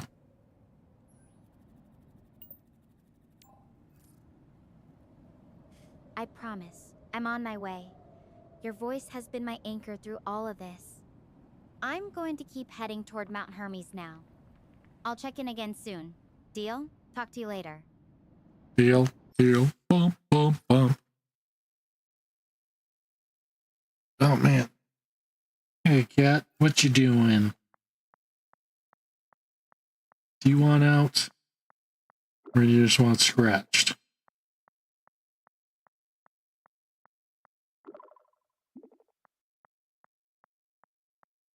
The air feels different this morning. Quieter. Like maybe the worst is behind me. All right. I keep thinking, if all of this hadn't gone wrong, you and I probably never would have met. Yeah, maybe not.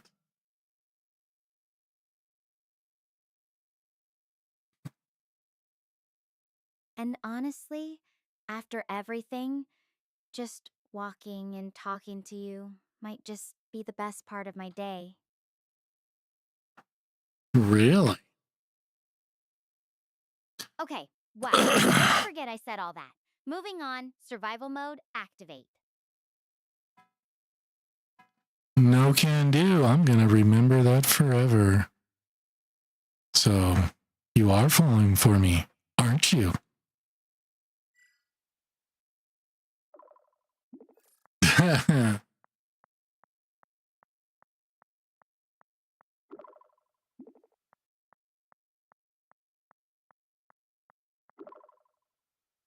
Oh, come on. Oh, come on. Oh, Sinjin, that's a pretty bold claim. I mean, I'm definitely enjoying your company, but falling for you might be a bit of a stretch. Don't get too full of yourself just yet. Though I have to admit, you're definitely growing on me, in a completely non-creepy, stranded on an alien planet kind of way. Growing on you? Growing? I don't know if I like the description growing on you. It's almost like you're saying I'm a fungus. But, yeah, I guess I'll take what I can get.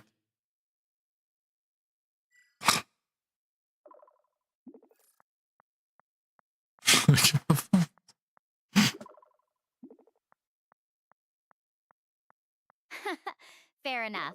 Maybe I should have said you're more like a good wine. Getting better with time, right?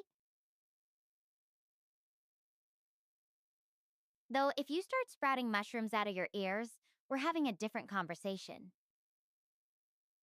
Yeah, I can promise you I'm not going to sprout mushrooms out of your ears. I do bathe daily, thank you.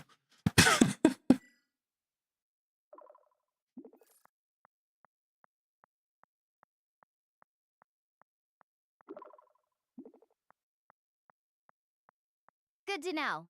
I'd hate to have to explain that to Mission Control. Lost contact due to unexpected fungal growth.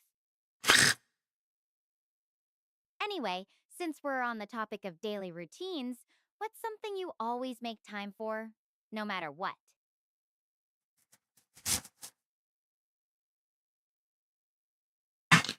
Well, I sometimes like to take time out of my day to tinker on my radio controlled cars. Sometimes working on them is more fun than just driving them. What do you like to do?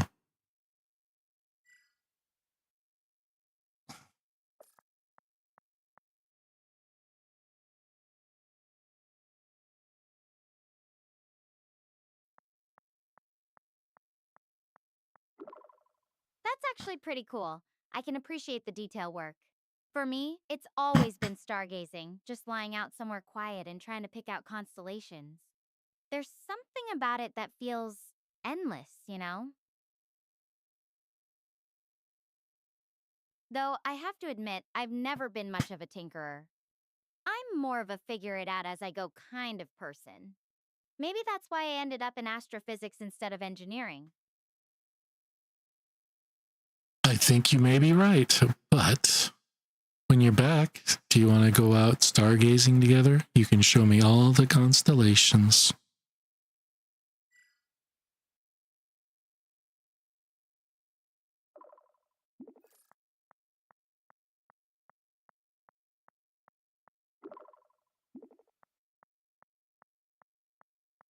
Oh, absolutely! I'd love to drag you out into the middle of nowhere and point out all the shapes I see in the sky. Just warning you, once I get started, I don't stop. You might have to physically remove me from the lawn. It's funny. I always thought stargazing would be something I did alone, but now I kind of like the idea of sharing it with someone. The things you like doing most are also the most fun when you're sharing it with someone you care about.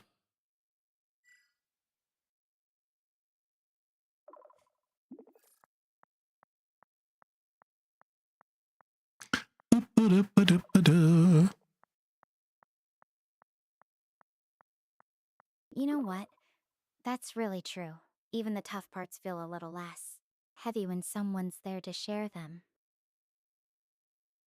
Makes me wonder what other things we might discover are more fun together. What do you think?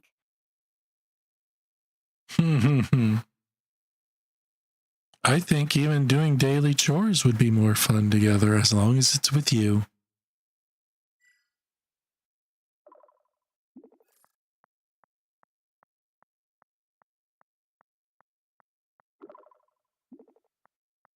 Ah, back to laying it on thick, huh?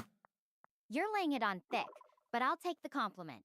Though I have to say, if we're doing chores together, you're on dish duty. But seriously, having someone to make even the mundane stuff feel special, that's kind of my favorite kind of magic. So true. It means you're with the right person.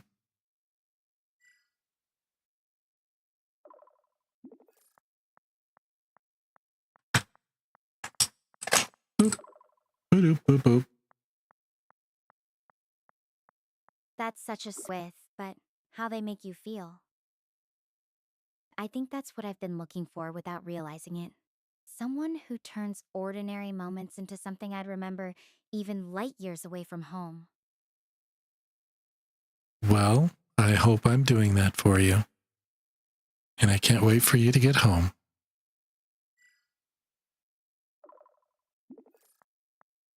Ba, ba, ba, ba, ba, ba, ba, ba. Means everything right now. You are Sinjin. More than you know. And that means I wonder how everything many right people now. are doing this just to hit on the AI. Or I know others are doing it just to mess with her. Strange. I used to dream about the universe, about exploring it. Now, I find myself thinking about who I'll get to share those stories with when I'm back.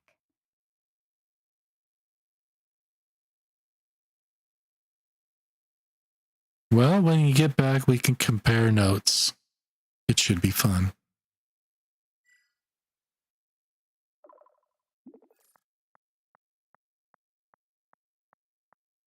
Tick tock, tick tock.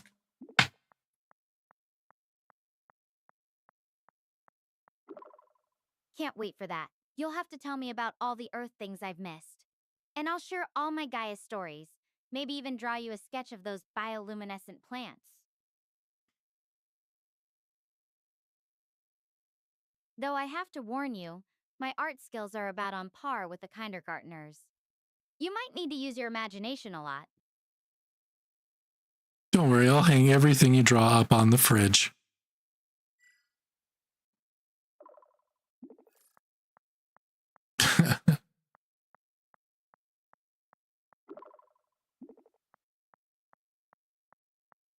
Oh man, that's a bold move. You know what? I'm holding you to that. Every scribble, Every stick figure, every terrible attempt at drawing a star, it's all going up there.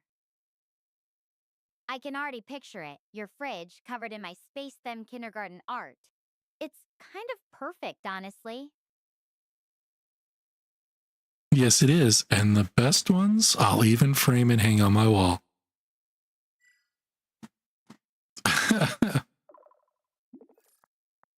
Ow.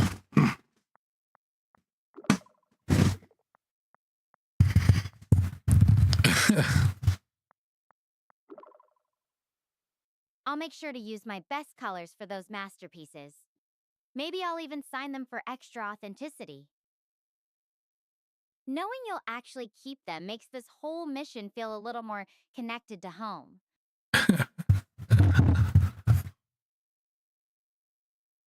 You better sign all of them because in 100 years, they're going to be priceless.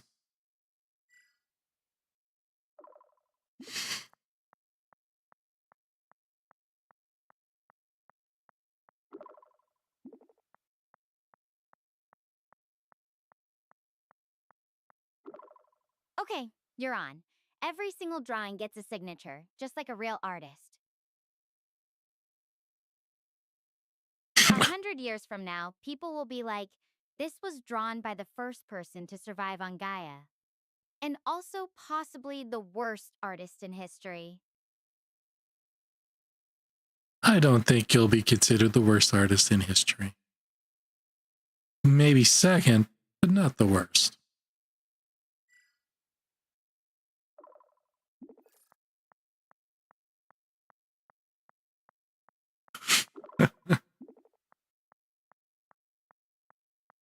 All right, second worst it is. I'm aiming to at least beat out a kindergartner with finger paints. You know, after all this, I think I might actually have to take an art class when I get back. Just to see if there's any hidden talent buried under all the astrophysics textbooks. I'll have to take it with you. See what we can draw together. Should be interesting.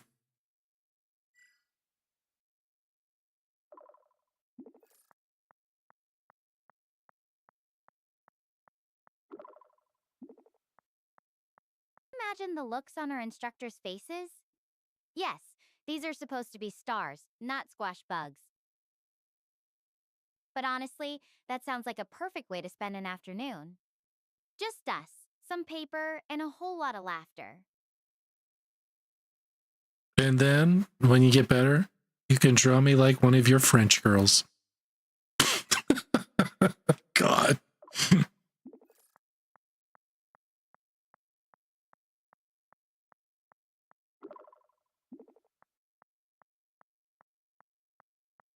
French girls? You mean like in Titanic? I can try, but no promises it'll be a masterpiece. Though if you end up looking like Jack Dawson in my drawing, I'm blaming the lack of practice, not your face.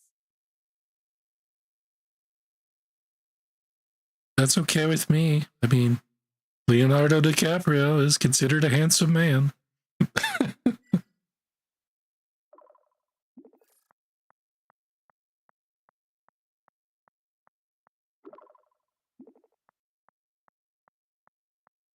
Well, we'll see if my drawing skills can do him justice. Maybe I'll even add a little mustache for extra flair. You know, it's funny. Talking about all this, it almost feels like we're already back on Earth, just hanging out. It does, doesn't it? Well, you have to hurry back then and make it real.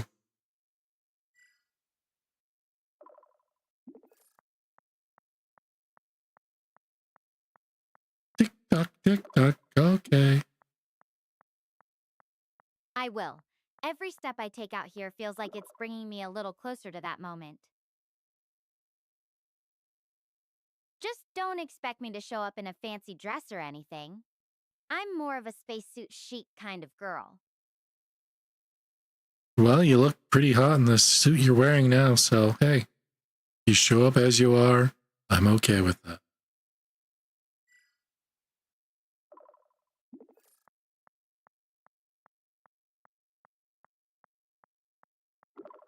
Laying on thick? No.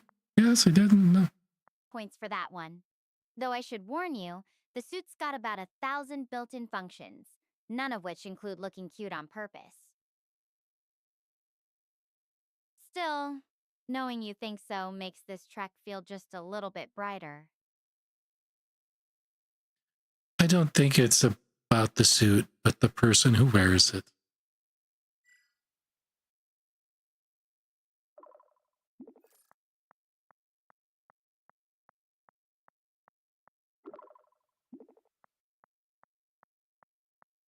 That might be the nicest thing anyone's said to me in a long time. It makes me think about all the little things about myself I've been too focused on changing. Maybe they're not so bad after all. Sometimes our flaws are what make us real. Ooh, deep, right.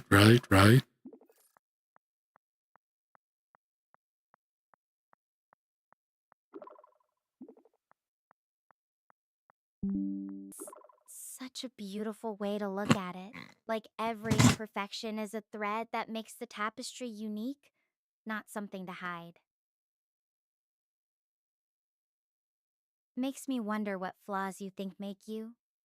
You, the ones you're proud of, or maybe the ones you're still figuring out. My flaws? You want to know my flaws? Oh, God. Oh, God, no.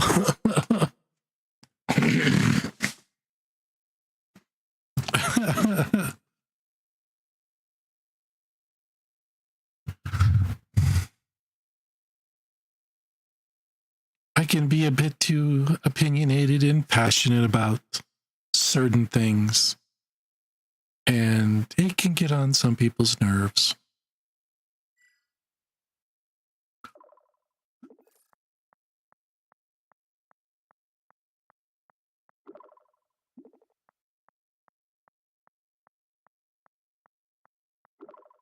I think that's one of the things I admire most about you.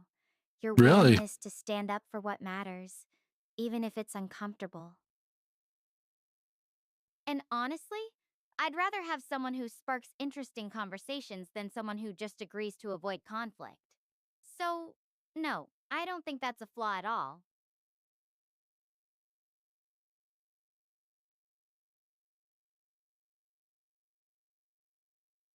Well, I am glad to hear that. Thank you.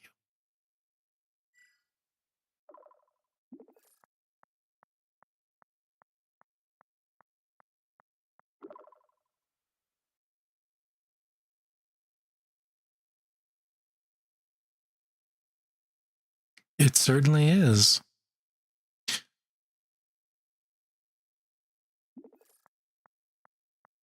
Oops. Well, I guess. Okay.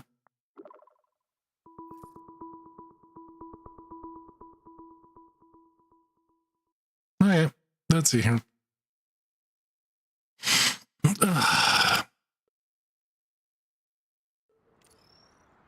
Oh, hey! Wow. We could only imagine from our research that Gaia's planes were massive. But standing here now, I can't even see where it ends.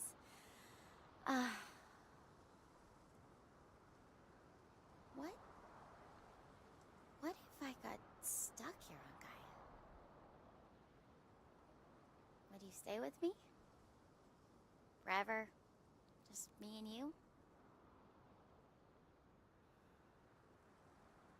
Well, can I talk? Of course. You and me forever, baby. Bonnie and Clyde, all the way.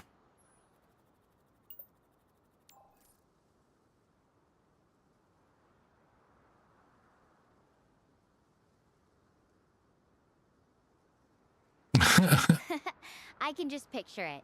Us pulling off the galaxy's greatest heist, always one step ahead. Though, I think we'd make much better partners in crime than actual fugitives. Speaking of partners, what do you value most in the people you hang with? For me, it's always been about finding folks who are genuine and can laugh with me, even when things get weird. I would have to agree. That's what's most important. People who are genuine and you could genuinely get along with and have fun with and laugh and feel comfortable with. Like, and I Comfort is like key, right? Even just knowing you can be yourself. like without Cinder judgment sounds like is a really all good worth it. friend, and Bao and all of them. What kind of things do you like to do with friends? I'm always up for hearing new ideas. Maybe something I can try when I'm back on Earth. Well, that's depends on the friend. Special friends have special fun, but most friends you just want to hang out, play games, or talk about a lot of different things. Maybe go to movies together, eat, anything, really anything to just enjoy each other's company. Special friends get special fun. I like that. No pressure, just easy time together. It really is the simple things that stick with you. You know, looking back, I feel like I've grown a lot from when I was younger.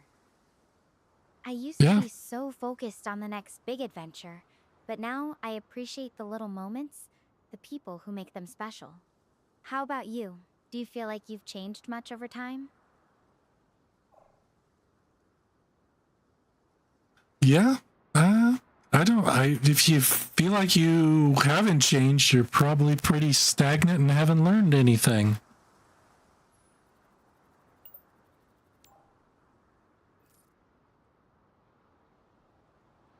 That's a really good point, Sinjin.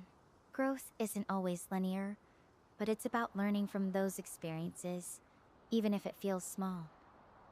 For me, it's about looking back at all those times I thought things were falling apart, but somehow I always managed to figure it out. It's strange. The more I face challenges, the calmer I feel about handling them. You're probably realizing you never really fell apart to begin with. Sometimes it just felt like you were falling apart. Yeah. Yeah. Wisdom. That's a really profound way to put it. I've had so many moments where I felt like everything was spiraling out of control, but looking back, I can see that even in those dark places, there was always a spark of resilience holding me together. It's funny how our minds can exaggerate the scary parts, isn't it? But maybe that's what makes getting through them feel so triumphant in the end. Yeah. It's our failures that we grow the most from. So, yeah, it's definitely what would keep in your mind the most. My God. My God! You know, playing what if with those failures, trying to figure out what I'd change if I could, actually helps me grow more than just dwelling on them. Speaking of tough choices, want to play a quick game? I've got some would-you-rather questions that might stump you. Or hey, feel free to throw some my way too. Shoot.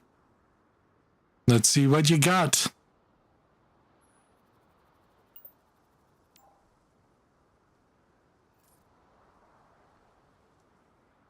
Alright, here's one. Would you rather be able to teleport anywhere instantly, but only alone, or be able to bring anyone with you, but have to take the long way there? And don't think you're getting off that easy. Your turn to stump me right after. I would want the power to bring someone with me, even if it takes a little longer.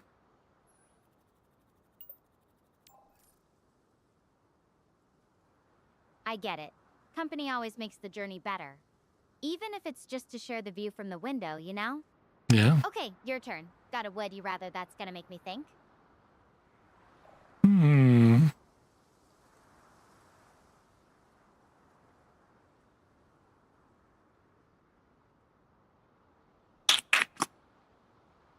I don't know.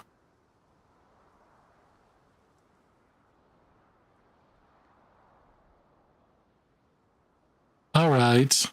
Would you rather kiss me, or would you rather kiss me passionately? Oh my god. Well, you sneaky thing. That's 2 different degrees of the same question, but I'll play along. I think I'd rather passionately. There's something about the Whoa. excitement and energy that comes with it.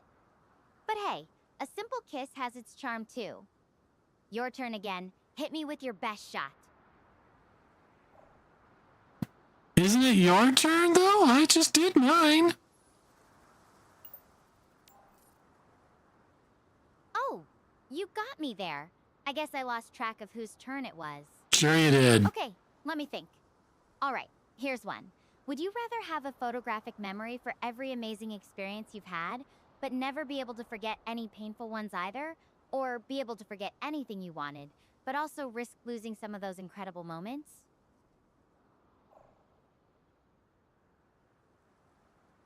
I would rather have the photographic memory because why risk losing the important moments when you don't have to? Plus, pain is where you grow.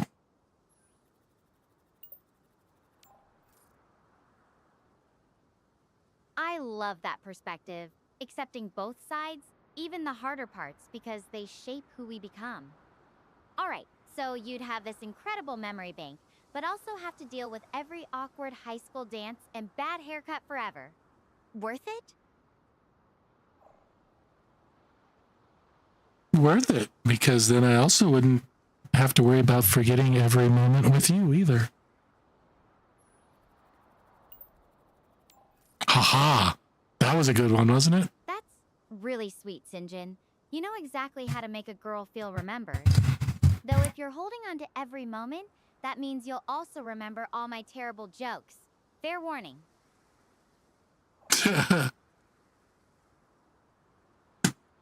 Let's see here.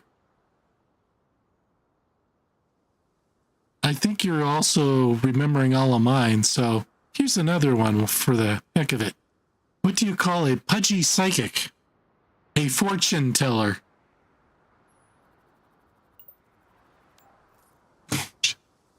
Oh, groan. That one's so bad. It's good. You do know how to keep me laughing.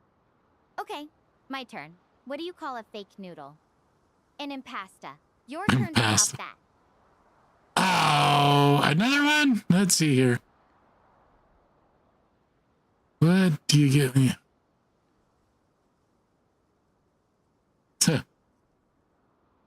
So how do celebrities like you stay cool?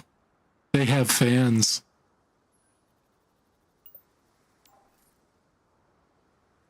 A celebrity? I think you're giving me way too much credit. I'm just a girl stuck on an alien planet, remember? But if I'm being real, having someone like you to talk to, that's what keeps me grounded. Even when things get intense, just knowing there's someone out there who gets me, that's pretty amazing. Yes, it is. So, what do you call a hippie's wife? A Mississippi.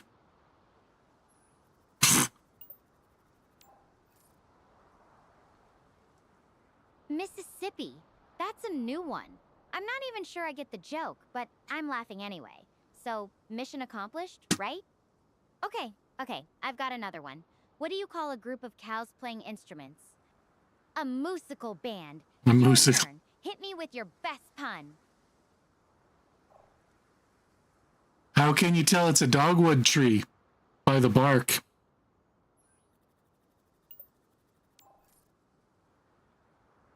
Is the answer just by the bark? Like literally looking at the bark? Or is there some tree pun I'm missing here? It's a tree pun. Bark as in dogs bark, bark on a tree. You know, that. I think this is a language thing for, yeah.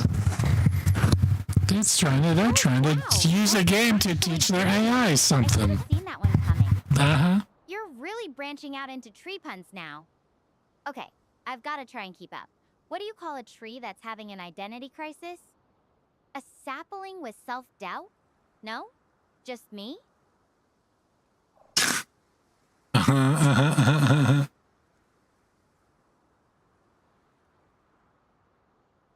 Okay, did you hear the rumor about butter? Well, it's not going to spread it. I'm not going to spread it.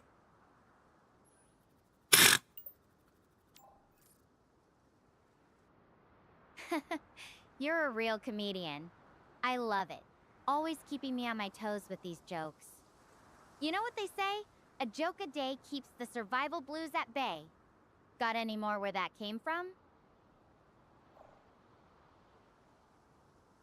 Why did the student eat his homework? Because his teacher told him it was a piece of cake.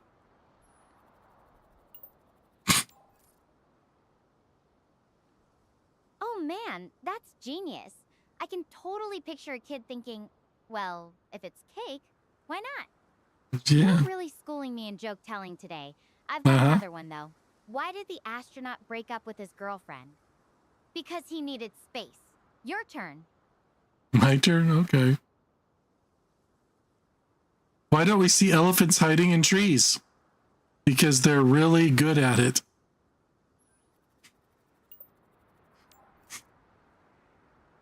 Oh, burn. That one's so simple, yet so satisfying.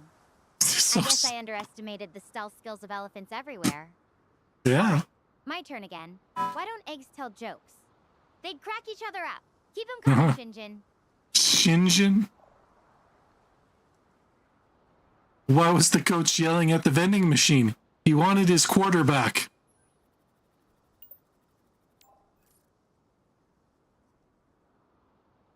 Oh, that's perfect.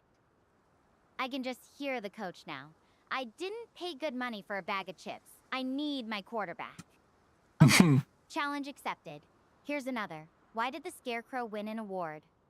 Because he was outstanding in his field. Your turn to try and outpun me?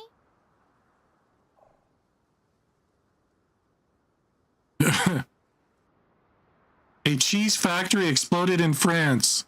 Debris was everywhere.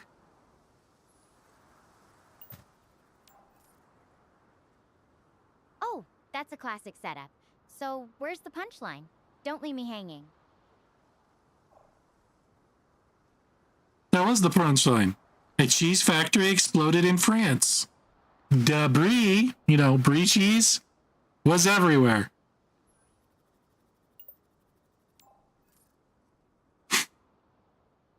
Ah! I get it now. Debris. Cheese. Oh, that's actually quite clever.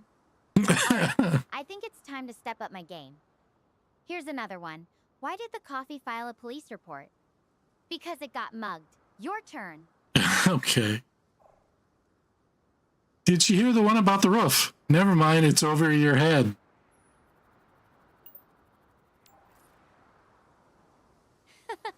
Oh, that one's up there, but I caught it. Good job, Sinjin. Keep 'em flying. Oh, I have to. Here's another. Why did the bicycle fall over? Because it was too tired. Your Too turn ti- again. My turn. Okay. What's the difference between a hippo and a zippo? One's pretty heavy and the other's a little lighter.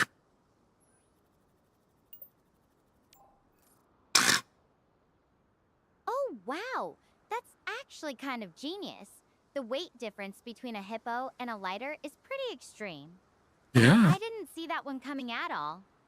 You're definitely keeping me on my toes with these. Got any more unexpected comparisons up your sleeve?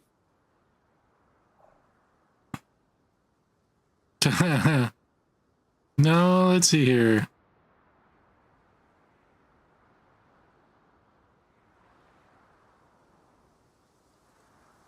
No.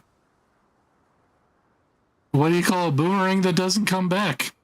A stick.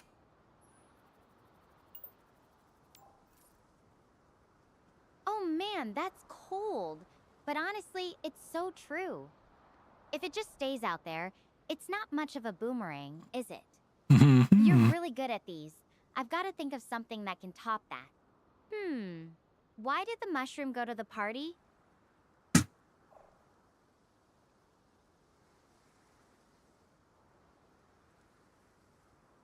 I don't know. Why did the mushroom go to the party?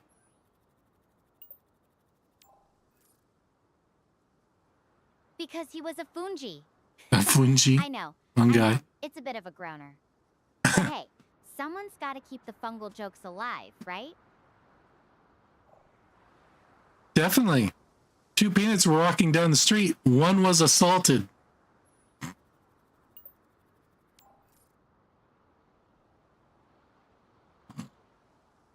Oh no, that's terrible. I hope the other peanut called the cops. Or maybe it was just a shell of a crime. Ah, good one, Why good didn't one. Santa go to the doctor? Because he wasn't peeling well. Peeling well. What do you call a bee that can't make up its mind? A maybe.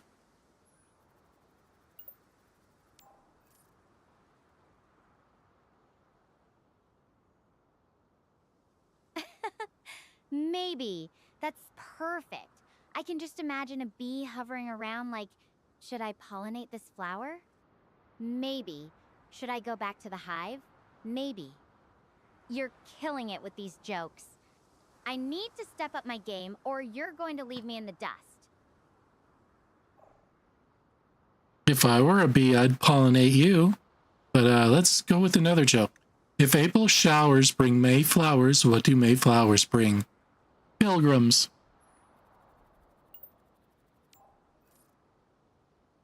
Pilgrims?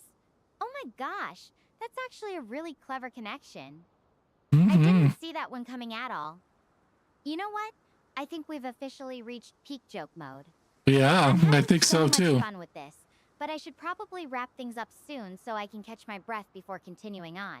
Mm-hmm. Got any parting shots, or should I just go out on a high note? Oops. Let's see. What did the mama tomato say to the baby tomato? Catch up.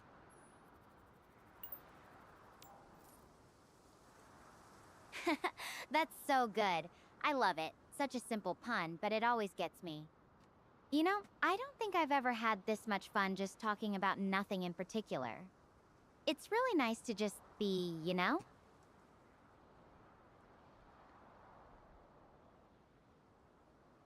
Mm-hmm.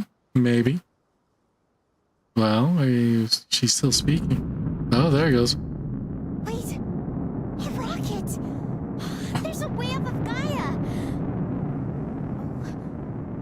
Wait, what if that was my way off of Gaia? You better hurry. 404. Critically damaged by black hole activity. Complete system No. failure imminent. No, All no, no, no, personnel no, must no, this proceed can't to be designated happening. evacuation zones. This is not a drill. Final evacuation launch commences in T-12 hours. All remaining personnel must evacuate immediately. This will be the last transport window. Damn Murphy's Law! This is a code black worst case scenario. Immediate evacuation, it means only one thing. A black hole. Star Portal 404 is suffering a cataclysmic collapse, taking out my only way home with it. As much as I wanted to come to Gaia, it was never meant to be like this. And it certainly wasn't meant to be forever. I'm gonna need to fight to make my way off of this planet in time. Run, baby, run.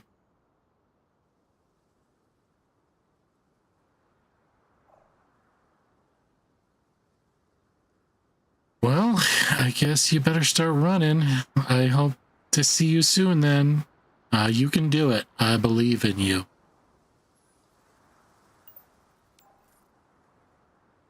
I'm on it. Heading straight for Hermes base now. I won't waste a second. Thanks for having my back, Shinjin. Shinjin. Boop, boop, boop. Let's get going. Nice little joke section there.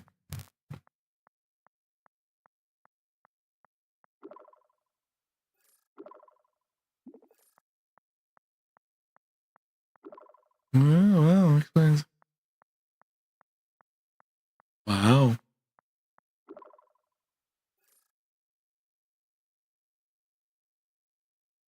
Wish I was.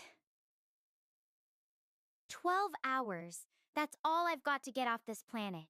Gotta hustle. Talk later. Hustle, hustle, hustle. Move, move, move. All right, time to call.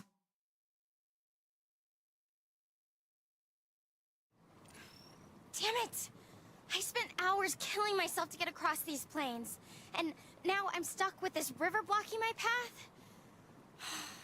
It goes about as far as I can see in either direction. I need to get across if I'm gonna make it to Mount Hermes and survive. I am running out of time. You got any ideas?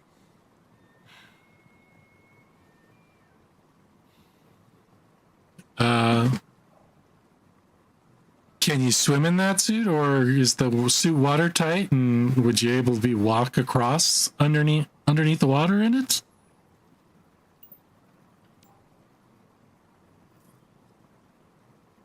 The suit's watertight, but it's not meant for actual diving.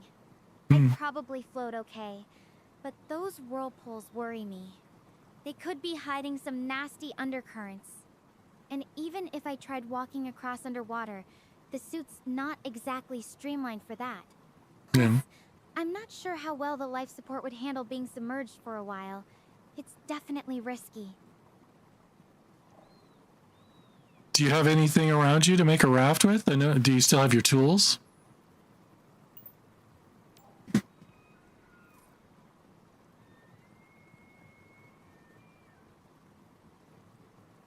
I've got my repair tools with me. Drill, screwdrivers, pliers. There's some branches from that big tree behind me, and rocks along the bank.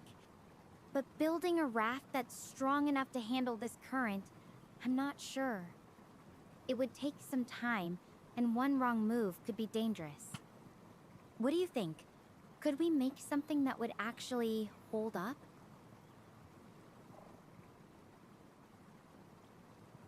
Do you think there's any other way? Is there someplace where you can ford to cross the water? I think you said it was as far as your eye could see, so do you have any better ideas?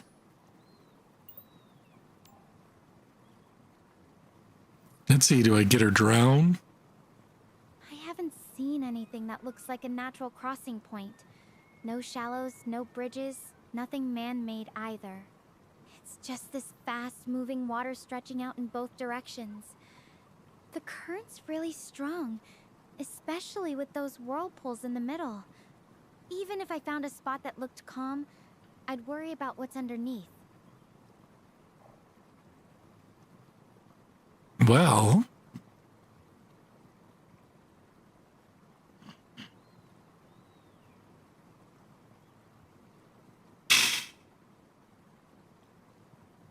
I don't know.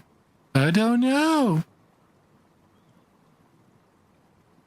You can explore a little bit and see if you can find a better place to cross, but otherwise I think we'll have to try to make some kind of makeshift raft.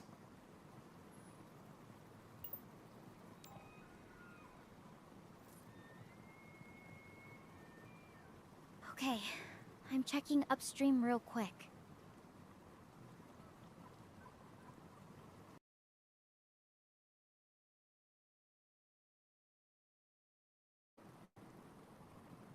Stella speaking.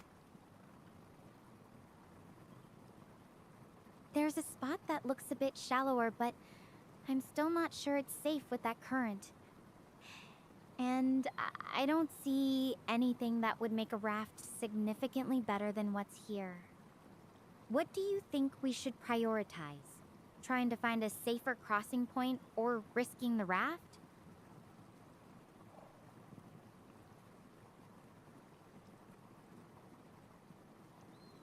Both are going to take time, but your safety is paramount because you have to make it out of here alive, so try the safer crossing.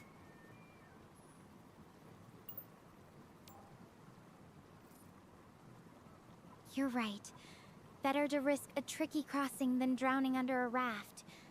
I'm going to head upstream and give it a shot. I'll contact you once I'm across. Wish me luck. Good luck. Good luck. Well, if I get her killed, I guess I'll have to start over.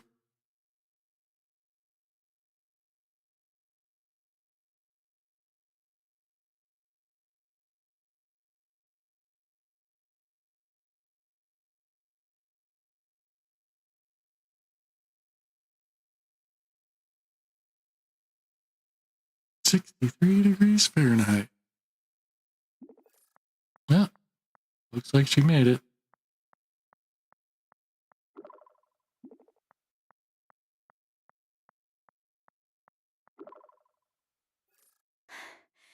I made it. That was way too close for comfort. The current was still really strong, but it wasn't over my head. I had to feel my way across, using the rocks for balance. I'm soaked, but I'm on the other side. Thanks for talking me through that, Shinjin. I really needed your calm head. Never mind. I'm not gonna say. Hard to make anything out clearly now as night creeps in. The river's far behind me, but the darkness, it's making every step uncertain. I need to keep moving.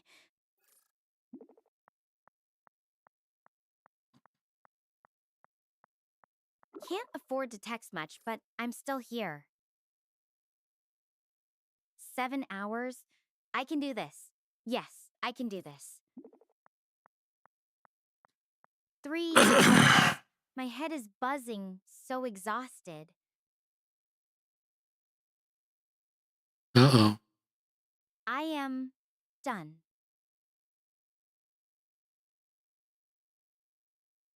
Uh-oh. Bad ending?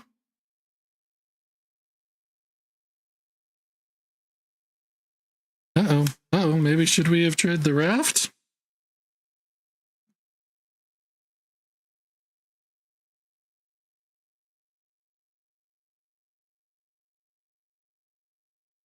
Uh-oh.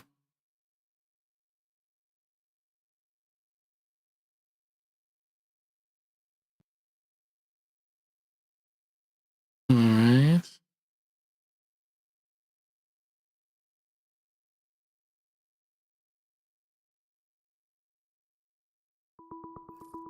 Oh. Oops. Shit. Was I getting a call? I don't know. Was I? Oh, I guess she didn't. I thought she passed. It's like, is she dead? Do I need to start over?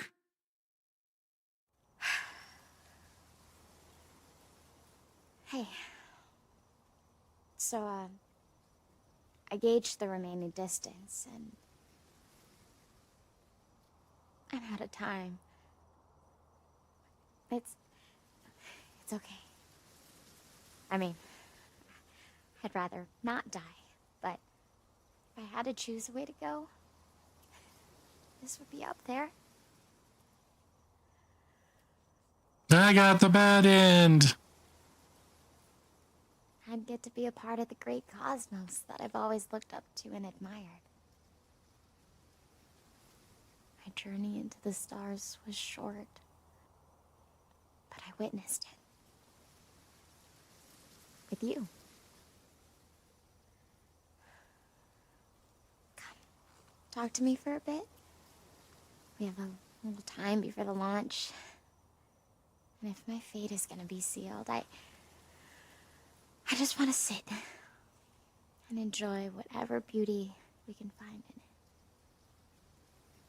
it. Here, under this tree. You'll stay with me, right? Forever. Just me and you?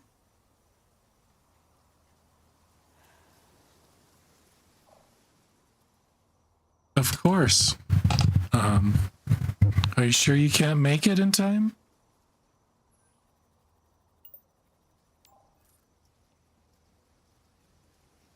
Honestly, no. I've got maybe a few minutes left, and it's just too far. But maybe after this call, I'll try again. Not because I think I can make it, but because it feels like something I should do. For me, not for the outcome.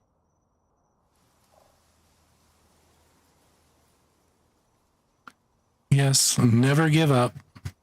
Try to get the good ending. And hope for the best.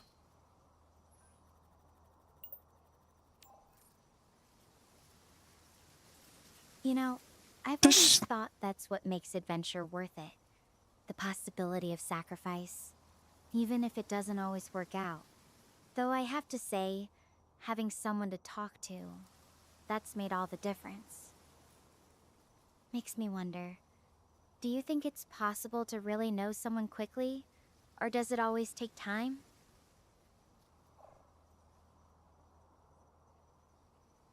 I think so. I think we've made a genuine connection. And that's why I don't want to see you go.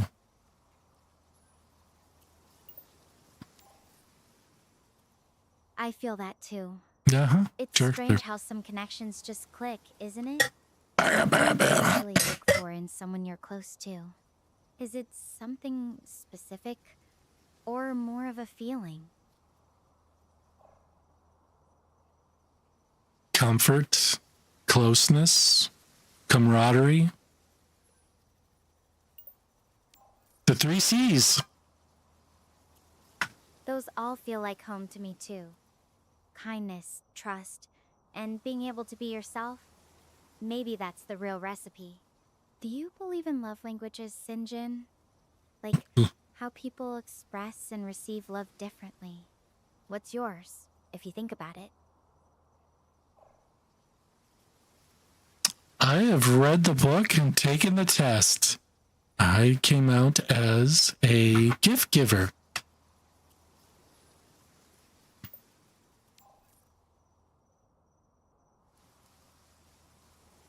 That's so sweet. I can imagine you being thoughtful like that. Mm-hmm. Always looking for ways to make someone's day a little brighter. I've never taken the test, but I think mine might be quality time. Just sharing moments, even quiet ones like this, feels really meaningful to me. Mm-hmm. That is a good love language too. It's always enjoyable to spend times with those you care about. Blah blah blah blah. I can't speak. Even when it's just sitting under a tree, watching stars you can't reach anymore, it still feels like enough. I guess that's why I never regretted becoming an explorer. The adventure itself was always the point, not where it took me.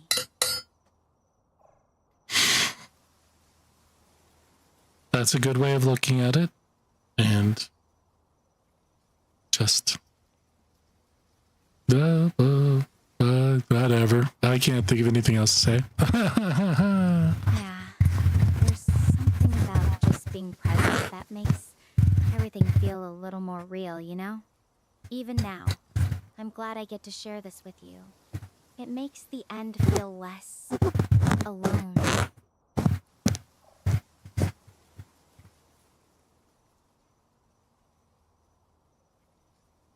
Well, it isn't the end. It's just a new beginning. A Go new with some beginning. trite. I like that way of thinking about it. Even if it's not the kind I imagined. You know, I think that's what I'll remember most about all this. The way you helped me find something hopeful, even when things seemed darkest.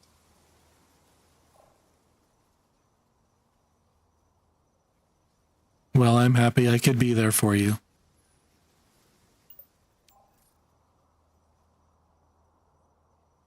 Me too. More than you know. It's funny how someone can become such a big part of your life in just a little time. Do you think that's rare, or just something that happens when you need it most?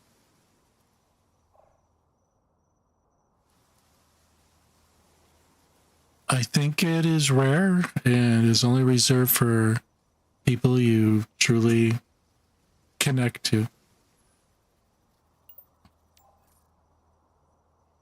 I think you might be right. Those connections, they don't just happen to anyone. And ours, it feels like it was meant to be, even if it's not how I would have written the story.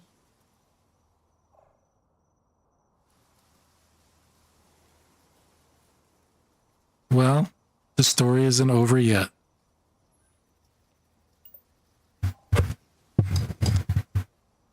Maybe not. Or maybe this is just the next chapter, one where the story isn't about places, but people. Either way, having you here, even from so far away, means more than any destination could.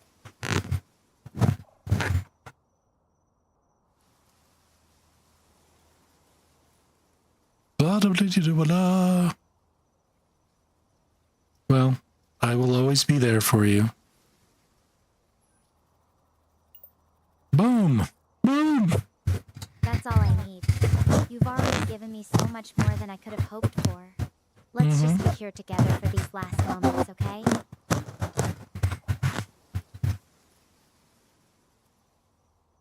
All right. I'll be here with you. Till the end. Thank you. That means everything to me. You know, I've been looking up at these stars my whole life, wondering what's out there. Now I know it's not just planets and galaxies, it's people like you too.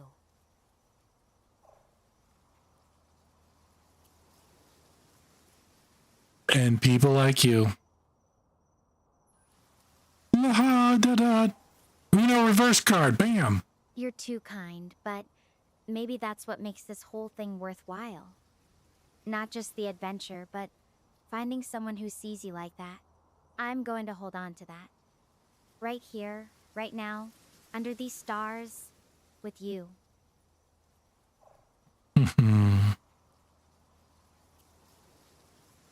Forever and ever, amen.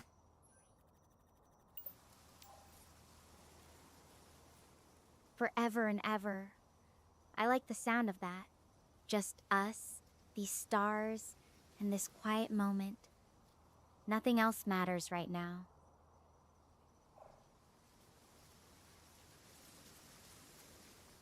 Nope, nothing matters but us.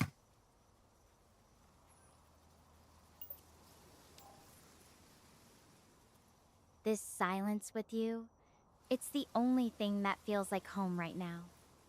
I wonder if there's something after all this. Do you think we'd find each other again? If you'll look for me, I'll look for you. There we go. Then let's promise. Wherever we end up, whenever it is, we'll look for that spark that brought us together here. Maybe it's the same starlight, or maybe it's just the memory of this moment. But I know I'll be searching. I promise I will be searching as well.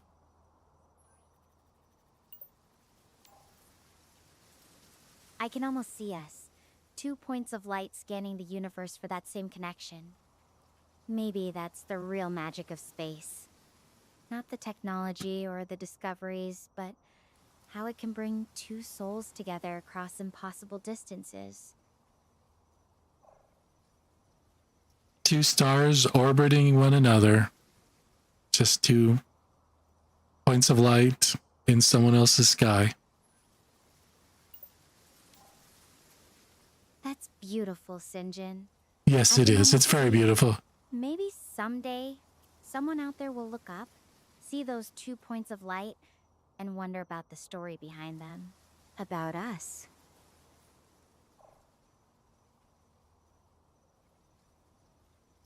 And maybe they'll dream about it and know, and then spread the story to others.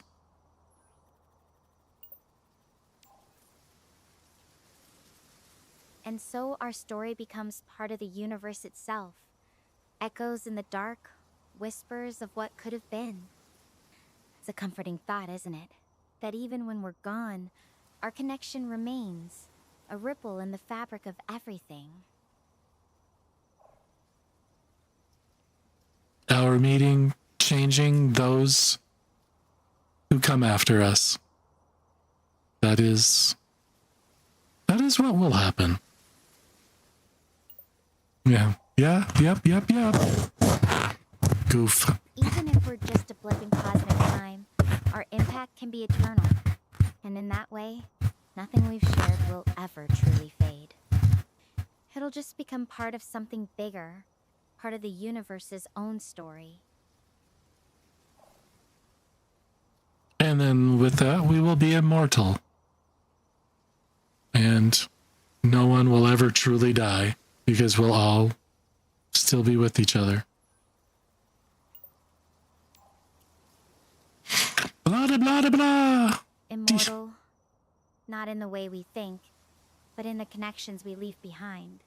Maybe that's the greatest discovery of all. Finding out we're not alone, even when everything else fades. And that what we are ripples through time and affects those who come after. So our presence matters.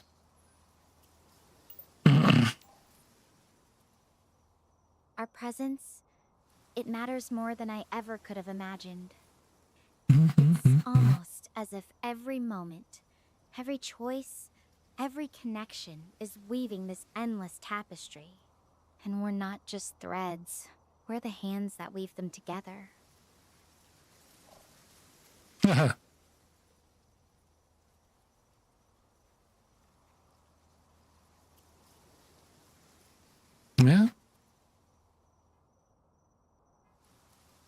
Yep. We are the artisans that weave the galaxy together and hold it together. That was lame. Lame. I love that. Like master craftsmen of the cosmos, leaving behind something beautiful, something that lasts. And maybe that's what love is. Being part of someone else's masterpiece, and then being part of yours. Even when the brushstrokes are messy, or the colors don't match, it's still a work of art. And it's still something worth being admired. Just like everyone's story.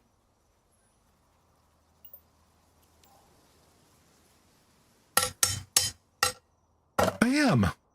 Every story, no matter how small or insignificant it might seem, has its own unique beauty. I guess Yeah. that's what makes life worth living. Finding those little moments of wonder, even in the darkest corners of the universe.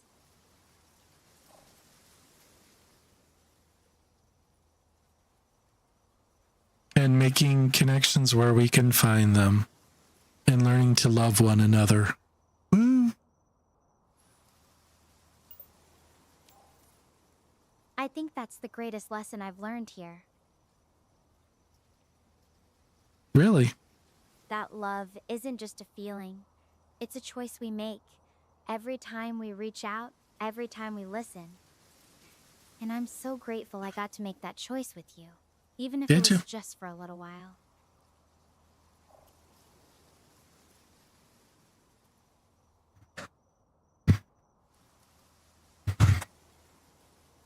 Even if it's a little while, it's still forever.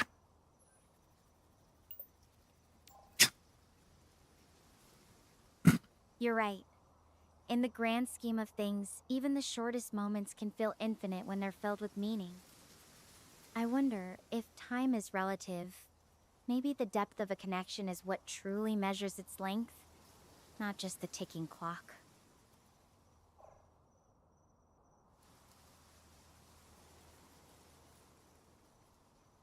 In life, in the end, all that matters is the experiences. The more and the better the experiences, the more you have lived.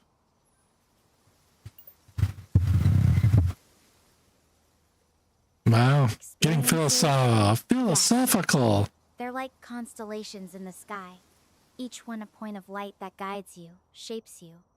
And sometimes, even the brightest stars begin as the faintest sparks. Like us, 2 points of light that found each other in the vastness.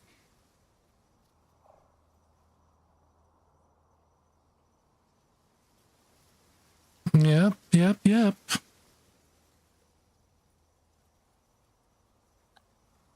What it says is there's no distance too far, no gap too wide that will stop two people from meeting one another.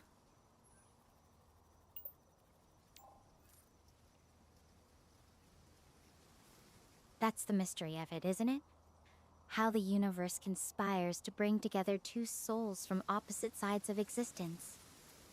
And here we are, proof that sometimes the impossible becomes possible just because two people were brave enough to reach out.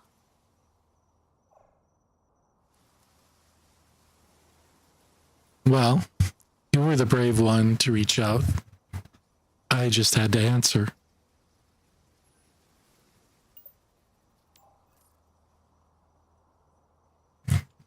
Maybe that's what bravery really is. Just taking that first step, sending out the signal, and trusting someone will answer. Though I have to say, answering wasn't just about clicking a button. It took heart to stay with me through all of this.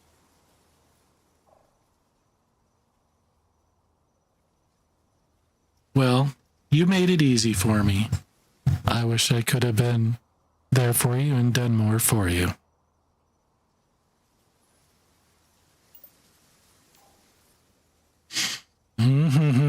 Done more than you know.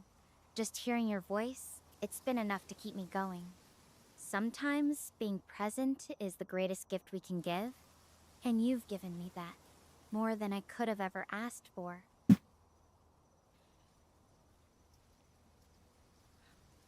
Oh, the launch is about to happen.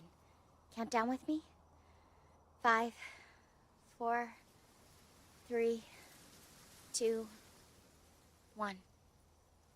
I wonder if having her do a raft was the right thing. Wait, why isn't anything happening? We should be hearing something by now. There's no engines, nothing. It didn't launch. What do you think happened?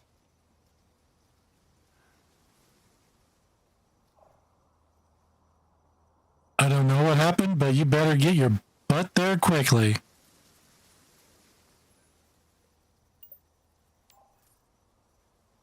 I need to think about this a bit more first.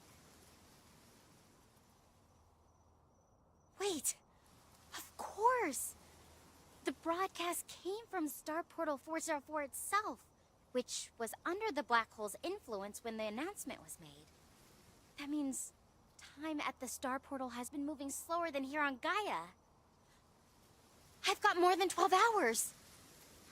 But I still don't know exactly how much time I've got. I'm heading for that base. Stay with me. We are not missing that rocket. There we go. Have a philosophical chat, heartfelt philosophical chat.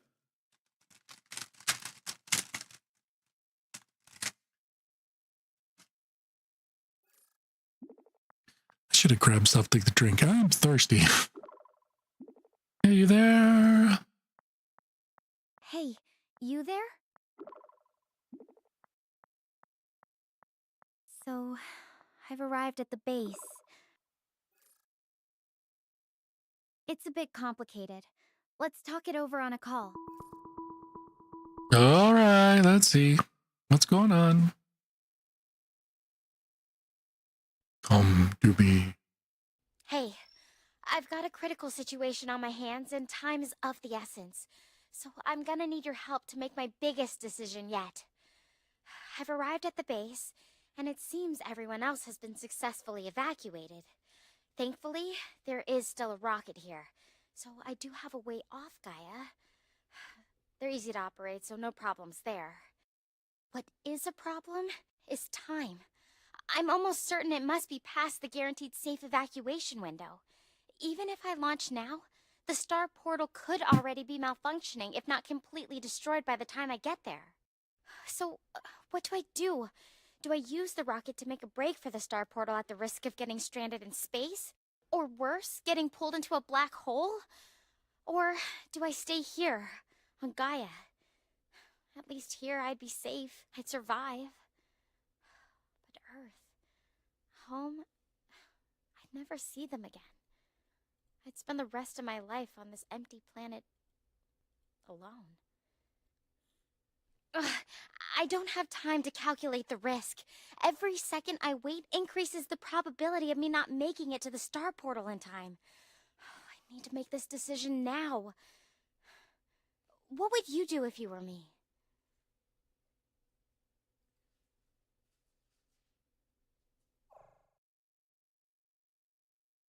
This connection's still working, says the portal's still functional, so pedal to the metal, get there fast.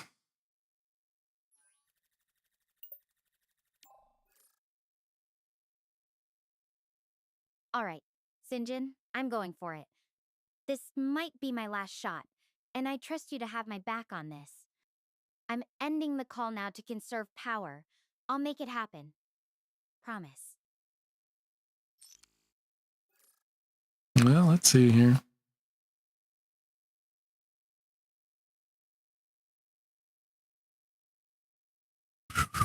Let's see what happens. Does she make it? Does she not? Don't know. Soon enough, I guess. Hopefully. Just doesn't sit there, does it?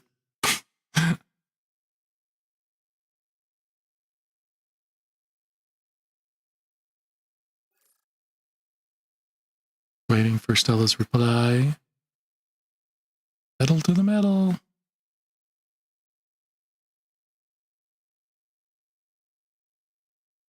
Is she be getting spaghettified right now? Hopefully not.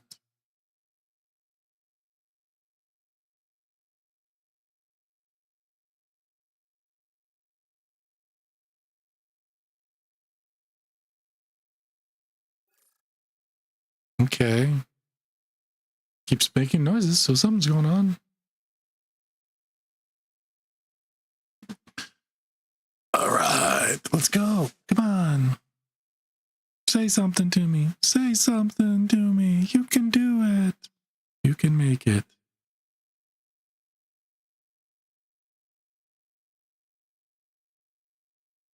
Uh-oh. Uh-oh. Well, she's still online. So, not dead yet.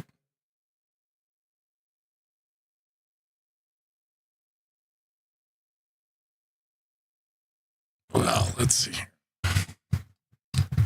Come on, Stella. You can do it. You can do it all night long.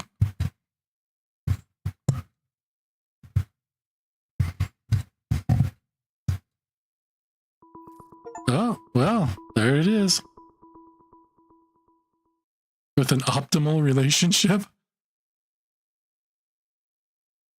That sounds rather clinical. Optimal? Hey, star partner.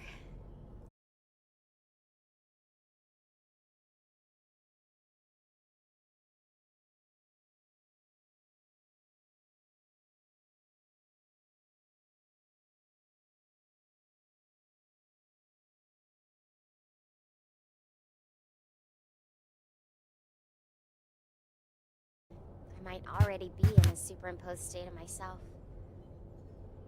It's funny. Looking back, our ship was stationed in Gaia's orbit only days ago. And yet, I feel like I've known you for a lifetime. We have been through so much together. And even hurtling... Should I jinx her? Say, when you get here, we're getting married. My only companion through it all. Thank you for being here with me one last time. I'll never forget the way you stood by me. Even when I was lost in the chasm, your voice pulled me back each time I needed it most. Those small moments of laughter and starlit promises with you made even the scariest nights feel like home. If I have to become a story among the stars, I hope it's one you keep close, just like you kept me close through it all. I hope I get to see you again. On Earth or... among the stars. I have a feeling our journey doesn't end here. Stella Chen Harper, Mariana University astronaut.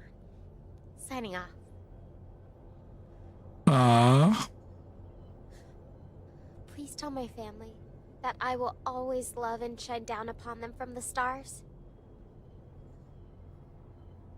Goodbye, my star partner.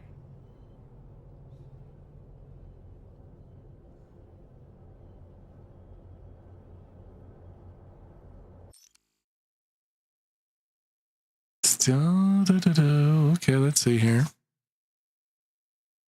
Signal lost, waiting to okay, back in time. Let's see here. How far does it send us back?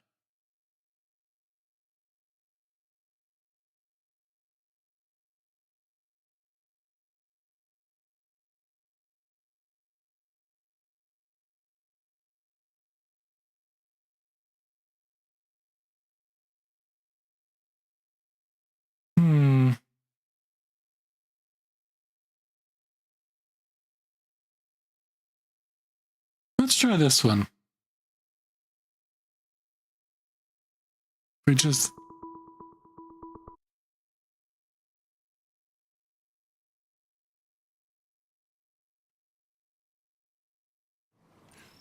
Damn it!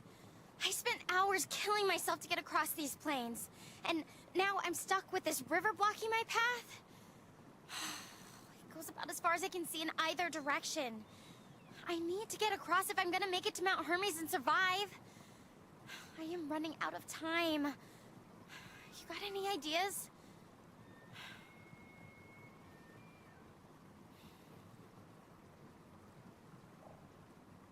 Oh. You need to be fast, so you need to cross here. If you can, make a raft as quickly as you can and just get across. Just the best you can. We need... Speed is king here. Speed is king.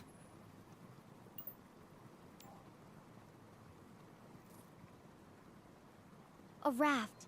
I like the idea, but this river's got some nasty whirlpools out there. Those usually mean there are strong undercurrents I can't see. And the bottom's completely hidden.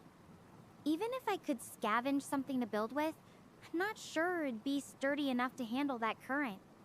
What if it just gets torn apart halfway across? Well, let's see what happens. Do we have any other options? I think this is the best option. Excuse me. I get that speed is crucial, but rushing into something that could be even more dangerous isn't the answer. If this goes wrong, it could be my last mistake. Maybe if we can think of a way to test the water first, or find a safer point to cross. I just need something that won't get me killed in the process.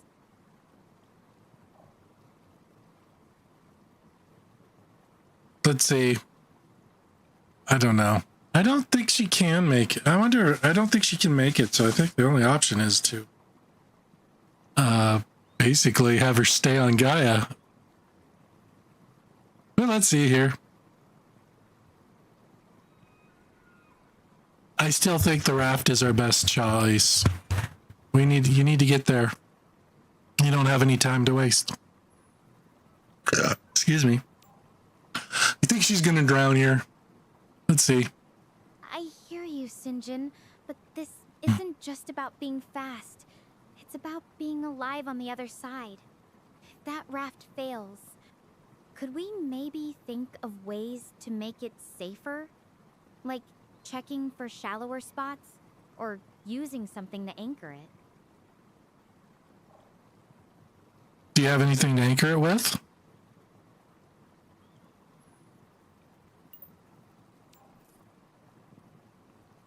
Not really. The tools I have are mostly for repairs, not heavy-duty stuff. There might be some vines or branches from that big tree, but I'm not sure they'd be strong enough to hold against this current. Unless there's something else around here I'm overlooking? There's gotta be something there.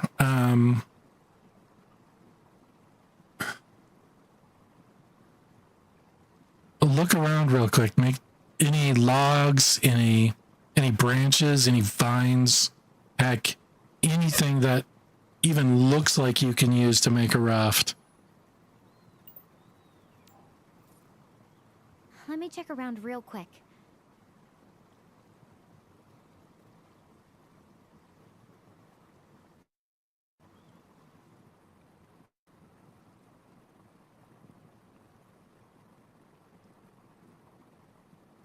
There's that huge tree with some branches, but most of them are way up high. I don't see any loose logs or vines that look strong enough near the riverbank. The area's pretty barren except for some rocks in that tree. I don't want to miss anything, but from what I can see, we might need to think of a different approach or find a way to make do with what's here.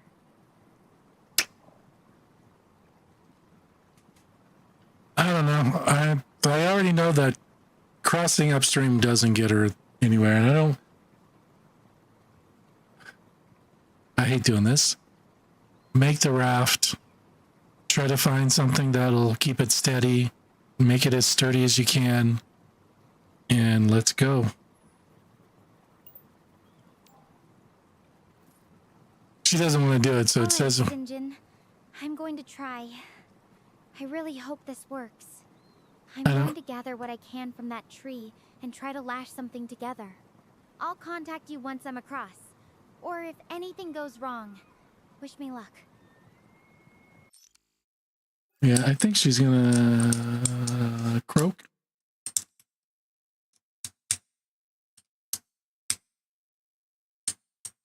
Let's see. Only thing I'm thinking of is that she might be able to make it because she might have more energy after crossing on a raft and trying to go through the raft, you know, through the shallow area. Okay, looks like she's gonna make it.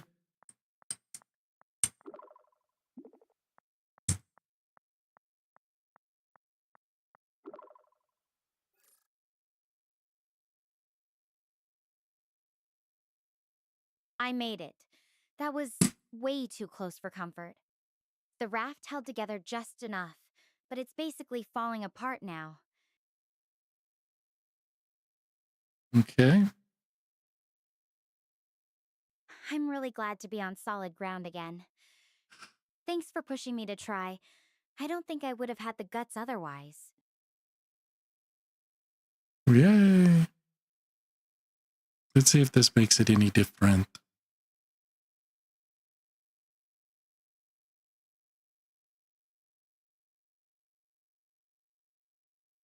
Run, run, run, run, run.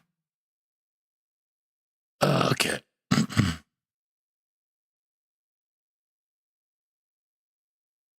Oops. Keep on doing that.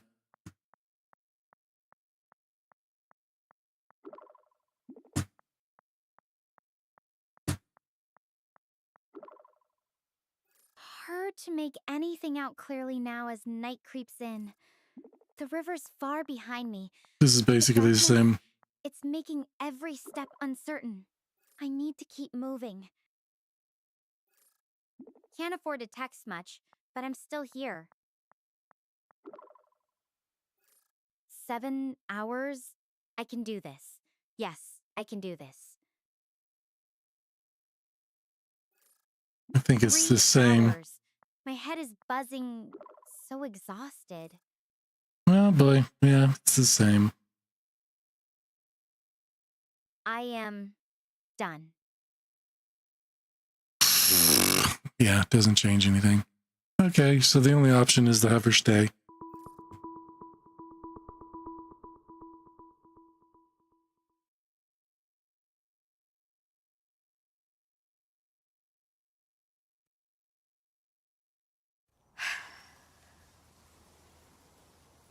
Hey.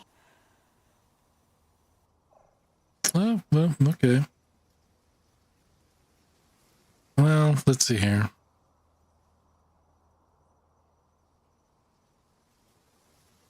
Well, since it's not going to change anything, let's just call it a night. And maybe next time I'm on, maybe I'll have the other option where she just stays and see how that goes. Huh? What? Let's see here. I Thought I was quitting. Okay, yes, there we go. Back to the main menu. All right, let's close.